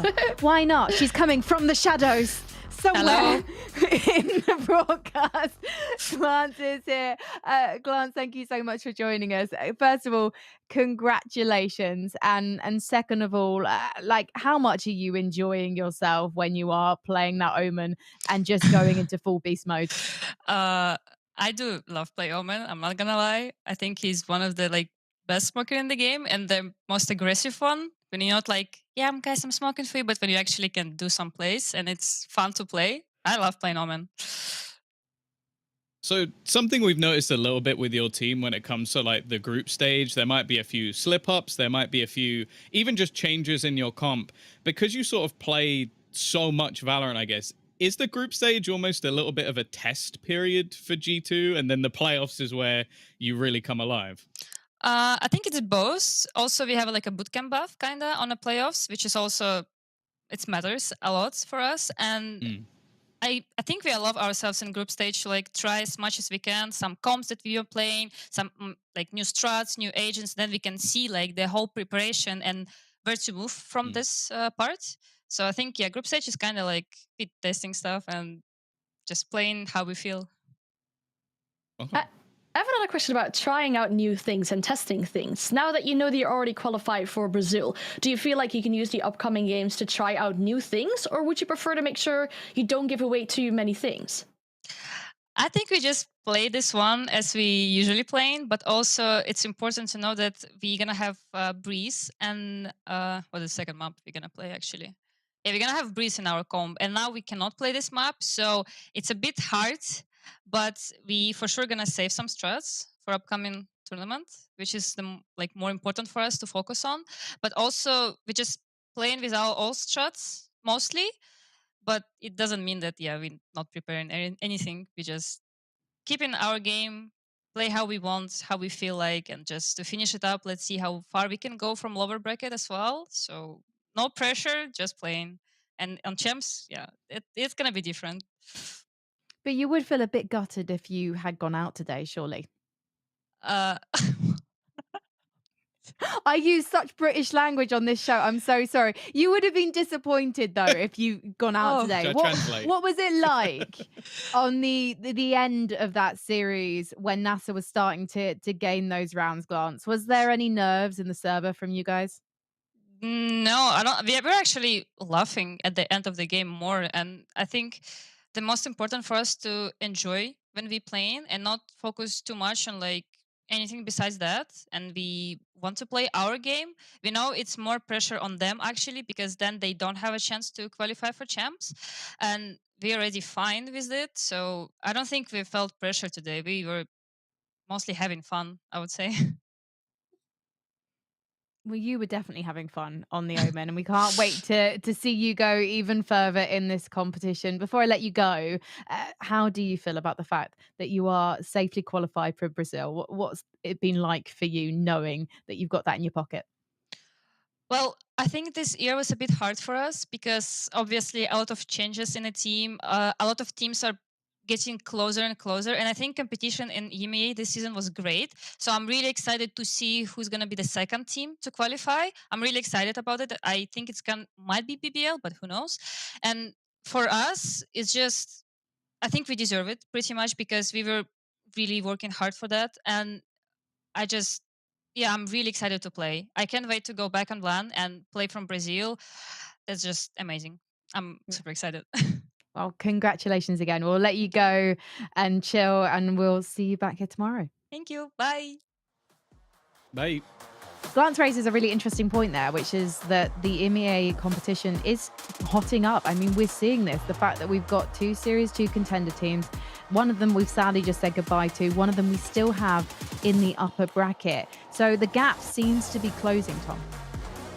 I think the gap was always closing. Like the amount of unsigned teams and sort of like exciting rosters that seem to come up every single season of Game Changers, it's refreshing. It's something that we don't get to see in the league a lot of the time. So I'm sure there's many more teams to come over the next couple of years, but for now we get to see whether or not some of the other up-and-coming teams can do some damage.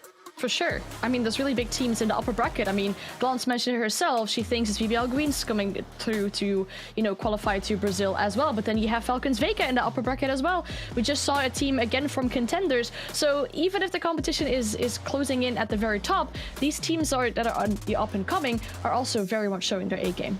Well, it's going to be crunch time for another couple of teams after this short break. But before we go, we're going to leave you with the Prime Gaming highlights from this epic series.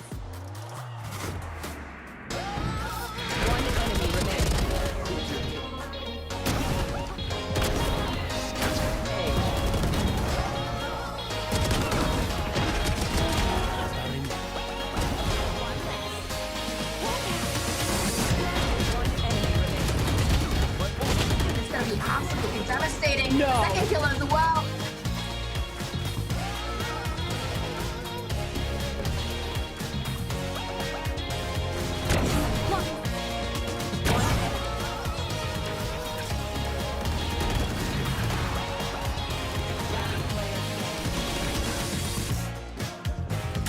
One enemy remaining.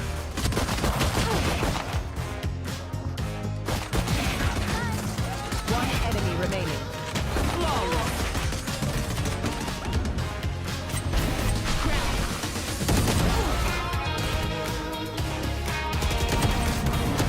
One enemy remaining. One enemy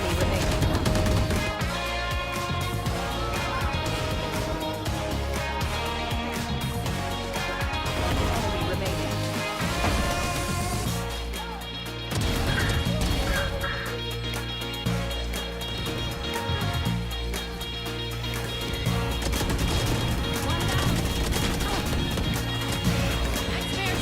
enemy remaining. One enemy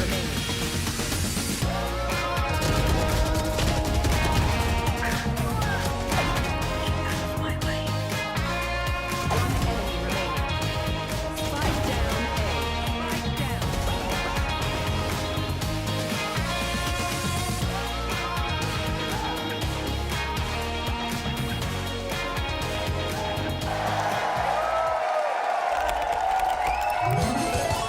Red Bull gives you wings.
Got the money in the bank.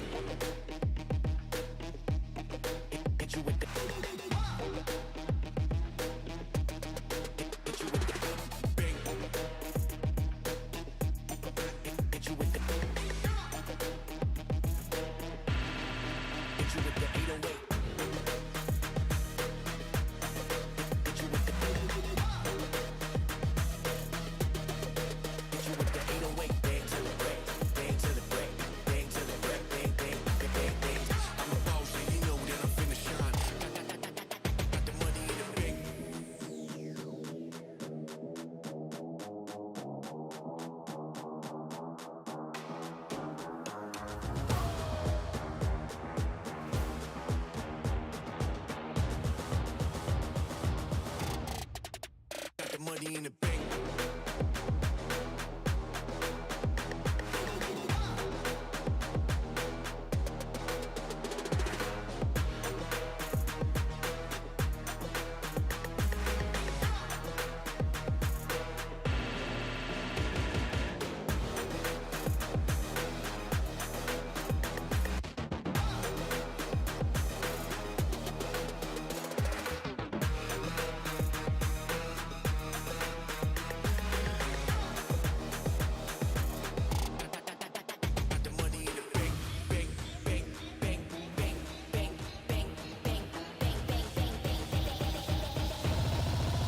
Got the money in the bank. Hit you with the 808. Hit you with the. Hit you with the bank. Hit you with the.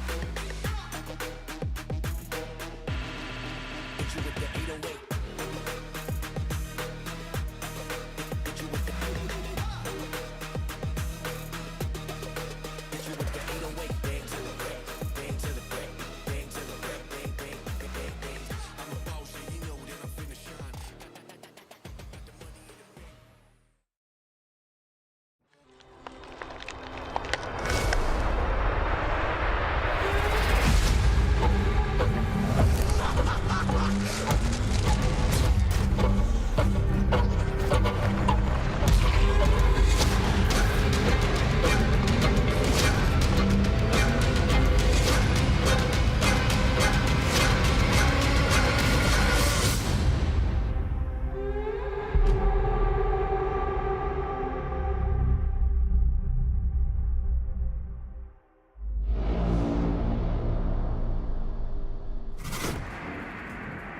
Hello, welcome back to VALORANT Game Changers EMEA. This is stage 3, it's day 3, and sadly we've just said goodbye to yet another team in the lower bracket. So if you were hoping to see NASA Ignite play again, sadly you'll be at a loss. But don't worry, there's VODs on Twitch, you can check them out, and I'm sure they're going to come back fighting in the future. And it does mean that G2 goes and have gone further in the lower bracket. But who will be facing them next? Well, we're going to have Rebels Velvet versus Ascend. We love this phrase in esports, but I'm going to use it, the David and Goliath matchup, because Ascend were certainly favourites to be going the distance in that upper bracket, but sadly fell yesterday in the shot loss to Falcons, Tom. Yeah, no, that was definitely a bit of a shocking matchup, especially after the initial map. Like, you see them, they're winning 13-4, dominating. I think their initial scoreline was, what, like 10-1 up? And you're sat there going, you know, it's another day at the office. They're going to take this over the line without too many problems.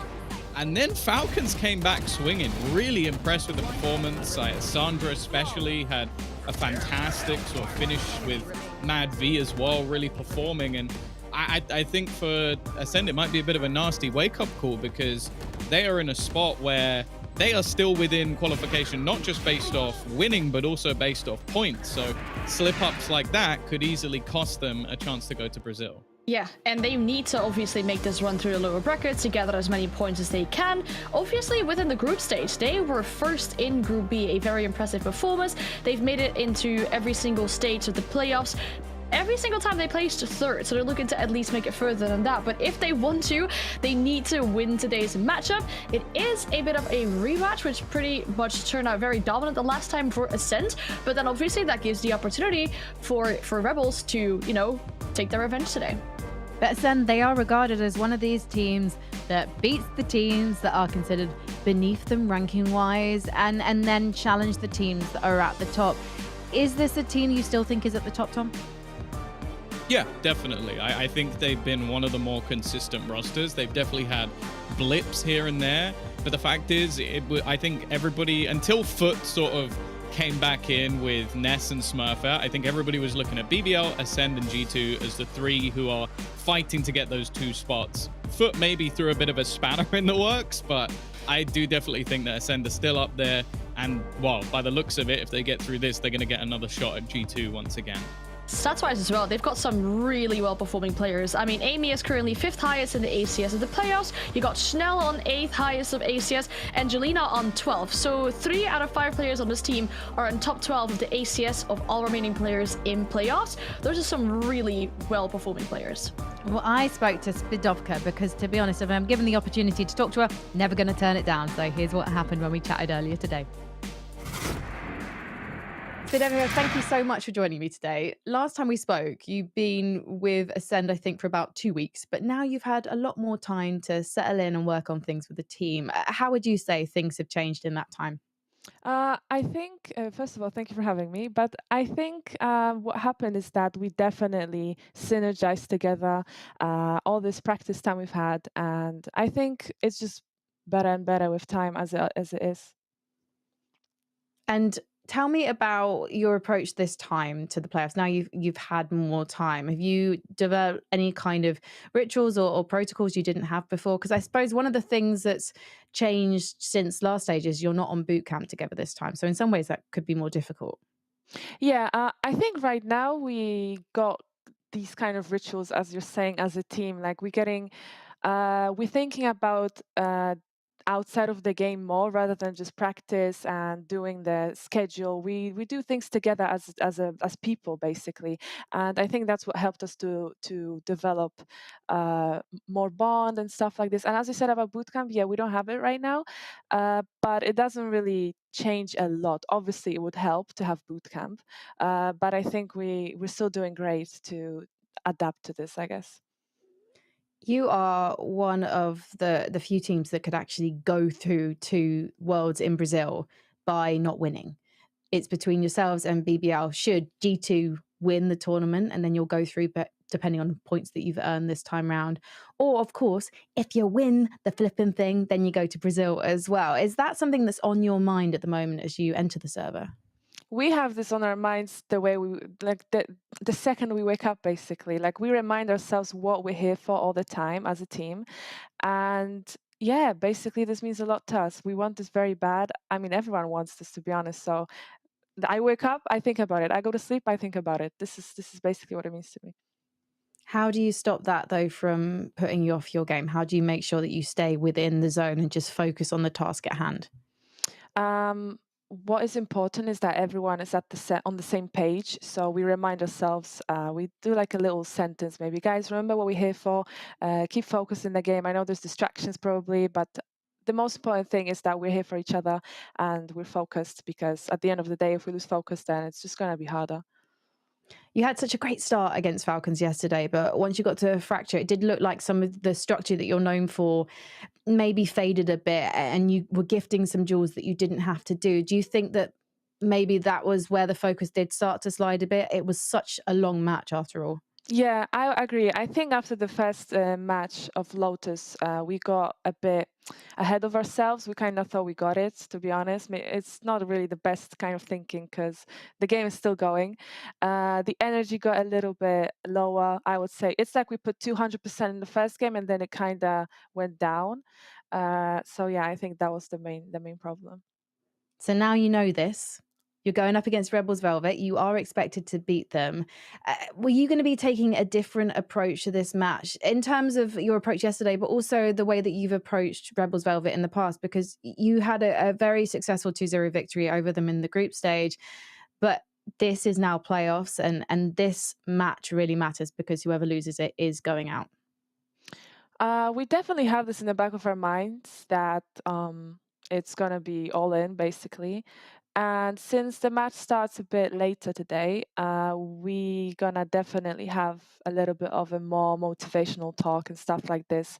I think we approach every game the same, though, when it comes to seriousness and like putting 200%. But as it is a bit extra today, we're gonna have to step it up a little bit with the energy and supporting each other. I'm very excited to see you play Swadovka. I'm going to give you a motivational word. Thank you. Vamos. Vamos. All the way to Brazil. That's right. That's right. Good luck today. Thank you so much. Thanks for having me. I said vamos for everyone. There is absolutely no bias from me here, but I am very excited to celebrate the fact that Rebels Velvet now are in their very first playoffs. They beat Odd One Out yesterday, and they're currently on boot camp in Madrid. And Farstan, this is a team we should be excited for. Yeah, I am so excited about this roster as well, because the current iteration of this roster has only been together since September 8th, because that is when Jade joined the roster. And now Jade is playing against her old team, because she used to be on Ascent. She's also IGLing this current roster, and as you mentioned, the first time they are playing playoffs. And then in playoffs, they also got their very first victory against Odd One Out. So some really strong performing players on this roster once again as well, but they've shown that they can be really good even though they've had this roster together for such a short time. Yeah, I'm also happy to see Sile back. Obviously someone who was playing on G2 as a stand-in the past and then went off across the pond to America to play for Accept for a bit. Someone who clearly very talented, rated very highly, and I think that it has become basically a good formation of this roster, is like bringing people back and picking people up who have been left out of some of those top rosters to basically build one of their own. On this team, we have got a player that I know you're really excited to talk about, Farstan, and that is DD, their Sentinel. Her Killjoy in particular is a highlight for this team.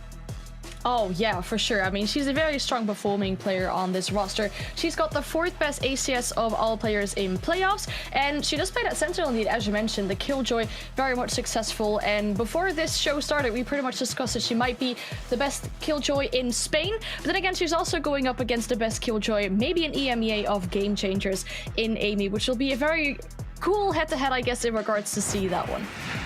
Yeah, I think that's the thing. If you're going to claim that you're one of the best sort of Killjoys or Sentinels in general, this is the person you have to beat. Like, Amy has been at the top within Game Changers for a very, very long time within her role, but also just as a whole. Like, she is able to put up unbelievable numbers, even up there a bit on the first kill statistics, putting up crazy amounts of damage per round, and just a fantastic anchor in general. She is one of the reasons why Ascend has their consistency, because no matter how they switch out this roster to bring in aggressive duelists or initiators to help out, she has been a rock within this team.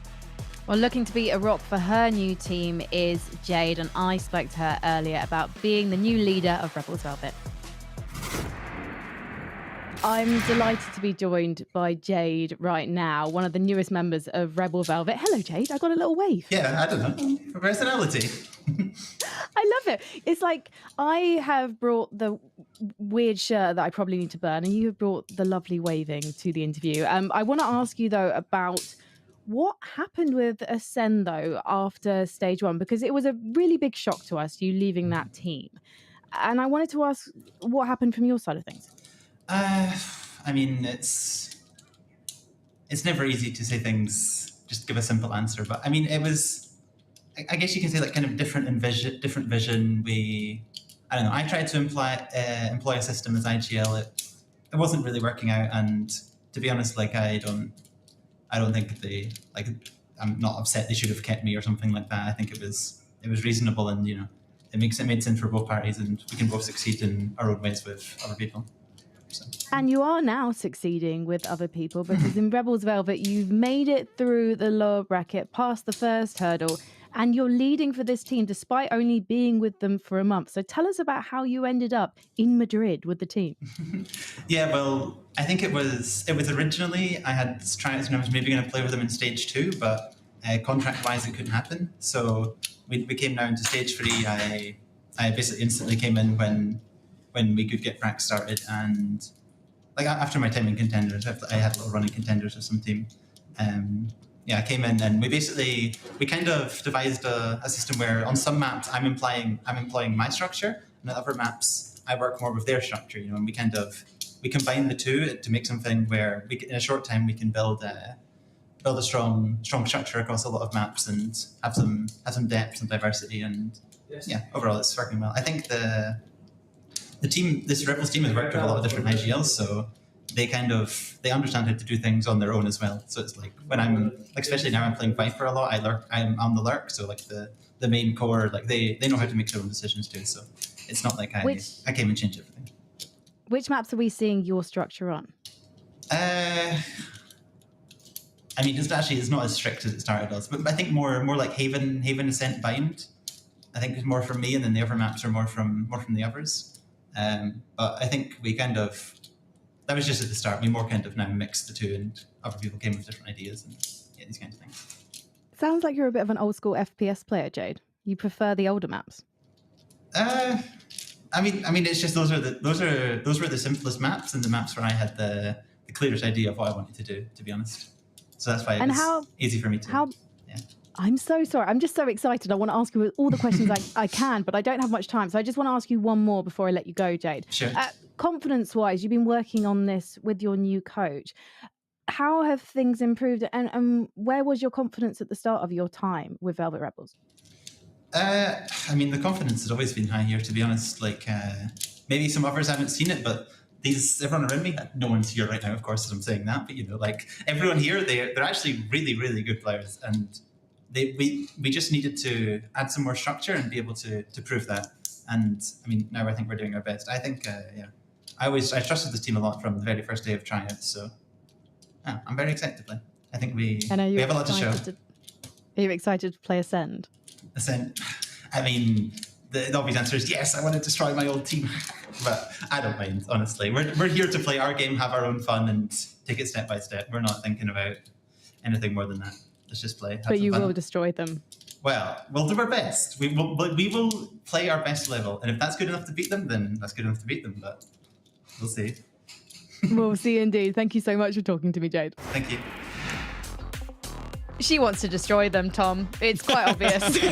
I will say I always love a Jade interview. There's always just that underlying cheekiness of like, I'm not saying I do when she clearly does. So yeah, I'm looking forward to seeing her face off against an old team, especially in the case of you can kind of pick out some of the things that maybe you ran in as IGL that they carried on running, or maybe some weaknesses in teammates that you used to have. There's a lot that she can be looking at, and now that it's crunch time, this is where you need to pull everything out of the bag.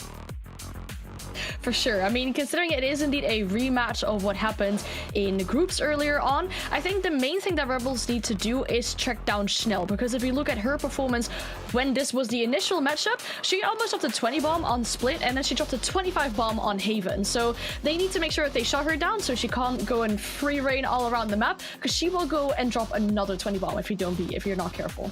Well, the obvious thing to say as we go into the map veto is Ascend have now had this lineup since briefly before stage 2, whereas Jade has just come into Rebels Velvet to cement her system. So, Tom, what are you expecting to see from this? Well, this is the thing. We've already had this matchup within the group stage, and we ended up on Split and Haven and Lotus as a decider. I would expect a change coming out from Rebels. The problem is their best map gets vetoed immediately, and they have a permaban themselves, so it still leaves openings for Ascend, and no surprise they're going to go for the Haven that they've played quite a few times. It's a great map for them, 8-2 record over the last few months, whereas 1-4 for the side of Rebels. It leaves them in a pretty nasty spot, but they are going to switch things up and go over to a bind, which I really don't mind. It's a map that Jade said was one that implements her structure, them running the Harbor Viper, which I think is a tough comp to run, but if you get it right, it's fantastic. And also one that's been a little bit more shaky for the side of Ascend in comparison to some of the other maps. Decider, it does look like we're going the same way again, and obviously Lotus wasn't played last time around because Rebels got smashed, Frankie, but, hopefully we'll see it this time. Well, even more closer on Haven, just looking at it in more recent history, actually Ascend are undefeated so far on this map in stage 3. So for them to bring it out definitely does make a lot of sense for Rebels on this stage themselves, a 50% win rate. And the last time they played each other was a 13-7 for Ascend on that time. And indeed, you mentioned the decider, it'll be Lotus here. Ascend played it twice. They've got a 50% win rate on it. So maybe if we do see the decider this time around, that might leave an opportunity for Rebels to take away that final map. Oh, this is a delicious veto. I like that we get to see 2 old school maps for our first 2 picks, because it does mean that we get to see some of Jade's potential mind games coming out, as she does know these players so well, and she does find these maps very comfortable. Composition wise, we're never expecting people to reinvent things really on this map, are we, Tom? Or Anne? No, I'll take it here because I'm not expecting them to change anything, because the last few times that these teams played this map, they've all played with the same kind of comp. So Ascend played with the same comp that they're bringing out right now. Same goes for Rebel. They've also played the same comp when they played this last time around, but One difference we see between these two rosters is the different controller. We do see Astra on the side of Rebels, and we see an Omen on the side of Ascent. So we saw, I guess, the kind of difference in the previous matchup in that regard as well. So I'm curious to see if we'll see a massive difference between these two controllers on this map as well.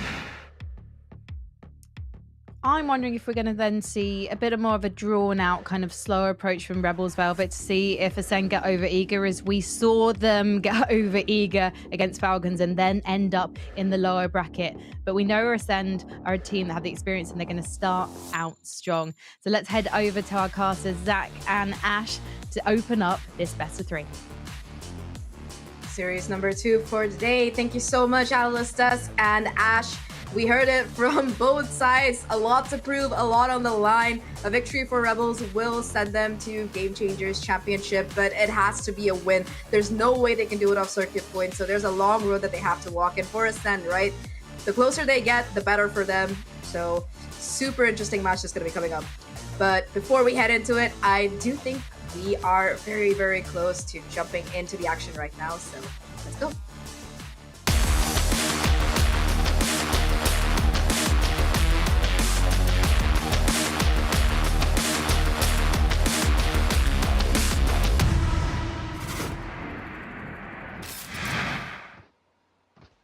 Woo, Haven. Last time these guys played on this map, it was 13-7 if I'm not wrong, with Ascend Rising winning. What are your thoughts, Ash? I mean, I think this is going to be an interesting one because with this being a matchup as well, both teams have an idea of how each other like to work up this map. In particular, you can already see heavy mid control here for Rebels is the name of the game, playing it a bit slower than I anticipated with this window positioning.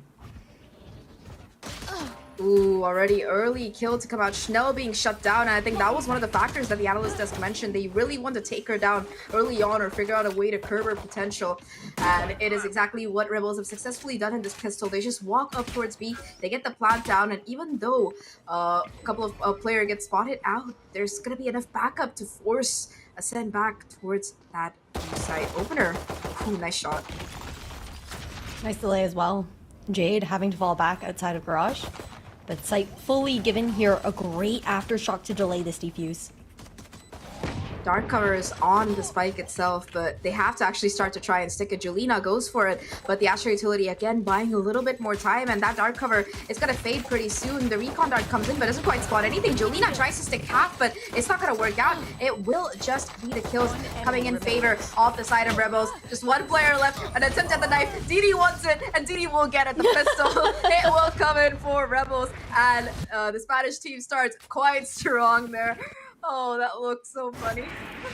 That was an interesting scuff little end to the round there, but great delay overall coming out from the Rebels, just being able to use that utility, the aftershock, being staggered, and then afterwards playing off of the gravitational pull there from Sile. But now, with it being an eco round here for Ascend, it's W Key Nation down through mid. I think we already got a highlight of that in that previous round. This time around, the Rebels, they look to expect it from the opposite side. You do see the Killjoy kind of lurking around, hoping for some aggression, but not quite going to be rewarded for that patience after getting control of that Sea Orb. It does seem like Rebels are looking for a bit more of a pick before they really commit to any particular site, and they go for that safety in numbers attitude, really looking to optimize these traits. Yeah, I like how Ascend actually slowed things down there for Rebels as well, just making them a bit more cautious to actually re-clear towards grass here with that initial just play done in round number 1 with that early peak. Take flight. And again, with the lack of presence that we had over towards A as well, very early Owl drone to clear out any close quarters. Amy, take that down early. Ooh, Amy tries to go for the peak. The Guardian, though, gets her down to half her HP, and off the back of that damage being done, they look to flood into sight. However, there's quite a bit of a stack here coming out of that Ascend roster. 4 players, in fact, hanging around the area, and through the smoke, it's going to be Scarlet taking quite a bit of chip damage. The flash is good enough, but the kills don't quite come through. In fact, it's going to be Spidoka and Amy to find a couple of their own even numbers across the board so far, and it's just Hayden the most with a classic left to try and clutch it out. Not much else left to work with. Jade versus Hayden the most. Jade does have the spike though, will be able to get it down with 13 seconds left to go. The shock dart not gonna quite connect enough though. Hated the most picks up the Guardian, and it's gonna be enough to find that final kill. A little bit of celebratory shooting and the defuse and the antique was stolen away by Ascent. The Sova versus Sova, the IGL versus IGL, and the previous IGL versus her own initiator from when she was on Ascend. So well played. Opening picks there as well on the side of Rebels initially, but Spidovka and Amy so quick to trade things out. And then it came down to that 1v1. That was such an expensive round there for Rebels Ascend. They have that solid buy up now as well. Rebels pushed onto an eco round. Sheriffs across the board. Just looking to potentially maybe get Scarlet this Bladestorm online. She's only 2 away from it coming to fruition. Yukon early on is gonna spot out Schnell. I think it's Tries to on go- Schnell. Yeah, they do finally manage to break it though, so a little bit of an awkward moment. But that being said, with that smoke coming down early on, it's gonna make it very difficult to really get hold of that orb. And Rebels, they opt not to fight for it, instead going back to what worked for them in that first round, early mid control. Gotta be quite a bit of killjoy utility though that they'll have to deal with on their way inside. Jade already spotting out the alarm bot, will be breaking it, but that nanoswarm, it's not gonna really cut off any of these points of contact. The thing is that there's a crossfire ready to go, and Speedoka takes quite a bit of heavy damage. 1-for-1 trade. Ooh. Oh, the great Molly to try and push Amy off the angle. She's still able to hold it here. And Seeley around the corner. Schnell looking to find her, and Schnell comes out on top. Not quite the best angle there. 3v2. Rebels in the disadvantage. Yeah, but at least they've managed to pick up a couple of these guns here. Remember, they did start with just Sheriff, so at least having the Vandal and the Bulldog, it's going to be a little bit of a disadvantage. In Ascend, they're being so methodical about this re-clear. The turn, the timing, not quite there, unfortunately, for Scarlet. And Ascend, they successfully managed to retake the site. Very, very patient, slow, calm plays coming out of them, and that will secure them the round. That said, though, a couple of nice shots coming out of the Rebels side, and really good shot calling as well. I think that during the interview, we did hear that Haven was one of the maps that Jade personally feels a little bit more comfortable on. And you can see that she really has put in improvements when it comes to tactics for the side of Rebels, because I think that when we saw them really play this map a couple of, I believe it was in a watch party, somebody was streaming, they looked much, much more disjointed a couple of opens ago. Yeah, just being able to really tighten things up, have those protocols that Jade was talking about in her interview. You could see even just now, the last round as well, knowing that they have that gun advantage, playing more for that retake situation, playing on the extremities, the sides of the site, instead of full committing towards anchoring there, is so pivotal on a map like Haven, where you've got 3 sites, and then on top of that you have Barrage to deal with, on top of mid, really 4 major points in comparison to a map like Lotus, right? Where sure, it might also be 3 sites, but they're a bit more connected in a way, if that makes sense. And Garage is just such a massive point of contention of this map if you want to split towards B or C. But as we have this little technical pause that we're working through here, Zach, what are your expectations, I think, going into this map? I mean, I think that this is a map that Ascend have historically been reasonably successful on, especially against the side of Rebels. And honestly, coming into the series, Rebels, they are the underdog. Sure, they've been leveling up steadily over the course of the year. Jada joining them over, for this particular series, as well as I do believe that 2 of their players, they got a chance to play in the Spanish Challengers League. So they're coming back with an additional bit of experience as well. And this is their first foray into the playoffs, if I'm not mistaken. So definitely the improvement, it's significant, but the question is, will it be enough? Because Ascend, right? They're a team that's been pretty much consistent throughout the year, and they are very close to locking in that final spot for the championship. It's arguably between them and VBL, depending on how it goes down points-wise right now. So Rebels, they have a lot of proving to do across the table, but they've been doing a pretty good job so far. They also have so much that they're looking to prove as well here, right? They've consistently placed in 3rd throughout Game Changers stages 1 and 2 here within EMEA, and are finally looking to try and make that breakthrough. It's difficult in a lower bracket run with so much on the line for both of these teams as well, like you were mentioning, and just also that desire to do so in a fashion where they're able to play their own game as well. We've seen it previously where Ascend, if they do get kind of thrown off in that kind of way, they have struggled previously to make those adaptations, kind of getting in their own heads a little bit. Yeah, for sure. But I think that they're also a team that has time and time again got a little bit further, gotten a little bit stronger over the course of this entire year. So both of these teams definitely kind of starting from the bottom, working their way up. And I think that for Ascend in particular, right, like you mentioned, they have a tendency to kind of lose their calm and focus when things get a bit dicey. When they have the advantage, they're pretty much able to keep it up. But when they don't, they seem to kind of fall into a bit of a holding pattern, and Rebels, they kind of want to push them into that kind of scenario. Schnell with the off angle on top of the box. It's going to be a very interesting fight between her and Jade, depending on who does swing and peek first. The smoke comes down here, though, from the Astra, and I don't know if Schnell wants to push further or fall back even more. And it does seem like she's just going to be holding on. Is DD ready for this, though? The smoke was recalled for the cross, but DD is still lacking behind. Oh, it's going to come down to this particular fight, and Schnell comes out on top already, going in towards the back here to try and look for a quick flank. Scarlet takes Heaven control. I don't know if Kate the most heard this. It seems like she hasn't, and that will be a beautiful kill to trade things out here. Now a 4v4 situation. The lockdown invested as well, and Schnell still ready to play havoc with the rest of the team. 3 on the round already.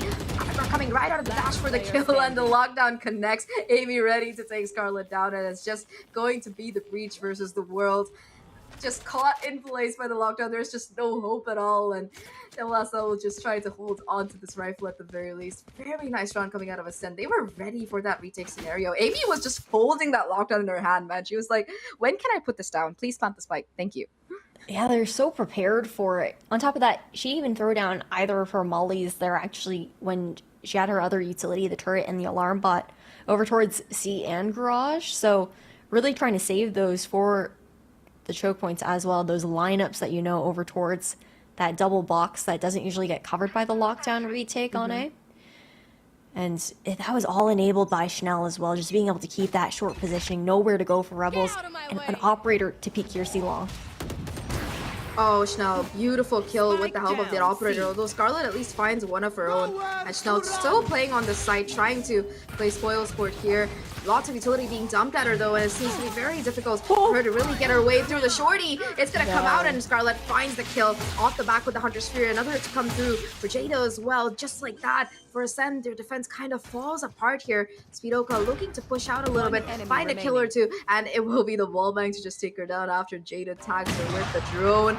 The final kill, the angle held, the operator sings, and Rebels, they find a dominant round. Scarlet says, hey, if your jet can do it, I can do it too, and gets 3K. Dude, the shorty, they both pulled out their shorties. Scarlet initially misses the knives in the cloudburst. That was a jet battle of all time. Like, that was the perfect cinematic replay to see the full picture of what actually happened there on site. But that was also just taking that operator off, right off the gate there towards C long. It was a trade for a trade. Now, Rolling Thunder available here for Rebels. Oh, they know where Schnell is. She's going to be forced to use that dash to get out of that position. And now, off the back of that, Scarlet, has created quite a bit of chaos towards that A side. DD on the lurch, though, looking to push a little bit forward. Does spot out Amy's position and decides, do I really want to fight this alone? And will be just holding back a little bit. Know exactly where Amy is. Jada with the operator.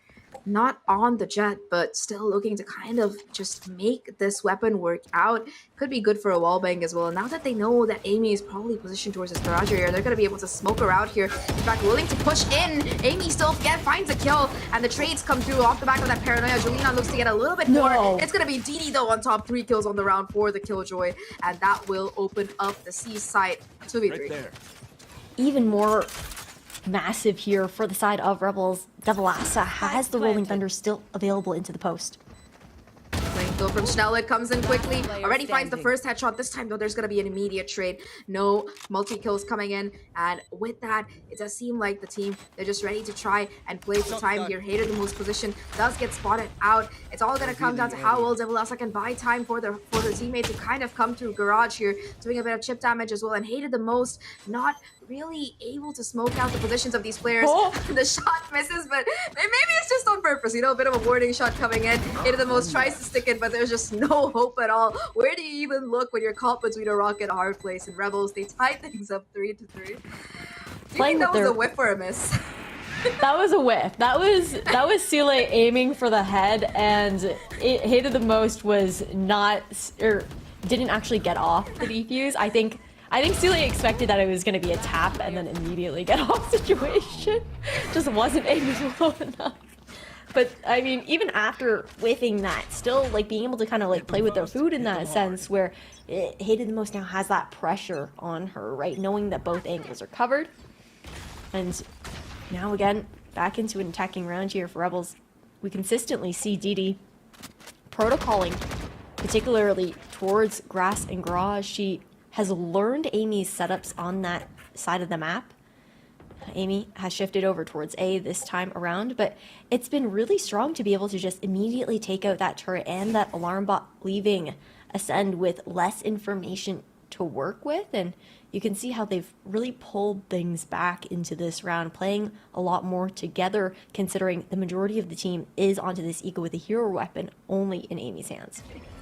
Yeah, this does seem to be shaping up as a repeat of that anti-eco round that we saw again. Rebels just walking into quite a heavy stack here on their opponent's side. Julina with the Stinker already able to find that first kill. That's a rifle that they can retrieve as well. Although Devilasa at least finds a trade. Julina though still finds a second kill, and towards his backside there's still quite a few players left there. Spidoka finds a double kill as well, and now it's just a 1v1. Spidoka versus Jada. The spike is down. Rolling Thunder invested, but it's already going to be the player faster. The reload comes in at the worst time. Despite being cooked, because Jada still fights the kill. That is a fourth for Rebels, and although it seemed like Ascend, they had the better end of the bargain with the kills coming in, the bullets run out at the worst time, Ash. Oh, dude, no. That's the breach concuss buff alive and well for the enemy team. I feel like so often do you see those situations where you're like, okay, well, I got this. We're good. And then you're not good. It's like it buffs the bullets. I know that time wasn't a headshot, but we've seen it time and time again within Valorant gameplay. But we gotta focus back in on the remainder of this match, Zach. Ascend Rising now calling a timeout. They initially started off losing out that pistol round, but then found 3 rounds in a row on the retakes. And the rounds that they started losing were the ones where they're getting caught off on site itself. It's just been very, very back and forth for this game. 3 rounds in a row for Ascend, 3 rounds in a row for Rebel. And I think that I'm especially impressed by how both the Jets were playing. Both Scarlet and Schnell with all the confidence in the world on some of these swings and multi-frags that they're able to swing together. That said, though, for this round at least, I feel like Rebels, they definitely have the advantage when it comes to that ultimate economy. Schnell gonna be able to pick that operator back up, though. I want to see Ascend also leaning back into some of these retake protocols. That's where they were finding their success when they're trying to hold down a site full stop. It hasn't been panning out for them. Ooh, Schnell with the dangerous game, able to kind of flick onto DD's head though, and that's that lockdown taken off the board here for the side of Rebels. Numbers disadvantage, Schnell able to get away with her life and the operator as well. However, the barrel gets spotted out here. Jada able to position it, and that's going to cause the investment of that Rolling Thunder and that Cosmic Divide both as they look to surge into the particular site here. In the corner, though, I don't think they've cleared Julina out quite yet, so it's going to be a very dangerous position. That said, though, they look to get that spike plant down. Utility denies it so far, and it's just a holding pattern. Scarlet has to find impeccable timing here to find these couple of kills, and they're already watching for her too. In fact, that operator not quite decisive as to where exactly it wants to look, and Rebels, they fall back. Yeah, but if they pivot actually over towards this B site, might be a fake and jump up in window. No, it seems like they're gonna actually look to push through the smoke laid out with the owl drone. Oh no, Scarlet needed to find those kills there, but not gonna quite work out in her favor. 3v5 situation now, and it's just kills across the board for Ascent. Jade, now the only player left, 1v5 to boot, doesn't even have control of the spike. It's gonna be dropped on that B side, at least able to find that first one onto Jelena. But with 36 HP and 15 seconds left, it might just be better to try and save or try to find a couple of kills. Never mind. Jada can't decide herself. Oh, never mind. There you go. Decision's made for you. I think it was just debating to see if anyone was going to run at her in that situation, and then it was like, okay, I know there's too many people right around that corner. 4-4 here, Ascend make quick work of a time out to immediately shift their gameplay over, playing a bit more passive from what we had seen once again, other than Chanel, who continues to be dynamic with the positioning of this operator, now leaning over towards this A side. It's a 4-person stack on A as well. This read from Ascend is incredible.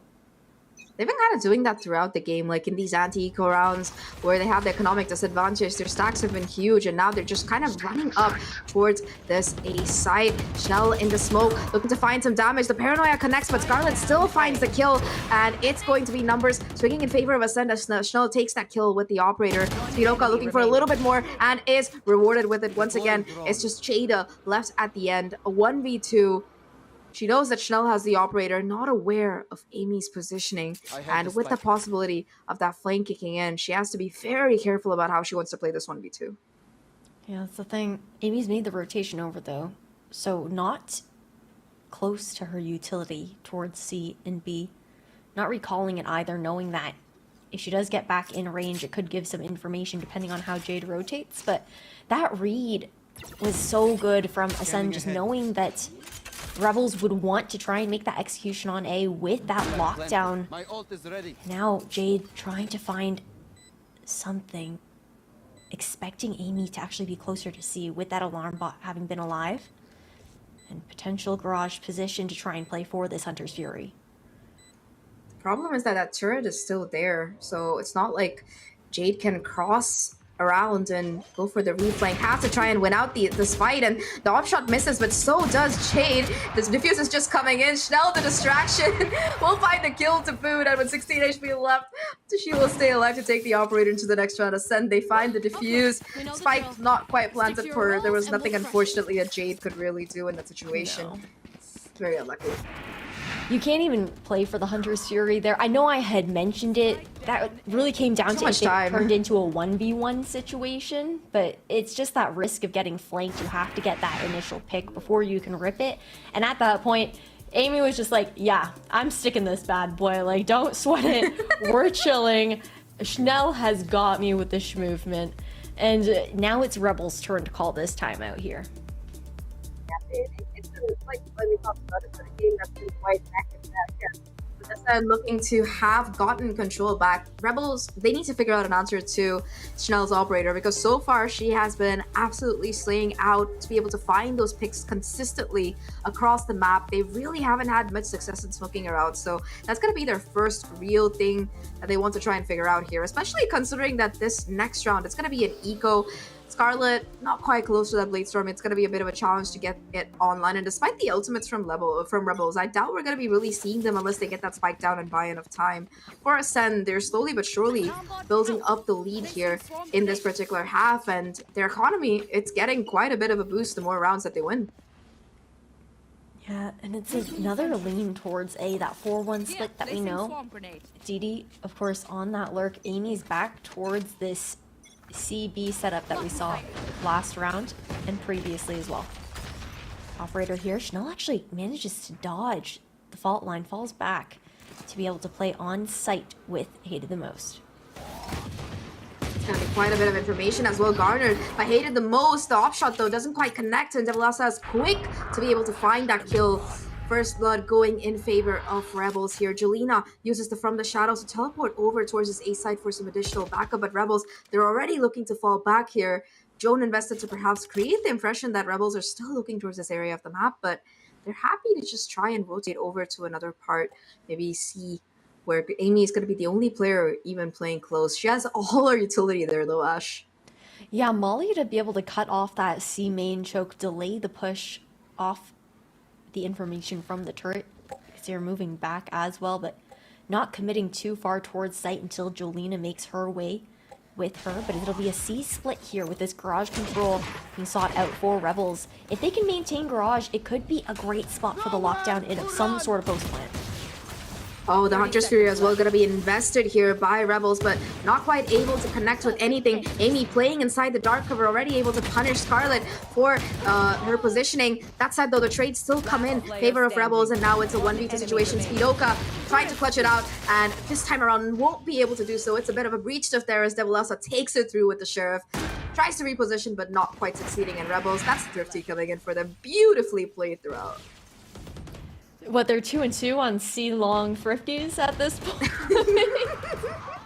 Looking so comfortable in those trades when it comes down to getting scrappy there on site, not even needing to pull out any of those ultimates and expend them to win out that round. Lockdown means lockdown's still in play. But of course, there's also been that hesitancy to use it until the time is right. With HTM having that Hunter's Fury online, Amy shifted back over towards this A site, conditioned her spot over on C and mid previously. Look at this push though from Schnell. Oh no, the timing. It's going to be in favor of Rebels though, as they find that kill onto Schnell. Once again, the operator not going to be a major problem for them to try and work through. And with that opening pick, they're happy to kind of rotate over towards this A site. The problem is that Amy's setup is still here, and she's only one off of her own lockdown. So definitely going to be, we have the potential of a lockdown for a lockdown trade coming in here. The thing is, though, there's a Hunter's Fury available as well for Ascend, but no counter for the side of Rebels. So if they do decide to invest on this A side, it's gonna have to be off the back of those kills. Lockdown now invested by DD as they look to push forward here, and it's not gonna be respected at all because immediate Hunter's Fury will try and take care of it. Yeah, destroyed here on out, and it's just gunfights to come through. Rebels are gonna have to go for some sort of rotation. 30 seconds left on the clock. It'll be a race towards the left side of the map, knowing that Schnell had been taken out. But they were really waiting for that green light, waiting for at least one of the two ultimates to be expended. It was the Rolling Thunder first. I like this positioning, though, from Sealate to be able to wait and cut off a rotation alongside DD after the plant is secured here on C. Yes, and they're being very cautious about it. They are willing to just go in for a 4v4 retake. They do have a lockdown of their own. What is this time? Oh my god, this is so awkward. Silly might be able to spot the player. Does catch sight and finally takes her down. Numbers back in favor of Rebels here, and Amy will put that turret out to watch for further flanks. That said, though, DD is still going to be playing this power position. Garage Scarlet on site, looking to take the fight. Doesn't go quite her way, though, and Jolina will miss. Oh, that's going to be Speedoka finding the second kill as well, and Amy just able to stick the defuse more than halfway there. She has it all the way. Only gonna be put to a stop. And just like that, I said they're gonna be able to find that defuse. For a second, it looked like Rebels. They could do it, but it's not gonna be happening. Ascend, they're successful on that retake. Sealay, the only player on Rebels to be able to find picks here into this round, thanks to two of her lurks. And I like the idea there from Rebels. Zach, we saw that they maintained control of Garage. They had the backstab from B as well. Being able to just have positioning to try and counter the lockdown had it come out. And Ascend, after the hand of Rebels was revealed in Sealay, they decided it wasn't worth the risk, knowing that that backstab opportunity was there. And another aggressive peek here from Schnell. Oh, once again, though, it's going to be Sealay to come out on top, this time with the Guardian, and the Bladestone will be available for Scarlet as well. So that's a weapon that Scarlet might even be able to get, so an additional bit of utility and weaponry in her pocket if that operator is retrievable. It does seem like Hate of the Most has her eyes on it, though, just waiting for a possible push in through that garage area. And the recon, beautifully done, will spot out both players, in fact, all three towards this garage area. Ascend, once again, kind of stacked up towards this mid side of the map, really wanting to fight for it and not give up too much space to Rebels for free. DD does spot out the shoulder of Speedoka, and in fact, will be able to find the kill as well. 3v5. Nanoswarm to continue the control over towards A link, draw some eyes over as Rebels shift over towards C. They look to go in. Paranoia buying a little bit more time for Ascend. but Julina in the corner, not going to be hit by the concussion. Does get spotted out though, and this crossfire, despite the shots not quite connecting, the utility does. Devilasa with the aftershock, in fact, to find one. It's all down to Amy. We've seen absolute heroics coming out of her before, and she's still going to try to make this work. Everybody, in fact, falling back off the site here, expecting this lockdown's presence. The problem is, though, however, that Amy just has to deal with too many players at this juncture.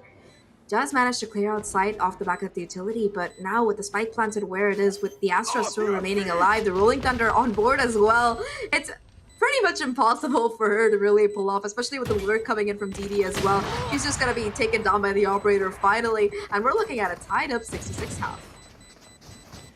Solid showing from both sides thus far as we swap sides. It was retake galore on the side of Ascend Rising. They had 5 out of 6 of their round wins being retake protocols, and that was right at the beginning of the game. And then they started playing more for that full hold on site, didn't find success with it, and made the transition immediately after her timeout. So quick adaptations for both of these teams.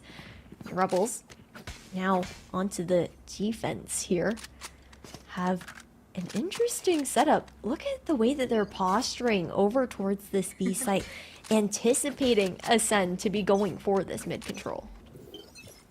Yeah, they have the read pretty much, and the thing is, Ascend does like the B side on some of these pistol rounds. We've seen it in the past before. And it does seem like that's going to be the plan. A little bit more of a foray towards that garage side instead. Alarm bot going to be positioned for that information. But the spike, it's headed towards C, it seems like. Moving over towards grass. A lack of presence. C long. Actually going to have HTM using a very early owl drone. Alarm bot taken out here by Chanel. Oh, the timing, it's going to be so important here for DD. Playing inside the dark cover does hear a couple of players running into sight. However, the expectation is there that there might be somebody still lurking around this garage. And DD, if she can clear out Julina, that's going to be the first step of making this retake a smidge easier.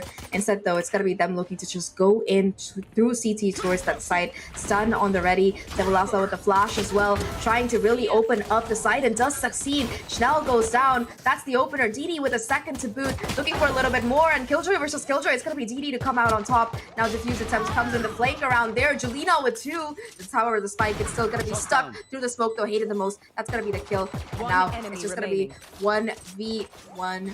Take that 1v2, and through the smoke, it will be Ascend to come out on top. For a second, I thought the defuse was just going to be stuck, but Ascend, they know where to shoot. Managing to just get those picks down there, Zach, and the idea was there by Rebels as well. DD pinged through garage knowing that there was a minimum of 1 player there, and you talked about it. It all came down to timing, but it was in Jolina's favor instead. The fact that she's able to flank back around in towards that CT side, find 3 in that situation. Now for the side of Ascend, playing together here once again.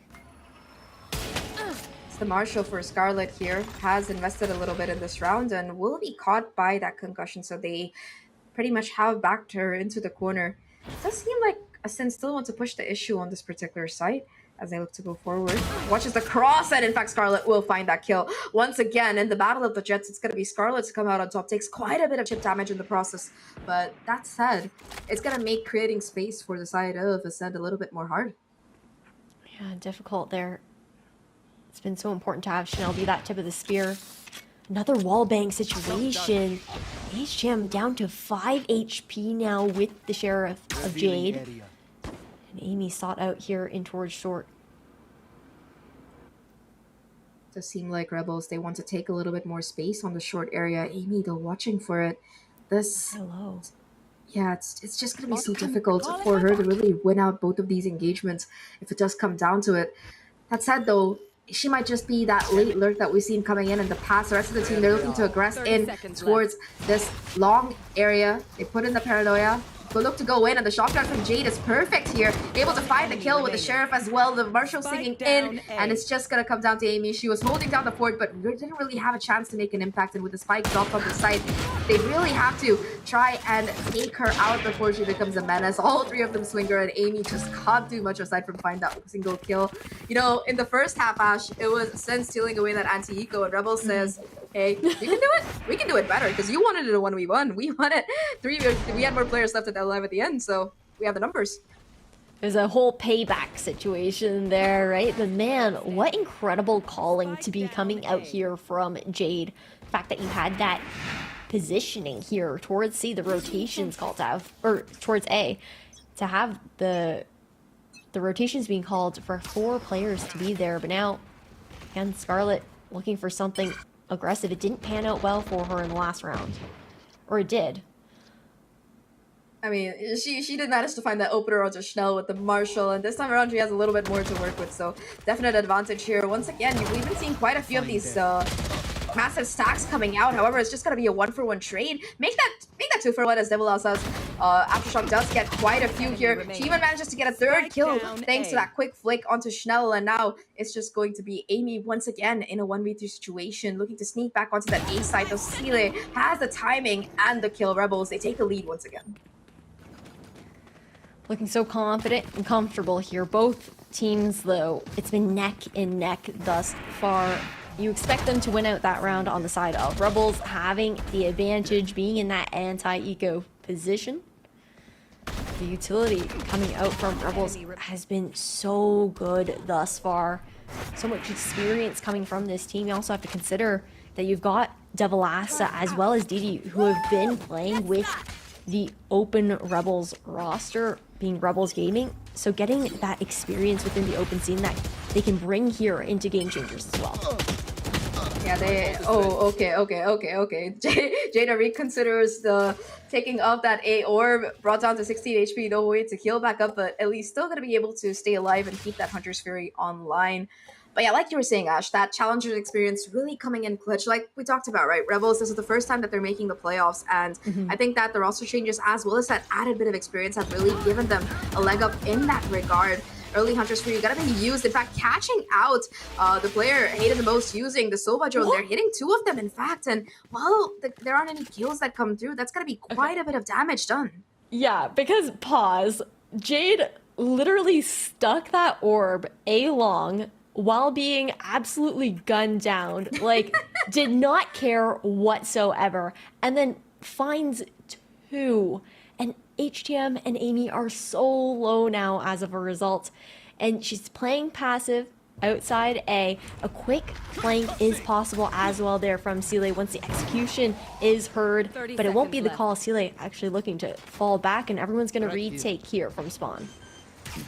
Oh, they know exactly where that spike is getting planted as well. Shock Dart's doing not too much damage there. Speedoka losing a little bit of HP, but all things considered, it's gonna be a little bit less that Rebels have to plow through on this retake attempt. 2 players incredibly low for side of Ascent, 1 for Rebels, and they really have to try and make their way to side. There's just so much utility that's just completely denying them from really making any kind of headway into the side at all. The flash, the stuns, the recons, the trades, it's all going in favor of Ascent here, and now it's just gonna be Jade towards Heaven.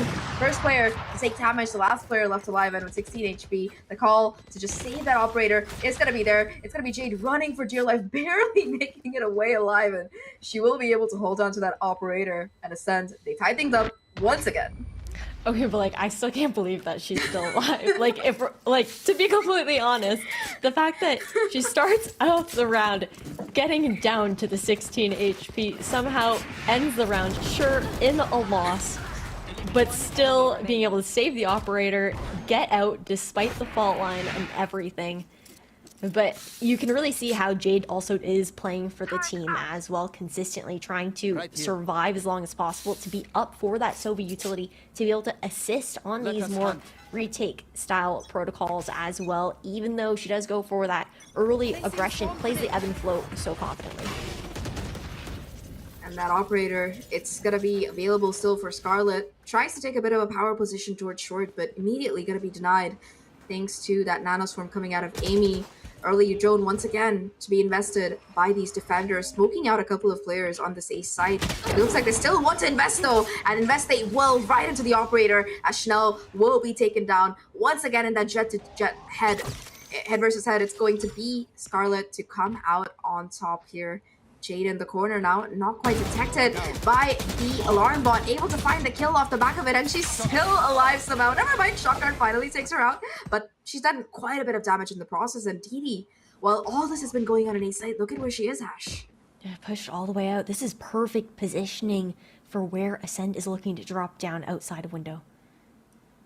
Just tucked into the corner, spots the player. However, this is a certified chance to use moment there. Turns around at the worst time, and Julina finds the kill.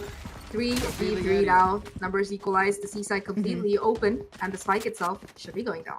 Seems like Jolina is a little bit like Didi's kryptonite in that situation. I mean, it happened kind of similarly with what went on in Garage, but this is about to get chaotic here on the retake. Already managed to walk back into site. Quite a bit of control garnered for free here. Oh, okay. Trade's going in favor, however, of Ascend until Scarlet manages to come back with the operator. 71 HP left. Does manage to tap the spike. Looks for the peak with the smoke. The jump peak there, though, from the Omen. And it will just come down to how much time can you really buy. Seems like Jolina knows that the spike is not going to be stuck, and as soon as she hears the tap, we'll be ready for the swing, knowing that Scarlet has the operator. I'm surprised that we didn't see the Blade Storm coming out, because Scarlet did have it in her possession if I'm not wrong, but overall a great round for Ascend. We've seen that a few times now where Scarlet has been on that op, but hasn't actually pulled out the blades. I think there might be some sort of protocol on the team where she has to save them, and yeah, with this eco round coming up next, it's a good thing that she did overall. That's going to be the weapon that we're really looking towards. And we have seen some pretty insane things happening with the Marshall. That was previously in Scarlet's hand. This time, Sealate will be the one to bring that out. Immediate aggression here for Scarlet. Julina, though, to find that opener onto Devil Asa, the second one as well. Oh my god, the recon spots out Scarlet as well, so this mid push is just completely shredded apart by the Ascend squad. Now just see they left all the way down towards short, at least able to find that damage onto Amy, breaking the armor, but with 2 HP left, it's going to be Amy to come out on top. The rifle advantage, too much for Rebels to deal with. The flawless round to get Ascend to double digits there. And now they have the ultimate snowballing once again. 4 ready to go, the 5th only a whisper away, and there's a potential of this map kind of, again, just swinging in their favor. It's a nail-biter of a matchup here, Zach. I mean, 10-8 last time these two teams faced off. It was a 13-7 win there for Ascend Rising. Operator now online here for Scarlet. She's been stunning with it thus far. There's also Cosmic Divide to work with here. Yeah, they do see the Omen ults coming in, and that's a very interesting position that's going to be held by Jolina. It's going to force these Rebels players to kind of look back as well as forward, kind of confusing them, and Shell takes full advantage of that confusion to find that opener onto Sile. No more Cosmic Divide available for that retake now, and Jolina, having made her way into heaven after lurking all the way up from spawn, is going to be left alone on site. Has to find the timing and does indeed do so. Devilasa goes down. That's going to open up the site here. The spike and the remainder of the Ascend squad flood in. And in a 3v5, it just might be better to save here, Ash. Yeah, you can see waiting for the backstab as well. There is Amy just waiting for that timing. And with DDB taken out, that's her green light to move in here towards A-Link. Just awareness coming out of Ascend, right? They really don't want to give up more players than they have to. Scarlet forced to fall back here. And towards CT as well, you can see Jade watching for it. Suddenly this becomes a little bit more doable. 2v3 situation. Rolling Thunder online for Speedoka though, so if they really want to try and go in for the retake, they're going to have to be quick about it. It seems like it's just Jade looking for a little bit more damage. Despite the possibility of Ascend getting a 3-round lead, Rebels are going to be forced to save here, and a beautifully called round coming out of that Ascend squad. That confusion caused by the From the Shadows out of Jolina, just masterfully played. So nicely done there. I think difficult too with the fact that Sile was the player who's playing so forward in towards short. It's not bad to have your Astra lurk up in certain situations and whatnot. It works very well as far as her being able to use her utility across the entire map. But when you get your controller player first blooded, all of a sudden, especially your Astra, a lot of your stall has just fallen apart.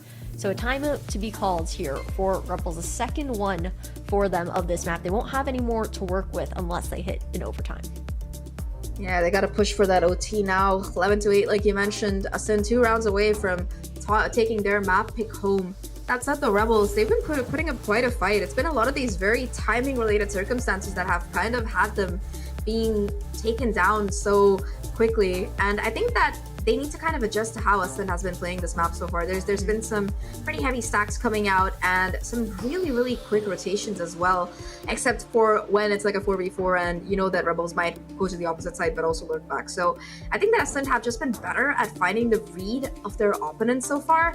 That's how the Rebels, when they do get the fights that are pretty much in their favor, they're quick to capitalize. No, the post plants are extremely strong as well. Rebels have consistently been facing post plants already at the deficit of at least like one member, sometimes two, and being stuck in those kind of 3v5 situations, often coming down to a 1v1 makes it so difficult. Operator posted up, Scarlet having to tuck, and a great combination of that fault line alongside that Hunter's Fury to come out. Nothing to connect though. It's going to be enough to try and push these players back. The Rolling Thunder invested as well for good measure, and now we're looking at a full possible 5-1-5 retake on this site already. Garage control, it's gonna be held on to. WSL with a Rolling Thunder of her own, and again the awareness of Ascend. Look at how far they're falling back. The flank is already on though. Chanel playing aggressive, will be taken down by Seeley, and if Jade, she hasn't been spotted yet, if she can get a couple of kills, it's gonna be enough. Caught between a rock and a hard place. It's just Amy on site being able to absolutely slay out Jade. Has to check her corners, doesn't quite do it, and it will be Ascend to take match point with the business in a round that they had no business fighting. Amy with 4 on site, just immovable. That's why we call her the best killjoy in EMEA, if not the world. That's why. Just saying. Amy is probably the best sentinel in, like, globally in Game Changers overall, I would say. Like, she's just so consistent, and if she's not the best, she is top 2 without a doubt. And now when we look towards this round here, Zach, that was an important swing around there for Rebels to continue to close this gap, stave off that match point. Amy, though, being taken down early is massive coming out from DD. Grants the lockdown over towards the side of Rebels.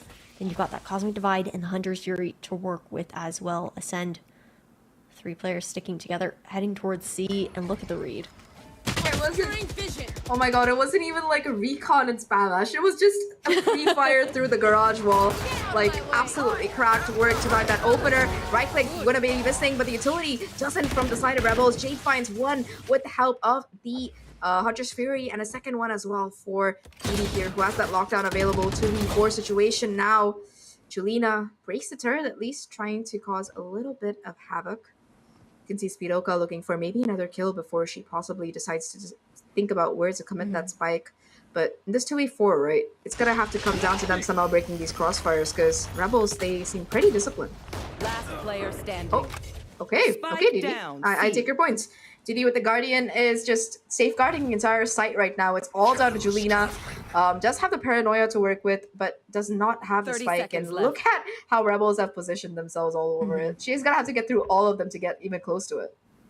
I mean, Scarlet has not moved from A. Like, she's pushed out now at this point because it's a 1v4 situation, but we saw her at the beginning of the round. And when the rest of Rebels were moving over towards that C site, Scarlet stayed in short, then actually repositioned towards long, anticipating that Ascend would go for that rotation towards that A side. But, man, Didi is really the MVP of that round, being able to find a 3K with the Guardian, the opening pick on Amy as well, just knowing that she does prefer to lurk towards that garage angle is phenomenal. A lockdown for a lockdown into this round here.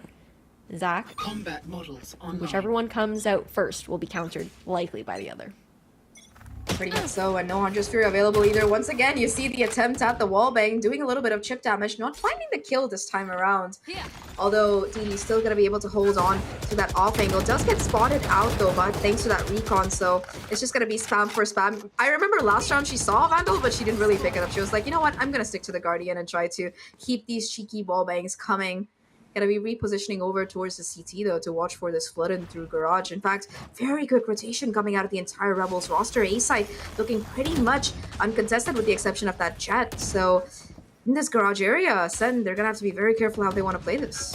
You got 3 posted around C as well. Chanel's alone on site. Oh my, and there's just too many players from Rebels on the C side to really work with Didi with the Guardian. Can do no wrong here. 3 kills on the round already for her. She says, Vamos, come into my side. I'll take care of you. And just like that, Rebels, 10 for them as well. 2 rounds away from an overtime. And Ash, I really hope we see an overtime because this game, it has been nothing short of chef's kiss. No, I mean, the fact that Rebels have adjusted so well since the last time they faced a send-off on Haven. And that was also back-to-back 3Ks there for DD with the Guardian. Absolutely insane stuff, but definitely knows her wallbang positions there in towards Garage. And none of those ultimates that we were anticipating to potentially come out that previous round actually made an appearance. And right now, for the side of Ascend Rising, I mean, they're consistently on match point here for this first map. And this is also their map pick here, Zach. They want to be able to close things out. They don't want to risk that OT where Rebels can really turn it around. Yeah, Rebels, they've proven to be incredibly resilient so far. A lot of these teams, you know, when you're looking down the barrel of that match point, it can be pretty difficult to make that climb back. But Rebels, they have the tools to do it with. They have the lockdown as well as that Cosmic Divide for a successful retake available. Amy has one of her own as well. And for Ascend, at least they're going to still have the economy to buy up for this round. Looking a little bit to be on its last leg for some of these players at least. So definitely going to be trying to do their best to close it out as soon as possible because Rebels, they are slowly but surely regaining the momentum in their favor. Now you can see the defenders, multiplayer stacked towards this A side, and Ascend, once again, they're pushing the Garage area of the map. Yeah, that one-way cloud burst just to enable them to get so close to those double doors. And with Didi being over towards that A site, there's just no information to be gained here with utility on the side of Rebels in towards this mid play, including on towards B, where you have a very passive hold from Delassa just into A link there. But Chanel being taken out early. That's the tip of the spear now down here for Ascend. Tries to walk into the smoke there, but still already lying in wait, able to find that first kill. Still going to be holding down this Garage position, and I don't know if they'll expect her to be playing up so close, especially with her already having gotten the kill. Didi has walked up as well, so ready to swing off the back of that turret. Hated the most, still watching the angle, ready to go, and off the back of that concussion, perfect trap play to do so. Oh, they don't check the corner, and well, Jelena finds the trade. Nevertheless, it is still going to be a problem for Ascend. 2v4 situation now, and Scarlet just gonna be trying to play that 4v2 as she falls away. I like how she doesn't overstay her welcome there, takes the opportunity when given, and Jolena has to play forward to catch out some Rebels on this 4v2, make it a 4v1. Lockdown invested as well. Rebels really taking no chances here, and now it's just down to Speedoka, 3 off the Rolling Thunder. So she's gonna have to somehow try to isolate these fights. A Molly, as well as an operator trained right in her direction. With the plant being that safe, there's not much that she can really do. And Rebels, they find 11, 1 round away from overtime, and they are so close to doing it. They have looked flawless since that second time out that they took Ash. They really have. The adjustment that was able to be made within that conversation that happened there for Rebels was just like flipping a coin, like really turning over a new leaf immediately in that kind of sense, looking a lot more disciplined in that way and really locking down on those protocols. And now with the last round before OT, knowing that it's going to be a lockdown play, Rebels actually push in towards short to deny this position here for Amy. They did that last round as well, so perhaps they might expect Ascend might expect this kind of play coming in. Or hated the most already, willing to invest that drone. However, there's going to be Devlasa ready to break it through, and with that being the case, it seems like Ascend, they're going to cut their losses. They can always use the lockdown elsewhere on the map, and that seems to be the call as they rotate towards the middle instead. So far, we've seen them really try to engage towards this A and the C site in the last several rounds. Now, finally, setting their sights towards B instead, but again, Rebels, they have to read, because that's a perfect drone to catch them out. And look at Celia's positioning as well. There's just so much information to be garnered here. Going again for that backstab situation, the lockdown comes out.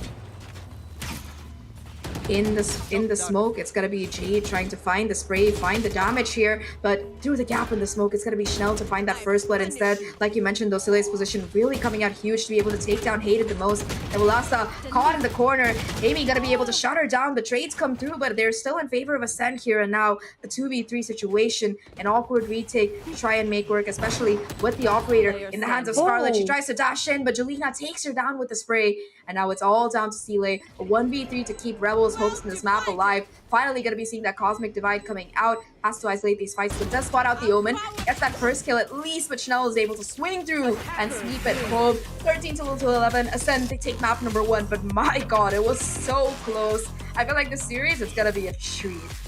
I feel like we're going to a third map based on that information. There's actually seeing everything, but we've got to see how map number 2 pans out first and what the analyst desk has to say after this short break. Red Bull gives you wings. Usually when I see a target, I won't miss. I try to find weaknesses wherever they are and just game by game try to pick up on anything I can. So this training course is a way for me to really showcase and demonstrate all the questions you guys have been asking, you know, how to get better aim, and it really enables me to answer a lot more and kind of expand on the first video I made like so long ago about VALORANT fundamentals.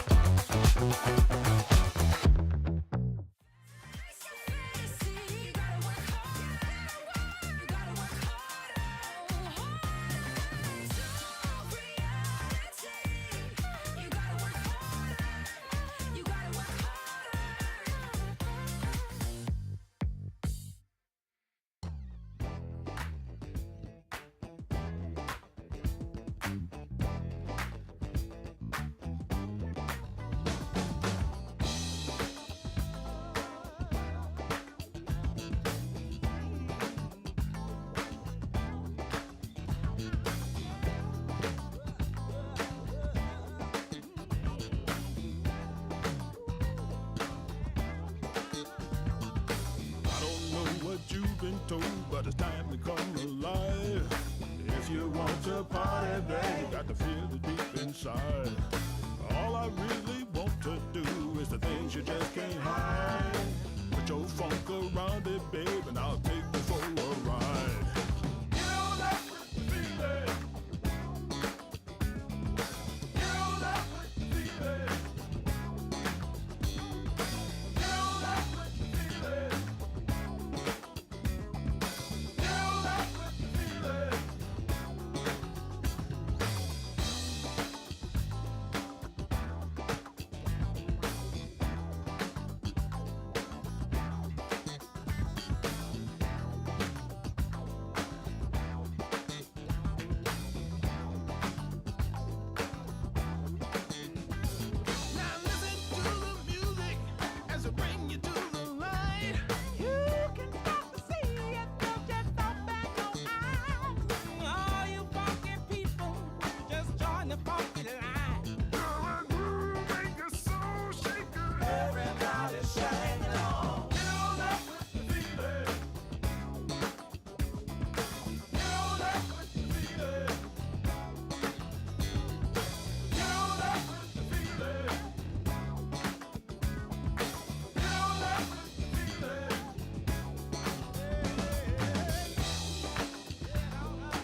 let's be honest, Twitch chat. You saw Rebels Velvet versus Ascend, and you thought, nah, this is going to be a 2-0. This is going to be a one-sided affair.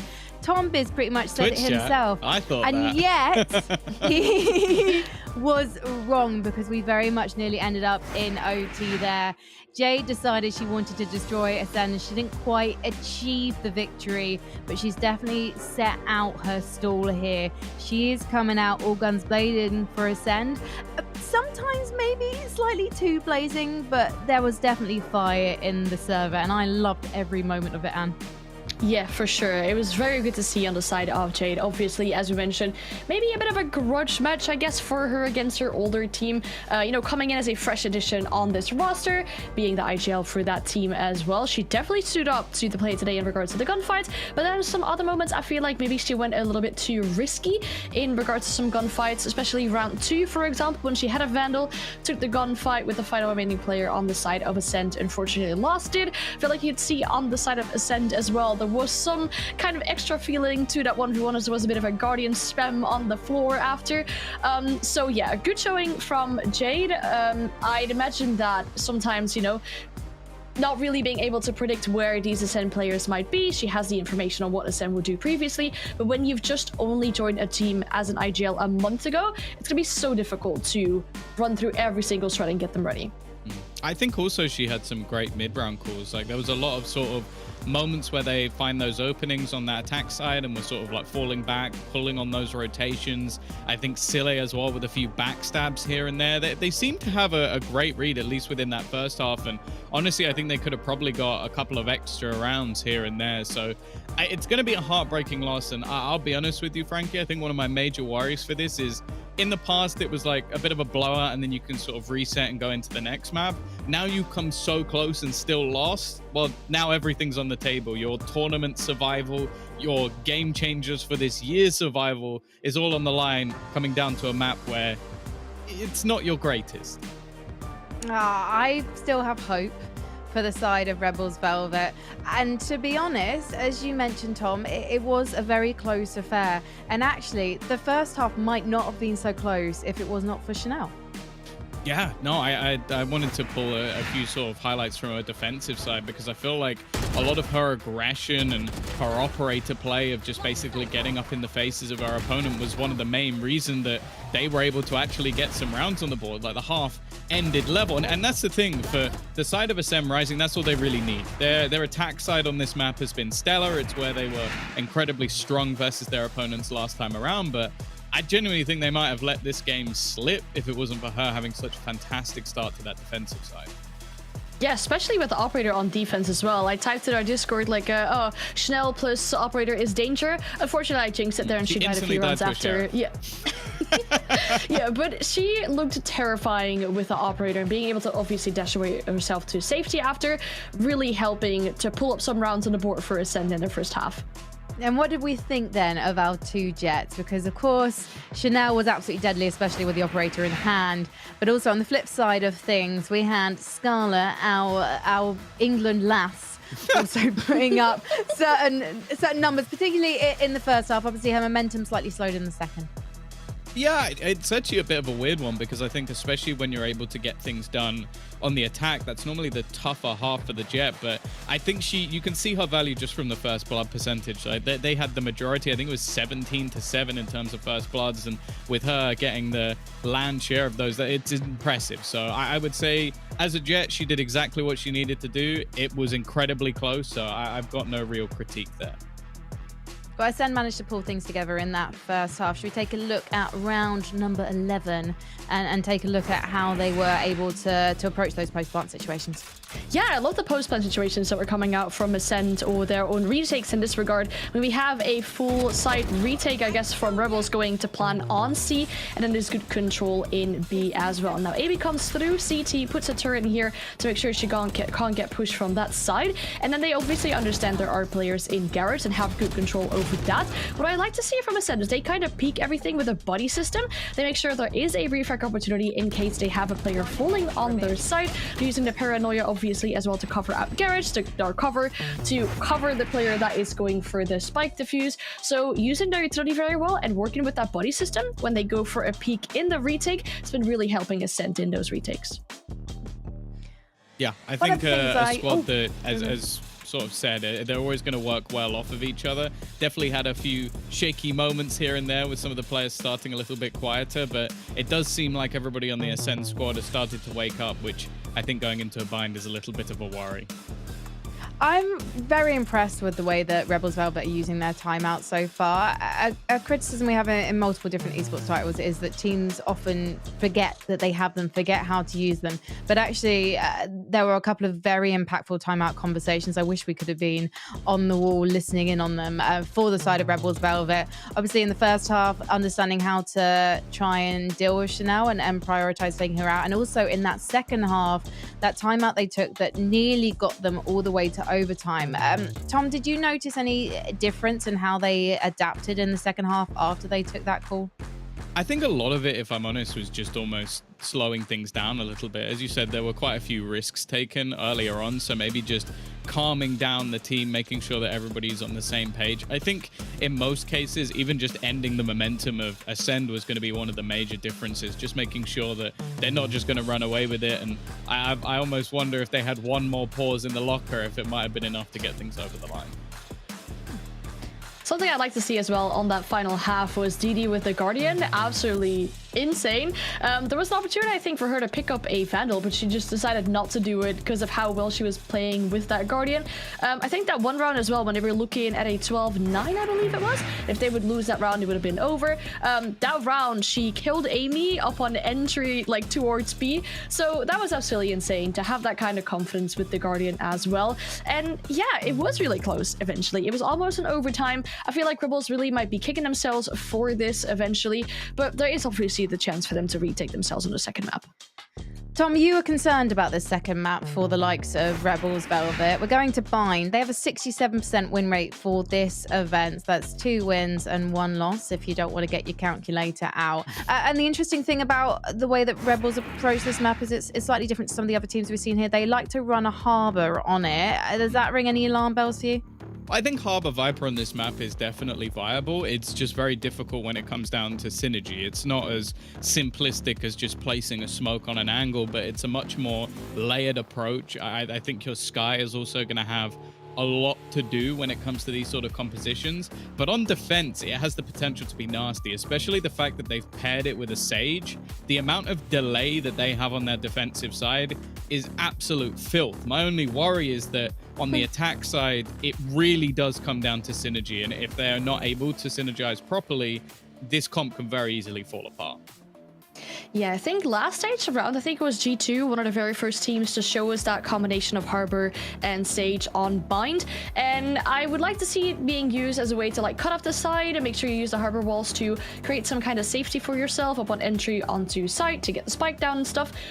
Because that's something that, you know, both teams seem to be succeeding in. And then I think that Ascend at this moment just is a little bit better at holding their post plants or even getting their retakes done when it comes to Rebels going for a plant. I've got like a stupid new thought in my head, which is just like, is it too many walls? You've got I don't think you can ever have You've too got many a Viper walls. wall of poison. It's just if you don't use them properly. It's not the tool, right? It's how you use it. I'm not very good at wagging my walls when I play Harbor, and yet I go back to him time and time again. He's my favorite to play. He's not very meta, so I'm really excited to see the agent select for this one. On the side of Ascend, they tend to be playing the double initiator on this setup. Very meta. Obviously, they were going to be seeing a counter Viper, I imagine, to what Rebels are bringing to this one. And also a 75% win rate, Tom, and you are very confident still that it's going to be taken by Ascend and it's going to be a 2-0, I'm guessing. I would say that this is a map that's gone to OT quite a bit for them and has been very, very close. So I wouldn't say it's impossible for this to be taken over the line the other side, especially with the performance from Rebels in the last map. I do think they're also going to have to come up against what is a bit of an unorthodox comp, which revolves around a KO. Like a KO Sky is not the most common thing you're going to expect to see on Bind, but it seems like for speed of career actually works quite well. So that's something to definitely keep in mind, and especially when you're running a composition that does have, as Frankie so eloquently put it, a lot of walls. If you have a lot of flashes, especially pop flashes that you can place through those walls, it can actually be a fantastic counter to the comp on the other side if they're going to stick with what they've got. 100%. And I mean, looking at the stats of the maps of both these two teams, I feel like I expected this map to be picked out by Rebels. So if I can expect it, I feel like Ascend probably should expect it too, and have their ideas on how they can counter Rebels' playstyle on this map. But then again, it is Rebels' map pick, so they must be feeling confident that they can bring it into 1-1. Yeah, that's the interesting thing, the fact that Rebels have picked this one, despite the fact they're potentially underestimated by one Thomas Business on it. Let's take a look at Agent Select and see if we are going to get the compositions we've just spent 5 minutes discussing. Here's hoping. The Probably no suspense is killing Mirror me. Comp, I guess. Oh, we got Sage. That was there before. That was there before, but we didn't discuss it, so it took me by surprise. No, I'm that sorry, was one of the everyone. extra walls. I brought up Sage. Yeah. I brought up Sage. You Yeah, really but- weren't paying enough attention. I was so hypnotized by your eyes, Tom. That's what it was. So we got walls on walls on walls on walls. Now I just want a neon. I want to swap the raids out for the neon, and we can have a fiesta. So yeah, it is what we're expecting. As you're saying, Tom, we're going to see things chucked through those walls, and potentially we are going to see a 2-0 here. But Anne, before we throw to the casters, I want your take, because I've been referring to Tom's prediction so many times and I haven't asked for yours. I'm so rude. I'm sorry. I feel like there's obviously an opportunity for Rebels to take this in a 1-1, right? I like to see that they have this double controller and the Sentinel, whereas, you know, Ascend don't have a Sentinel bringing into this matchup for themselves. I think there is an opportunity, but I also feel like Ascend might have expected this one to be brought out. So knowing how far it's been going for them, I feel like Ascend might take a 2-0. All right, well, let's find out what's going to happen as we head over to our casters, Ash and Zach. Thank you so much. And walls upon walls, that seems to be the narrative that we're going to be building upon for this map of Vine. We got a couple of Vipers, a Harbor in the fray, a Sage as well. And personally, the Sage is what really excites me. We did hear from Tom, I believe. I think that them starting off on attack with the kind of team comp they're running, it could prove to be a little bit challenging, because on defense, right, there's just so much delaying potential available. But on attack, it's going to be a little bit more difficult unless Scarlet can really get those impact frags and create that space that the team desperately needs. Hey, that's fair. But at the same time, I've also seen some really interesting plays happening on Bind. Actually, within the NA Game Changers scene, I can't remember which team it was that was running this, and I'm so sorry to that team right now that I'm blanking on it to not give them credit. But they had some cool set plays, being able to use the Harbor pick that CLA is on to actually scale up towards B Long in particular, and even take that elbow control with it. But a guiding light for a guiding light out here towards B Long, and I mean, why don't we get funky next time? We can go, like, you could do a quintuple wall comp. Get that neon and that Phoenix in there next time. Well, we'll definitely send our notes over to both these teams in the hope that they will listen to us. But the execute is going to be on right now with double molly to cut off these players. And unfortunately, it will be a player stuck in the corner, but it's not going to be Scarlet that is in danger. It's the rest of the squad, as it's going to be a 2-player advantage that Rebels have garnered before they even get that spike down. Now just Schnell and Speedoka remaining in this retake attempt. Schnell does still have the paint shells available. However, it's going to be difficult to try and really find anything off the back of it. Not going to do too much damage, as already Rebels, they're more than ready for the post plant. DD to take that contact, takes that first kill, and now just Speedoka left in a 1v4. Finds that first, takes down Jade. Now though, her position's gonna be known, and Speedoka struggling to really isolate it. There's gonna be someone sitting right on the spike, and Devilassa does not miss. Pistol once again going in favor of Rebels, and they will take that early lead. More of that, and we're at it. Really strong fights there coming out from Rebels as well when it was getting really scrappy on that execution. The fact that Scarlet found 2 right off the gate, even though she had been isolated on site on an island due to the mollies that staved off the rest of the team from that garden push. But now Rebels, onto their anti-eco round, will be looking to spread out overall, play a little bit more default. We might see a bit more of an aggressive look coming out from Ascend. Immediate showers control. Chanel's walking up, knife out, and taking that close corner with a frenzy. do manage to get control of the orb as well. So Speedoka kind of charging up the null command. That's what they're going to be prioritizing, which is pretty interesting to see. Rebels, on the other hand, looking a little bit split up, just going for that default, trying to find the picks. And I think they have a little bit of PTSD from that second round on Haven, where they just tried to run it down on that A side and ran into a stack. So now they're just trying to get some information before really deciding to go in for the commit. Like you mentioned, still Schnell in the corner with the frenzy in hand. They're going to have to be very careful how they approach this lane of the map. They might just choose to avoid it, because the nice thing about the Sage Wall is that with it, you can pretty much easily get that plant down on that A side by just walking in through short, and that seems to be the call. Yeah, and then you all have that Poison Orb just keeping U-Haul under wraps, right? Playing at upper angle as well. Jade's not going to expect close here.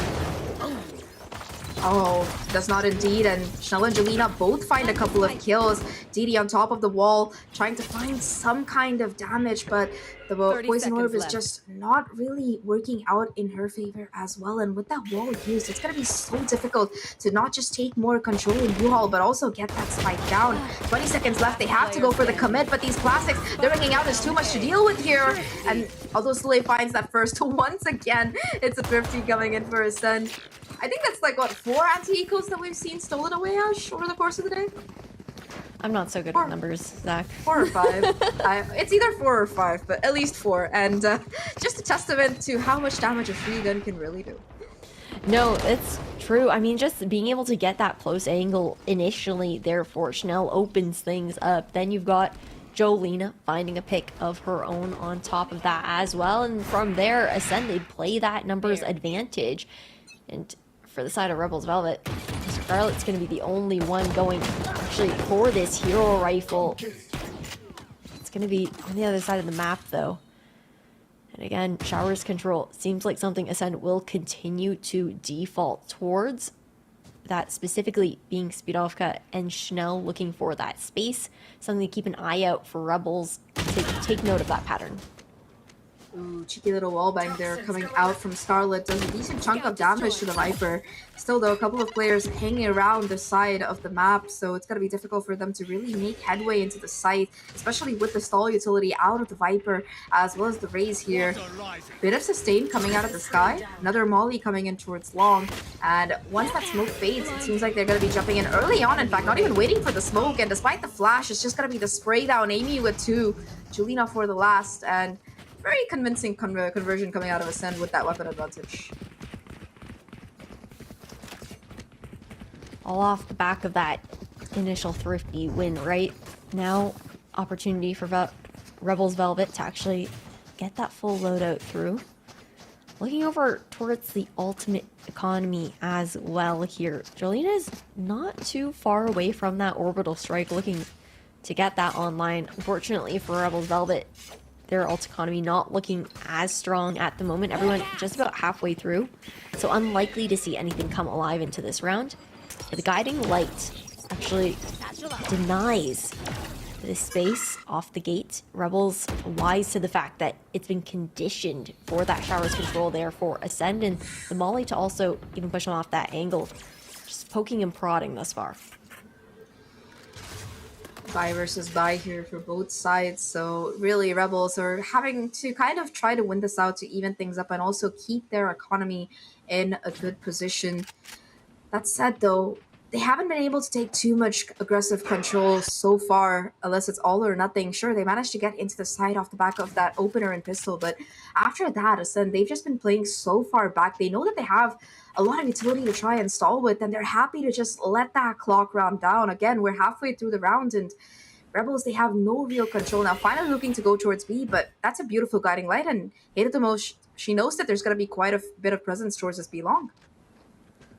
Yeah, and look at that. That's the wall to scale up towards B-Long that I talked about previously. Molly's completely deny the entry on this choke point with 25 seconds on the clock. Rebels have to decide if they're executing or if they're going to take that TP away to A.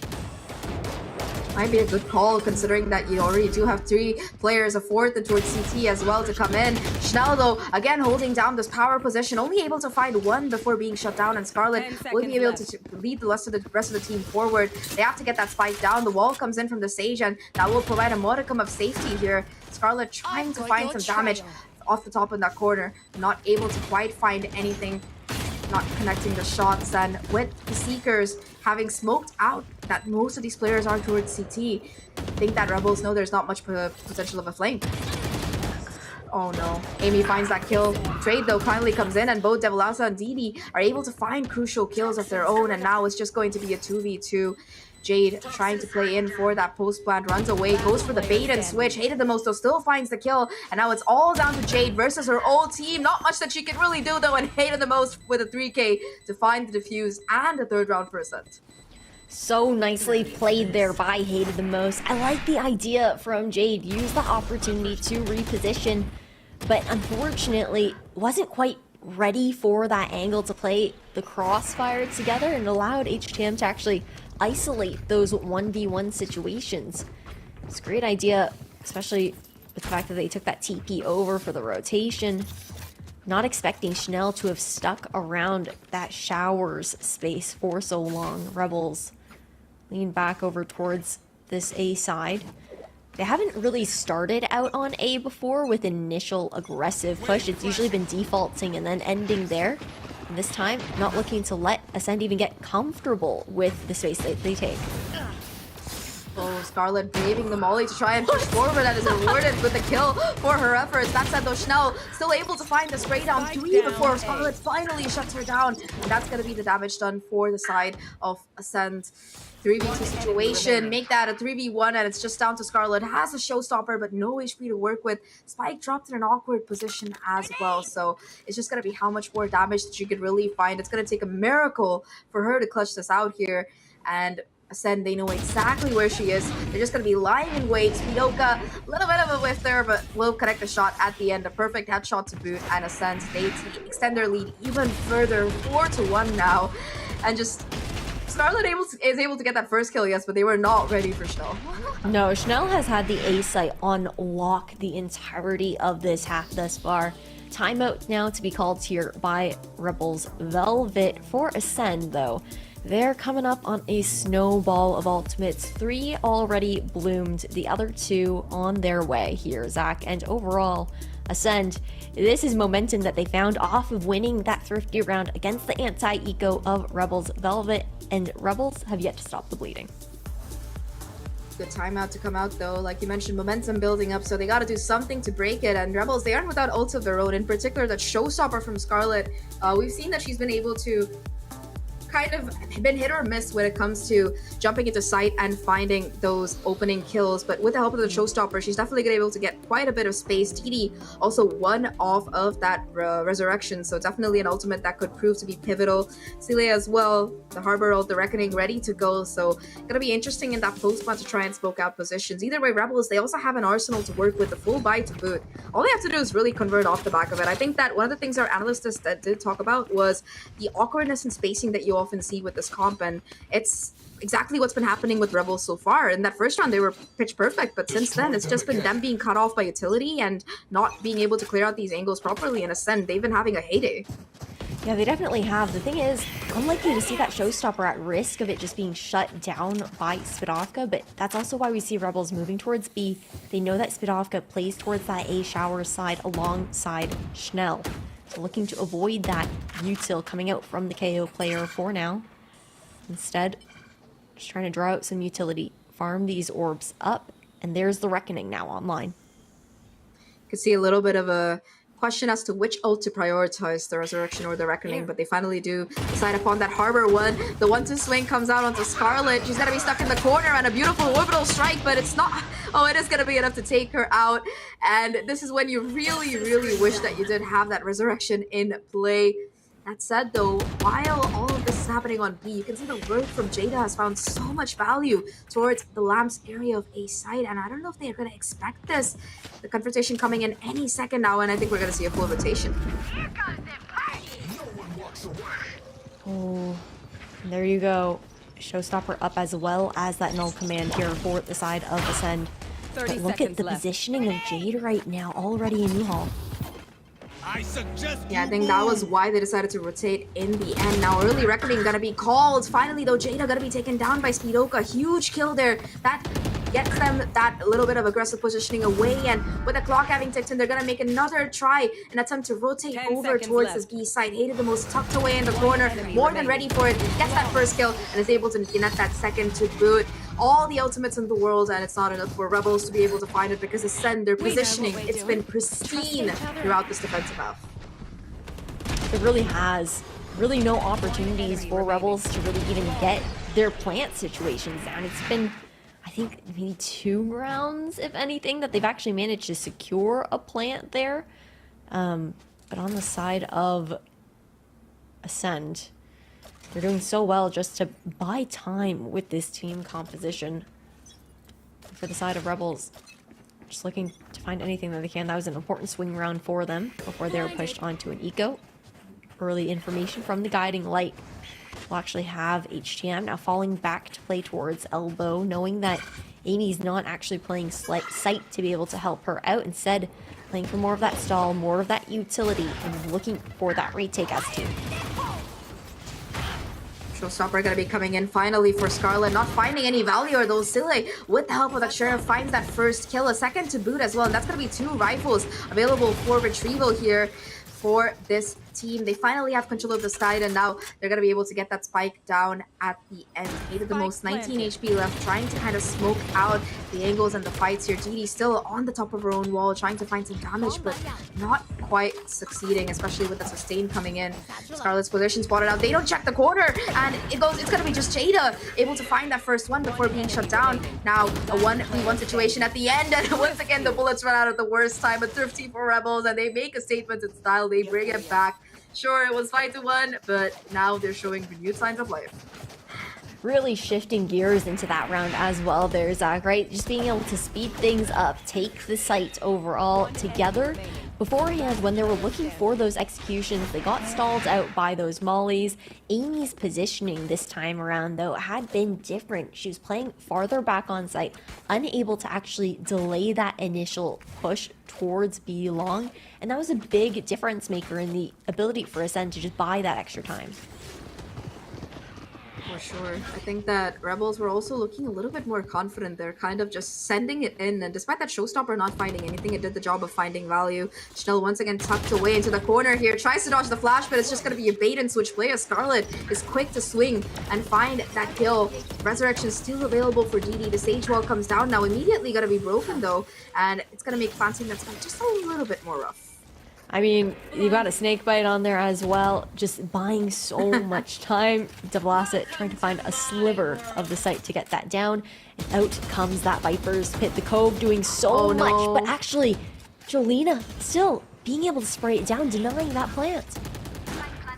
TD finally gets that spike down on Scarlet in the lamps area, finds one for one trade so far, so numbers remain even. TD does have that resurrection online, so that might be the call. Devlasa gonna be revived inside that Viper's Pit and will be able to get away with her life as well. Sile lurks around back towards Showers, able to find a kill off the back of it. The first one to boot, the second coming in from Devlasa, and just like that, Rebels, they are quick to find life again. 3-5 right now. They might be behind, but they are closing the gap, and they look so much more confident with these quick executes. Man, it's actually incredible how good Rebels Velvet look after the back of their timeouts. It's like this immediate switch that happens for them where they're able to stop that bleeding and then just make the adjustments needed. I will say, of course, a lot of that in the last 2 rounds was helped by the ultimates that they had in their toolbox to be able to make that space. But it really is a night and day difference in how they're able to kind of regroup when given that extra time to talk. Now though, again, like, I think that this fast and heavy aggression has been kind of helping out for them. They've also been very good at walking into these sites, and Ascend aren't quite expecting that kind of play, so they're looking for a repeat of that very tactic. Once again, DD able to just kind of push through that short area, Ascend kind of leaving it up for grabs, opting to push for that Showers control instead. The angle though, the Sage Wall, just too nasty for Speedo to really contend with, and that's going to be yet another kill coming in to open up the site. Showers control, Jada willing to fight for it, does spot out Schnell, and both players will choose to fall back. Yeah, just the vertical positioning that's been assisted by DB's Sage Wall, has done wonders for Rebels on a few of their executes. Now being able to find those extra angles. Chanel looking for this space here in U-Haul. Jolina to trade her out. It's down to a 2v4. One enemy remaining. Oh, Seele manages to find Amy as well, so it's all down to Hated the most. A 1v4. Sure, Seele is looking a little bit low, but the clock is ticking through, and it has to be the fights coming in now rather than later. And Hated the most tries to go for the swing, but is met by all of the Rebels squad just waiting to gun her down. Rebels 1 round away from equalizing here, and they suddenly look like a whole different team, Ash. They really do. I mean, you look towards what happened on Haven Ascend. They got that earlier start once again on that map, but then it was another time out there for Rebels in the first map where they were able to start making that comeback. They managed to close out that initial half on Haven 6-6, tying things up. We're seeing something so similar here in the first half of Bind, Zach, and now they trade timeouts. It's Ascend's turn. They're snowballing up to some of these ultimates. This is another buy where I think we're going to see a lot of rifles with light shields try and stretch their money to be able to still afford if they can't close this one.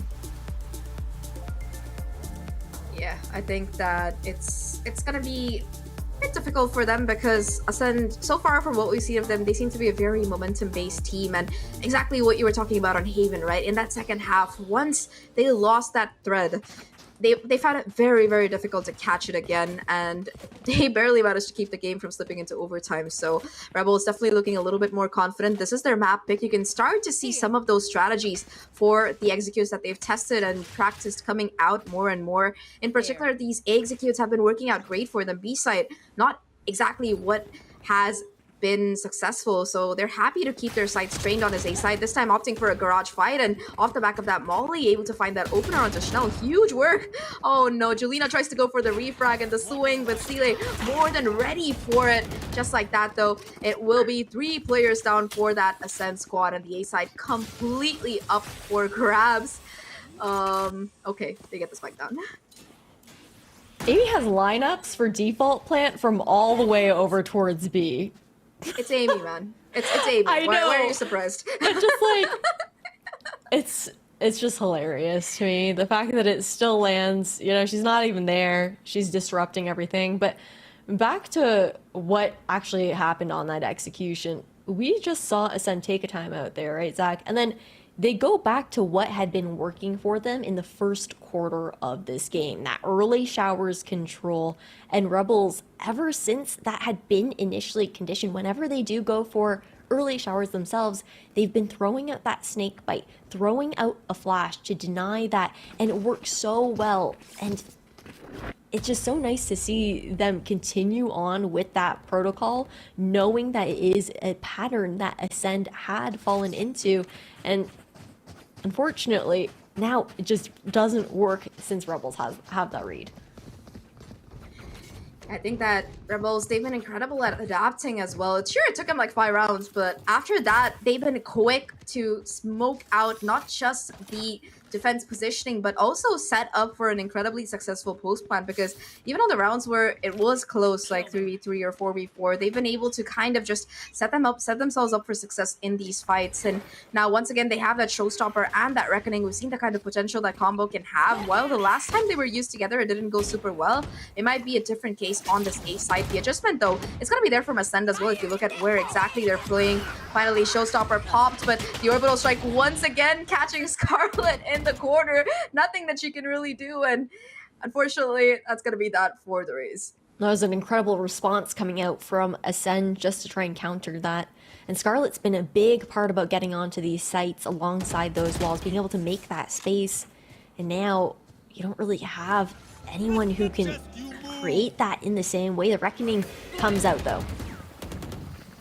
Indeed, but with this wall up, it's not going to really succeed in smoking out the positioning of these players too much. Amy as well tucked away into the corner, able to find these kills. Didi finally able to stop the bleeding with just one of her own. Devilasa doing her best to keep this close. A 1v2 situation, hit by the flash. Going to be choosing to rotate over quickly towards that A side. She expects it to be empty, and she is correct in that prediction. If she can get the spike down, she's going to have the Seekers to work with, and suddenly this is looking like a very viable position. But look at this quick flank. Schnell running down short, ready for the kill, and finds it too. The nice thing is at least Devilasa is able to hold on to those Seekers, so that's an ultimate that she will have for the next round, but Ascent, they're quick to bounce back.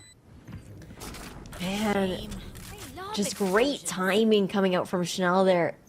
Finally finding a round and staying running. I know. She was sprinting. She was like, okay, I gotta go. I'm actually very surprised to see that Devilasa had planted towards Truck in that situation, just knowing that Schnell was putting pressure on Hookah there. But either way, Ascend, they finally find a round. Rebels had 4 in a row before this. It's the last round before we swap sides. And Seekers still available here, like you mentioned, but hid the most, 1 away from hers as well, and 1 away from the showstopper here, too, for Schnell.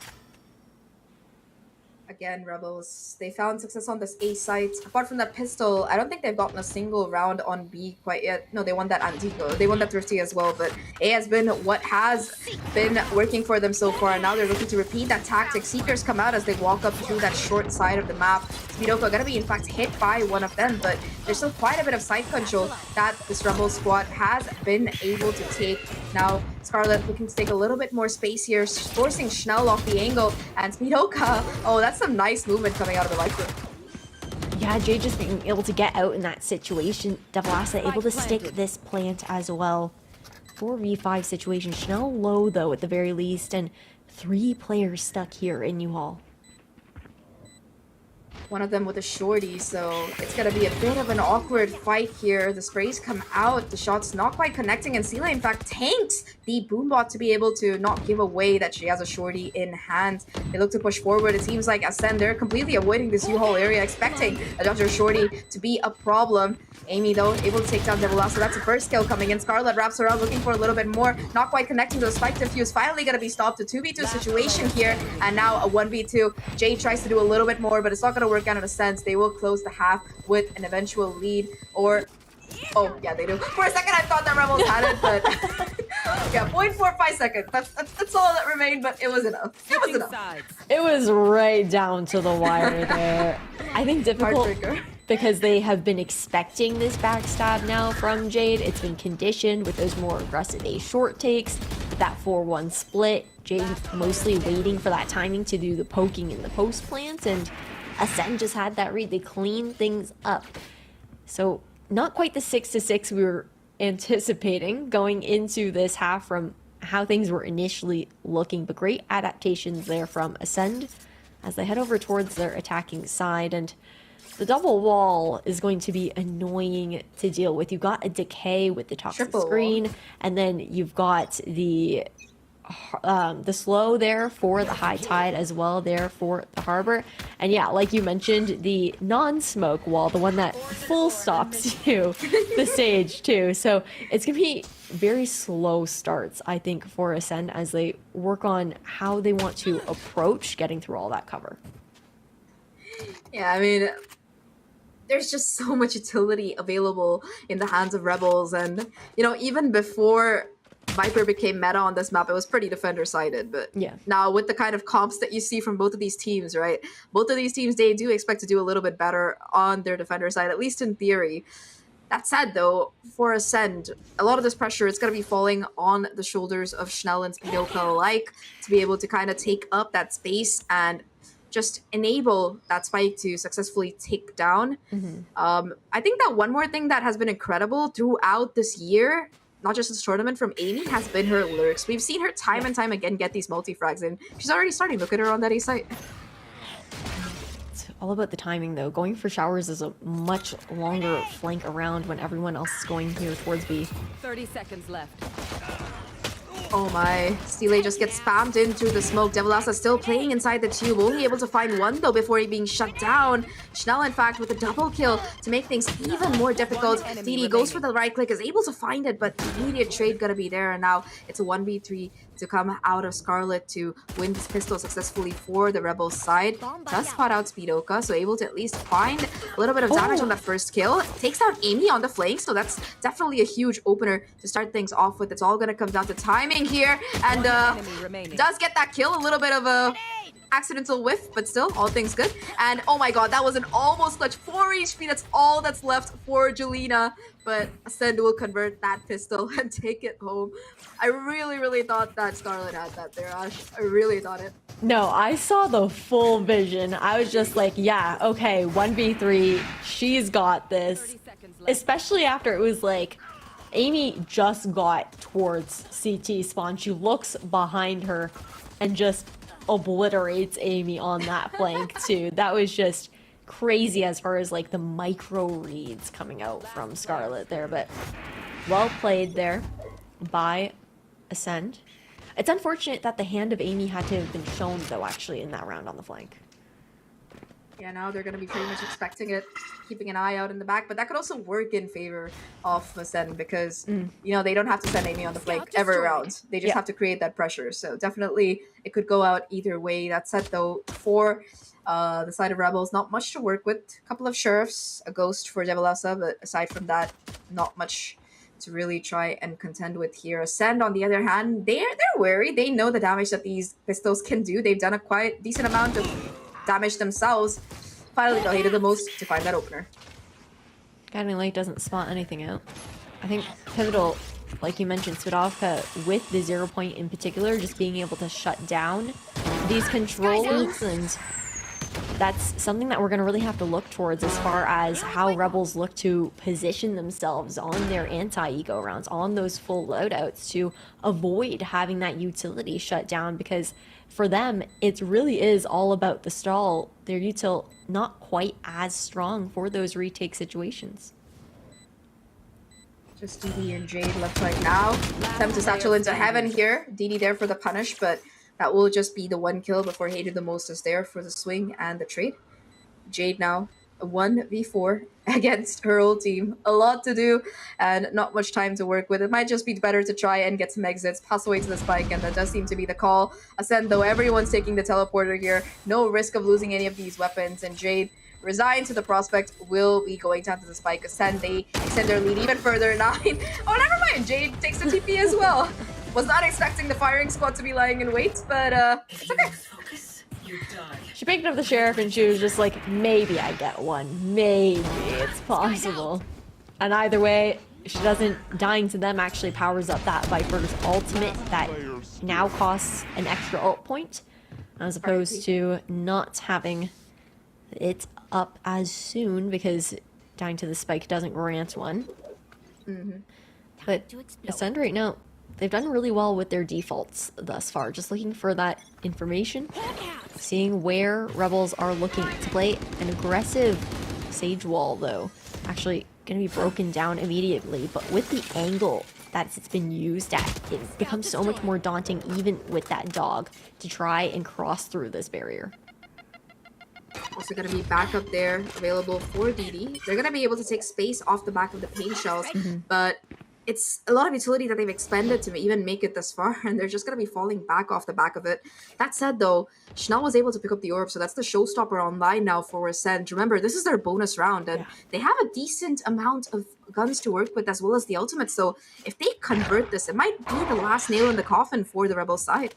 I really think that's worth it, and look at this rotation, the timing perfect. Devilasa had just thrown out that guiding light over towards B. However, becomes a bit more difficult with Jelena being taken down because the toxic screen's already been thrown down. You don't have other smokes to cycle on any sort of execution. Hated the most on the lurk on the safe side. The spike itself, though, still going towards B. Looking to go in through long here. And the showstopper's still online for Schnell, so we might see that being used pretty soon here. hated the most on the lurk, does spot out the barrel, so might be a free kill and does manage to connect. Not even going to be taking the gun, instead just Discipline coming through. Finally, Showstopper popped here towards CT, the rotation towards this A site. Oh my god, Shell getting away by the skin of her teeth, and Ascend, they get that spike down to play out the 4v4. With that Sky pick as well here for Delasset. The fact that we've got that regrowth there for Scarlet. 4v4, she's healthy now again. Again though, just these guiding lights, they're doing quite a bit of information finding as well as time buying for the side of Ascend. The wallbang comes in, but they don't check fully. Never mind, they do clear. Jade finds that first kill. Spidoka goes down. Utility still there. The kills though coming in on that Rebel side. Amy and Schnell ringing backwards of their own. Now it's a 1v1. Scarlet solo has to try and at least happens take the spike, but it's not going to work out. That's the bonus round coming in for Ascend, and they find double digits. 3 rounds away from moving on in that lower bracket, Ash. And my god, they are putting on a show here.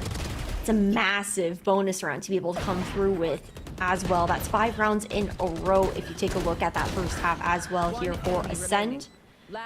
And 5 rounds for the side of Rebels Velvet if they're looking to tie things up. Ascend are also up a map right now, so they're sitting very comfortable, and Rebels Velvet are now stuck in that ping pong economy between those saves and buys. Aggression coming out now though towards this hookah area. On top of the wall, you can see a couple of players looking to get a bit dicey. In fact, Celia pushing all the way down towards short, looking for a little bit of damage. Damage though, it's gonna be coming in on Amy. Not on the lurk this time. In fact, gonna be that opening kill finder. And Chanel all the way in spawn watching for the flank. Does spot out Celia. And now with the information garnered, we'll be just happy to play spoils for it on Rebels' chance of map control here.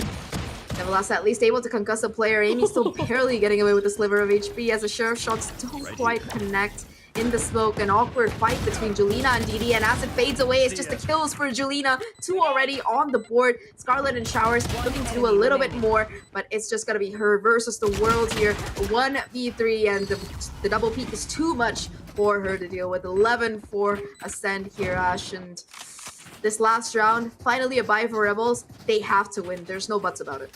No, you're absolutely right about that. They need all the breathing space they can possibly find, and that's going to be that timeout to be called here for Rebels Velvet. And you've got that showstopper online.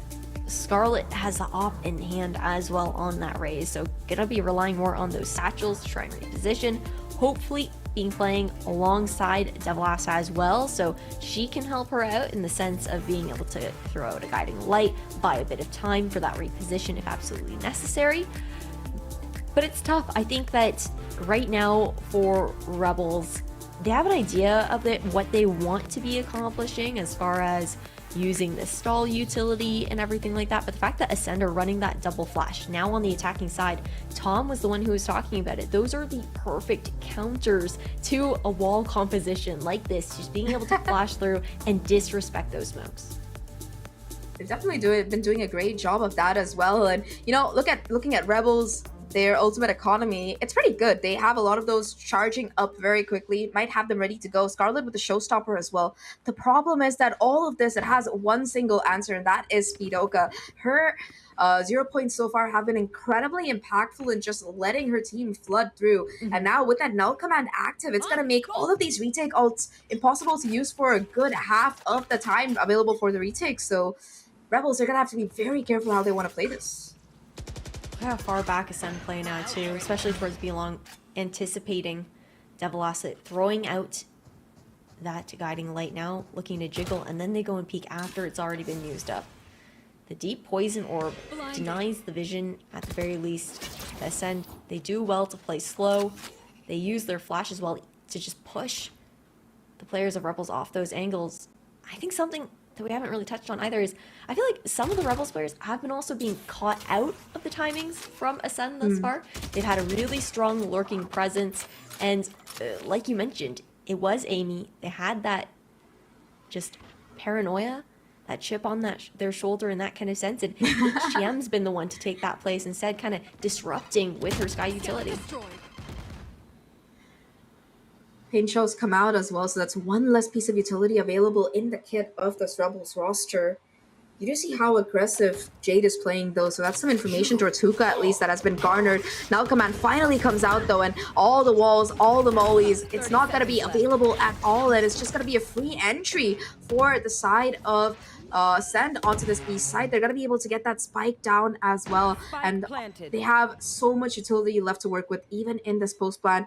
Jade has to clear out so many of these angles to be sure, and exactly hated the most versus Jade. It's gonna come to whoever wins this fight, and it's Jade. That gives Rebels a little bit more hope. Showstopper still available here. 4v3 situation, just have to play numbers. Oh, Scarlet able to find a couple of kills thanks to that Showstopper. Now it's just down to Amy. A 1v2, sorry, finds that first kill, but the operator, it will sing through this time, and Scarlet able to find that diffuse. We talked about it, Ash. Rebels, they had to win. It was do or die for them in this round, and they managed to do it. They held on to the operator as well. 11-6 here, still 5 rounds behind, but at least they have a chance here to close that gap. They do, but it was an expensive round at that. They only carried the operator through due to that 1v2 situation. And then when it came down to it, the buy's kind of awkward. At the very least, it is bind. So seeing that judge in the hands of Jade when she also has that Viper's Pit gives you a bit more of hope in that kind of sense. You know what? This buy is totally fine. DD on the Guardian, she's getting a 3k this round. I believe. I feel like after the rounds that we saw in Haven, DD with the Guardian is more dangerous than DD with any other weapon that we've seen her with so far.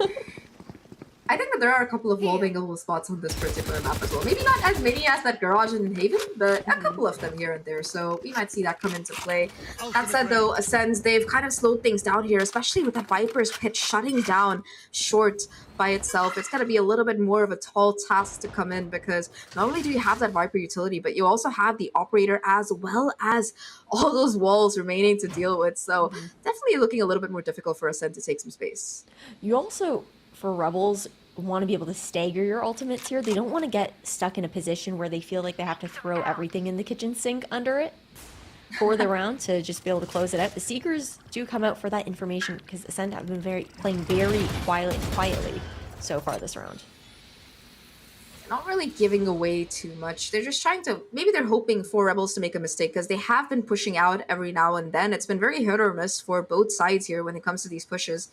But now you can see the pings coming in across the map as Ascend look to aggress onto this A site, going in through that showers area instead. And the first point of contact along with that one way, it is going to be DD. First kill already on the board. Second to boot. Takes the damage from the boom bot, but all things considered, still holding down the angle. Finally being shut down, but 2 kills, that's the damage done. And with 10 seconds left, it's the judge. It's going to be more than enough. Jade finds 2 of her own, and it's all down to Hated the most. A 1v4, at least trying to find a couple of kills. Here's Devlasa running towards her, takes her down, but with 1 second left, it will be a 3k for Jade and 2 for DD. They hold down the fort, and Rebels, they get 7.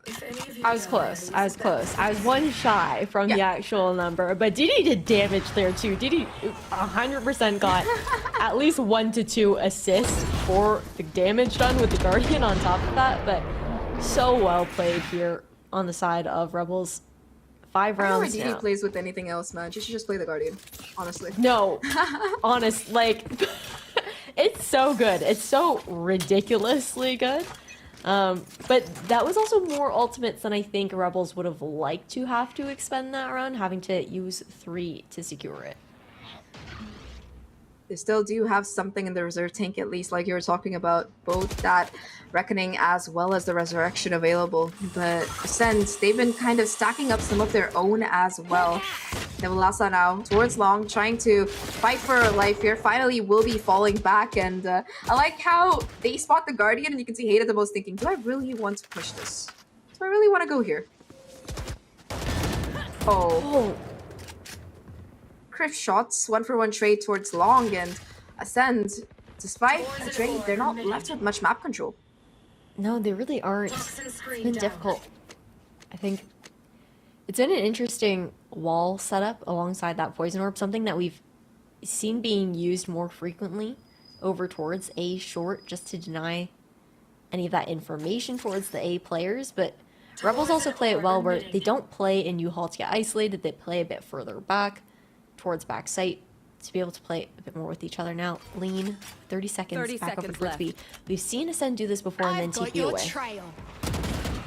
Now, though, it's going to be the Seekers invested, all three coming in, and they do indeed track down quite a bit of presence. 20 seconds left. They have to go in for the commit. Orbital Strike comes in, and oh no, Scarlet walks right into it. Julina, for the third time today, takes down Scarlet with that Orbital Strike. It is going to be the reckoning, though, to smoke out the position of these players. The problem is that there's so much stall utility. They can't really come out towards the CT side of the map. They look to go forward into sight, but still, the crossfire, it's going to get broken apart. Sidoka looking for a little bit more, finds 3 kills on the round already, and now it's all down to Sile. Finds that first one, but that will be that. Ascend, match point, series point here. Just 1 round away from moving on, and Rebels, 5 rounds to go for the possibility of an overtime. They've been here before on that map number 1, and this time it's looking even more dire. 1 enemy remaining. Yeah, it's a tall task to ask here of them, Zach. So much on the line as well for Ascend. This is the team that's consistently placed in 3rd. Again, on that kind of revenge streak, and for Rebels, they're looking to prove themselves overall, especially under the helm of a new IGL who is facing off against her previous team. Just so much on the line for this potential championship spot. Sky kill. Once again, though, DD strikes with the Guardian. The Guardian is her team's hopes at this point, the way that she's been hitting some of these shots in these crucial, pivotal rounds. Does put down the Sage wall as well, so the Barrier Orb gonna buy a little bit more time to let her reposition and keep that numbers advantage up. Sile, only a Sheriff in hand, but still, with that Harbor utility, has been quite pivotal throughout the course of the game. Rebels, they're not taking up too much space despite that first opening kill. They're happy to just try to maintain the advantage. Look at Devilassa, though. The fact that she's pushed up all the way towards B long for the first time. Such a bad angle, especially if they come up from close here. Multiple players ready to swing. She has to get at least 1, but unfortunately, just a little bit too much for her to really bite. Nalkaman now going to be online and immediately invested here. Jade won't be able to find any more stall potential with her utility, and now it depends on where the showstopper decides to go. She's now debating where she wants to put it, and it will be towards this CT instead. At least 1 coming in for Jade, but that will be that numbers now equalized 3v3. It's gonna be the Viper split as well, and this retake got even more excruciating. No, I love how this pit was used to deny the CT choke point as well. There's just no time to really play with here, even though numbers are even. Just so difficult here for Rebels. They have to try and tank this out. You can see them trying to go through, but Speedoka just lying in wait in that close range. Just down to Sile and DD now. A Guardian and a Sheriff, all that stands between them. The Cove comes in. They try to stick that defuse halfway through, and Sile able to find that kill, trying to get all of it now. The Cove goes away, but Amy, we've talked about her before. She's the beginning, she's the end, and she will end Rebels' hope. Ascent, they're going to be moving on with that 2-0 victory. 4th time in a row that they managed to take down Rebels with a clean 2-0. But my god, what a series coming out of Rebels, especially that map number 1. It was so great. A really strong showing there from both teams, Zach. The fact that Rebels are so quick to make adaptations off the back of their timeouts under the helm of a new captain. On top of that, I'm looking forward to what this squad has to bring once they do have more of that time to gel together. However, the core of Ascend have been together for longer. Jolina and Spadovka have been such great additions coming into it, and man, I'm just looking forward to seeing what everyone else has to say on the analyst desk about that last matchup.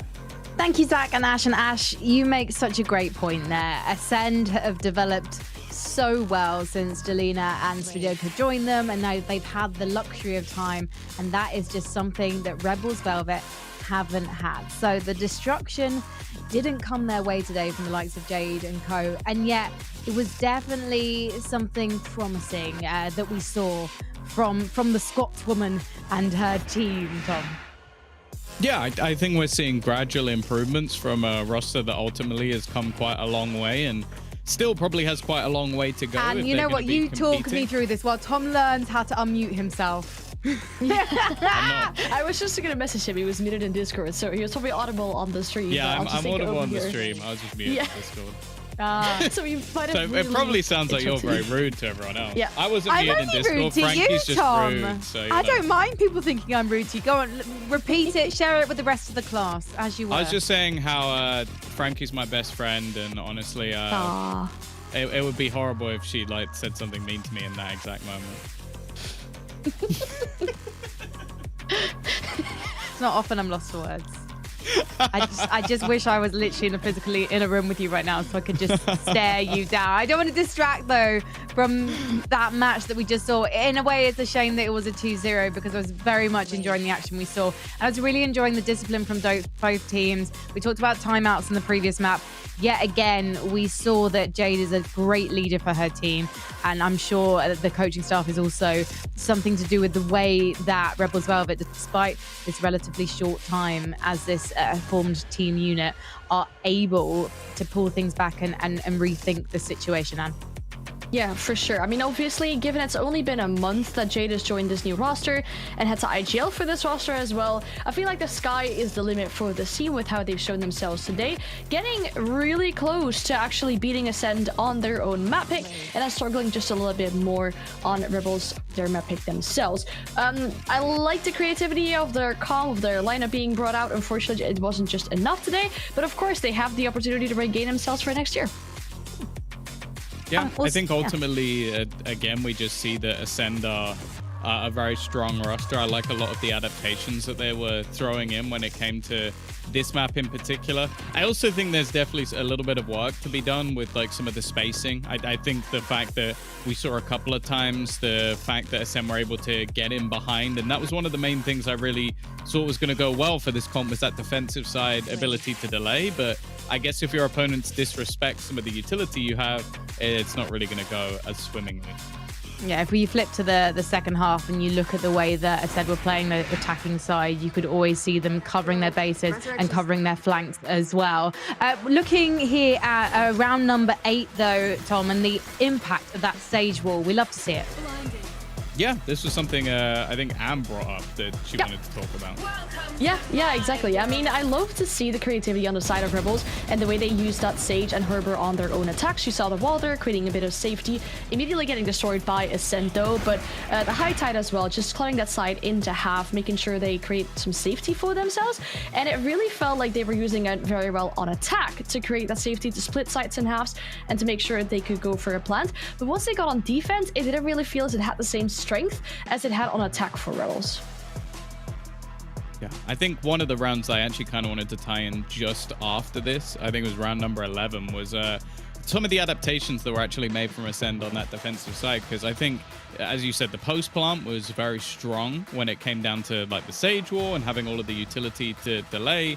But one of the things they were doing was sort of being a bit more proactive with some of their own utility combos, and that involved an orbital strike. I'm guessing maybe we don't have the clip, maybe it's a little bit behind, but yeah, it was a cool little utility combo that they used, sending util through the TP to wrap around behind because they kept losing that showers control. And I think this might be the round. Yeah, a little bit in the future we'll start to see some of those combos, but it's basically the contact being made, pop flash, Chanel also making, you can see the Tiger coming in from behind, and then just the orbital strike to sort of section that player into the corner. It took a lot just to try and take that showers control, but once they managed to get it, it went quite well. Should we have a little chin wag with hated the most? You have to say yes because she is waiting to talk to us. Yes. Are you going to be there? Hopefully, Hated can actually take my place because she'd probably do a better job of hosting. Hated, thank you so much for joining us. Congratulations on maintaining your spot in stage 3 of Game Changers. How was that victory for you? It was nice. We didn't lose. You didn't lose. Yep. No, you're still here. You've still Yep. got a chance of going to Brazil, be that by points or winning the whole thing. I just wanted to ask you what it's like for you playing in a playoffs match against Rebels Velvet, playing against your ex-IGL. Does that give you an advantage knowing the way that she thinks and likes to call the game? Honestly, I don't think it gives advantage. I think it was pretty hard to play against Jade. I think she's great, IGL. Yeah, one of the things I wanted to ask is obviously your run in this tournament is all about that qualification. Is there ever a moment coming into games like this where you think, oh, I've got to face G2 and then we've got to face BBL? Are you ever looking further ahead, or are you very focused? Like, okay, today is Rebels. We'll think about everything else later. Yeah, I think we just focus on match that we're playing that day. I think we are not scared to play against G2 or BBL. I think we are ready to play against them. Okay. All right, and focusing on how you're playing today, are you happy with the way you played today? Because it got pretty close on that first map. Yeah, I think we played really well. We had really good communication, and like everyone was in the game. Everyone had insane energy, and we had the reach the whole game. Great, that's good. How was it for you going into this match, given that you've unexpectedly found yourself in the lower bracket? It seemed like you were maybe losing to yourselves a bit on that last map of the series yesterday. So what did you want to do differently today? Honestly, yesterday we played really well, but they were just better. That like they were winning clutches against us on Fracture, and we just we were kind of unlucky. But as I played well, and today we had a talk yesterday, and we just came today with the same energy, same plan, and we just played the same. But Lada, was that conversation about not finding yourself in those clutch situations? No, we talked more about like not being sad about the lose, because we expected to win. Everyone expected us to win, but yeah, sometimes you just lose and just move on. Well, sometimes you do lose, but you don't want to lose tomorrow because you're going to be going up against G2. And as I've already mentioned, Brazil is on the line. What's your approach going into that one tomorrow? Just the same as always. We will just play our game.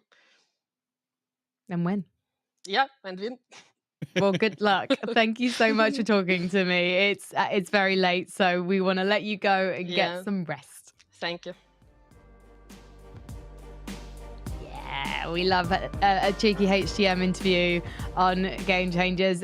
From what we've seen from Ascend then today, and what do you think that matchup's going to be like against G2 tomorrow? Ooh, it's always going to be a bit of a difficult one, I guess. It's a really tough opponent for Ascent, but it matters a lot for them. And as Hitamo said, they're taking it map or match by match rather. So I feel obviously for tomorrow, they should be ready to take on G2. They've had a lot of strengths today. I feel like their post plants or retakes themselves were pretty good. Obviously, Amy showed up a lot. Chelina in that last map definitely stepped into the play as well. So I feel like they have those really strong fundamentals that they have to be able to beat G2 tomorrow. Yeah, and tomorrow also we've got an upper bracket final coming up between BBL and Falcons. Falcons have been described as the dark horse of this tournament, but all eyes are going to be on them tomorrow, Tom, because they are fierce and they're fearless. Yeah, they've managed to take down, I guess, one of the big three in the form of Ascend. If they take down BBL, it genuinely might be their tournament to lose. And it could also create the most insane run ever if they were to beat Ascend, BBL, and then if G2 made the final. That would be the greatest way to qualify for Brazil ever. I'm sure they're hoping that maybe it goes slightly easier than that. I think it's going to be quite an emotional one because, of course, whoever wins that match is so close to Sao Paulo. They'll probably be able to taste it. They'll be tasting the Pisco Sours is Argentina. I was going to say Brazilian barbecue because it's slaps. That's my favorite thing whenever I go there. They'll be tasting the steak, and the steaks are going to be high and they're going to be flaming hot. So do join us tomorrow at 4:30 p.m. if you're in the UK like me, and also 5:30 if you're in the rest of proper Europe, as people call it. Just public service announcement. The UK is still technically part of the European continent. All right, we'll just end it here, guys. Come on. We're going to end it here. Production have written a note to me, and the note reads, "Goodbye, ciao, ciao, arrive, Dirty!" ! Thank you so much, Varzan and Tom, Zach and Ash. We will see you guys tomorrow in Twitch chat. Thank you so much. Good night.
wake up and dance. You know I got to get up and dance. When I'm in the backyard, dance, dance. When I'm in the graveyard, we dance. When I go back to sleep, I dance. In the realm of dreams, I dance. When I'm in the boneyard, dance, dance. When I'm caught off guard, I dance. I got a feeling I can't shake, but I'ma try to shake it anyway. I got a moves that I can't break, but I'ma break that thing anyway.